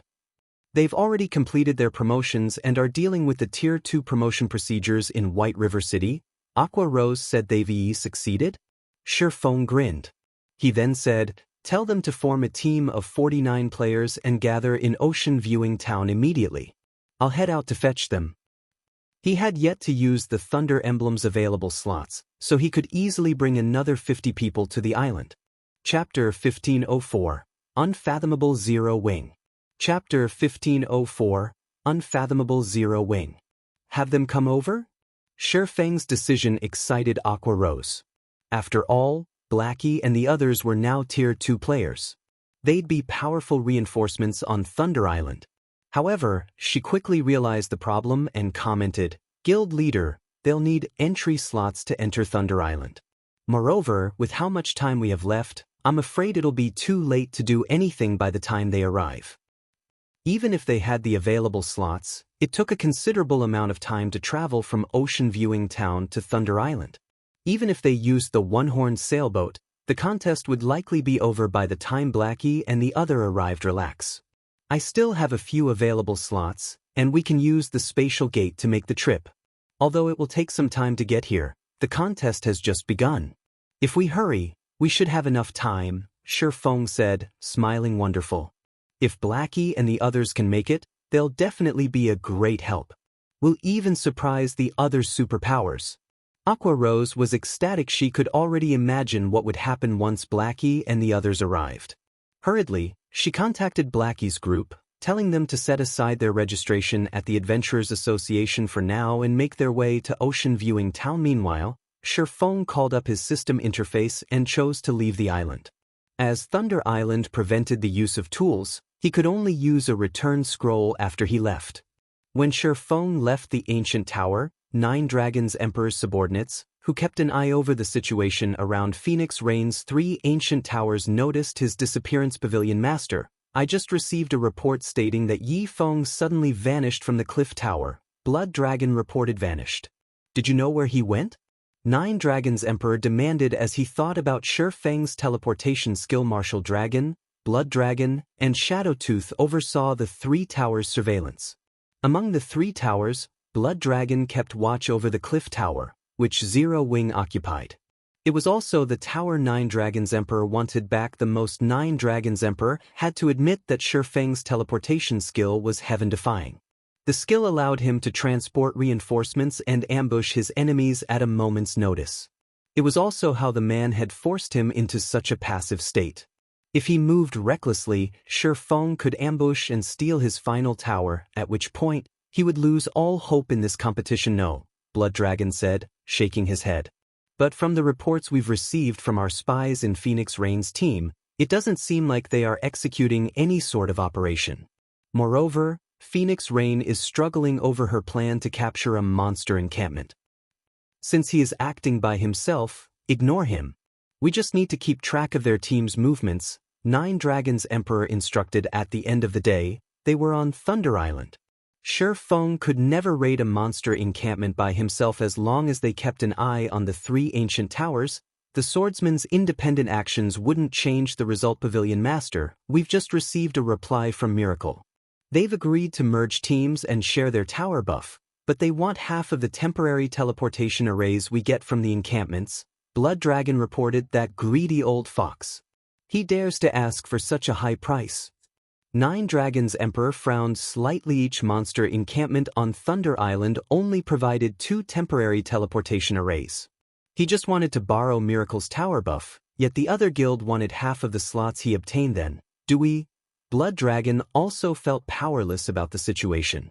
However, it was 9 Dragons Emperor's decision to make. Had they known they would struggle this much, they would have prioritized capturing an encampment before picking a fight with Phoenix Rain. Fine. Agree to their conditions. As the Heavenly Dragon Pavilion Master gave the order, he felt as if he had aged by several years with their team's current prowess. Capturing another ancient tower was impossible. Unfortunately, capturing a monster encampment with only 1 tower was also impossible. They'd only have a chance in this contest if they could merge with Miracle's team. That way, they could dispatch some players to raid an encampment while maintaining their surveillance on Phoenix Rain's towers. Otherwise, he'd have to continue wasting time with the Phoenix Pavilion Master. Although doing so would earn him the same result as Phoenix Rain in this contest, she had 0 wings help. She could definitely obtain a large collection of Thunder Passes for the next contest. Competing with Phoenix Rain would become far more difficult. Hence, he needed to secure at least 1 encampment and gain as much advantage as he could over the other Pavilion Master. Ensure that he'd have some options in the next contest for Thunder Island. Understood. I'll lead a team and integrate with theirs. Blood Dragon left the ancient tower and led his team to one of Miracle's towers. As time passed, the various superpowers began to raid their first monster encampment. There were far fewer encampments on Thunder Island than ancient towers. Only 17 monster encampments were available, yet there were more than 6 superpowers participating in the contest. Needless to say, every superpower was trying to capture as many monster encampments as possible to achieve a higher rank in the contest. The competition for these encampments was intense. Fortunately, the monster encampments were not that easy to raid, and not all of them were equal. The weaker encampments were only guarded by 1 specialized Grand Lord and a few ordinary Grand Lords. Meanwhile, archaic species guarded the stronger encampments. Although the tower buffs helped weaken the boss's defense and magic resistance, it did not do anything about their basic attributes and skills. Without tools, even the superpowers peak experts would find dealing with Grand Lord-ranked archaic species difficult. These teams even risked team wipes. Hence, all of the participants were extremely careful when they took action. Big Sis Rain, this is bad. 9 Dragons Emperor has just merged with Miracle's team. He has led a team of 120 experts to an encampment. What should we do? Blue Phoenix reported anxiously. What about the players keeping an eye on us? Phoenix Rain asked somberly. Now that he has Miracle's help, he has spared 230 people to watch our towers. 100 of those players are watching this tower, while the remaining 130 are scouting the cliff tower. They'll likely attack if they notice the slightest movement on our side, Blue Phoenix said in frustration. If they wanted to raid an encampment, they'd have to dispatch at least 100 players. Otherwise, they'd have almost no chance of succeeding. However, if they dispatched 100 players, they'd only have 120 players to defend the towers. Trying to defend all 3 towers with so few people would be incredibly difficult. If Miracle sent reinforcements to help 9 Dragons Emperor's surveillance teams, he might succeed in recapturing at least one of their towers. With only 2 towers, they could never capture a monster encampment with 100 players. Phoenix Rain could not help her frown. She hadn't expected 9 Dragons Emperor to resort to a merger. The other superpowers had already begun their raids. As more time passed, the struggle for the monster encampments would grow viciously intense. If her side remained idle, her chances would drastically decrease once the other teams raided their second encampment. After a moment of silence, Phoenix Rain contacted Feng. 9 Dragons Emperor has merged with Miracle's team and begun to raid a monster encampment. At this rate, our chances of success will plummet as time passes. Should we try to negotiate with the Sacred Temple or battle wolves again? 9 Dragons Emperor sure is moving quickly. However, it's too soon to consider an alliance, Feng said, smiling calmly. But if we continue to drag our feet, it will become far more difficult to capture an encampment. Phoenix Rain understood Feng's perspective. If they contacted the Sacred Temple and battle wolves now, they'd be at a disadvantage in the negotiations, but if they failed to obtain a single temporary teleportation array, their development in the Sea of Death would slow to a crawl. Even the advantage of their 2 sailboats would be limited against their competition. Since that's the case, let's prepare to raid an encampment, Feng said. We're raiding one now? Phoenix Rain's eyes shone with excitement. Do you have a plan to deal with 9 Dragons Emperor's team? No, I don't, Feng said, shaking his head. But it shouldn't be a problem if we increase our manpower. Phoenix Rain didn't know how to respond. Naturally, she wanted to increase her team's manpower, but they needed thunder passes to do so. Was she just supposed to magically summon more allies? Leave the manpower issue to me. First, send 20 of your people to the cliff tower, Feng said, smiling as he brushed off the contemptuous look Phoenix Rain gave him. Do you really have a way to bring in more people? Phoenix Rain asked, surprised. Judging by her companion's serious expression, she knew Feng's claim hadn't been a joke. But I need some time to do so, Feng said, nodding. He had already met up with Blackie and the others. They just had to make their way to Thunder Island. All right, I'll send them people to the tower right away. Although Phoenix Rain was excited, she felt as if she were looking at a stranger as she watched Feng on the screen. Or rather, Zero Wing as a whole felt foreign. A few months ago, Zero Wing had been nothing more than a fledgling guild that had only begun to flourish, yet now the guild could accomplish feats that were even beyond her capabilities. It was incredible.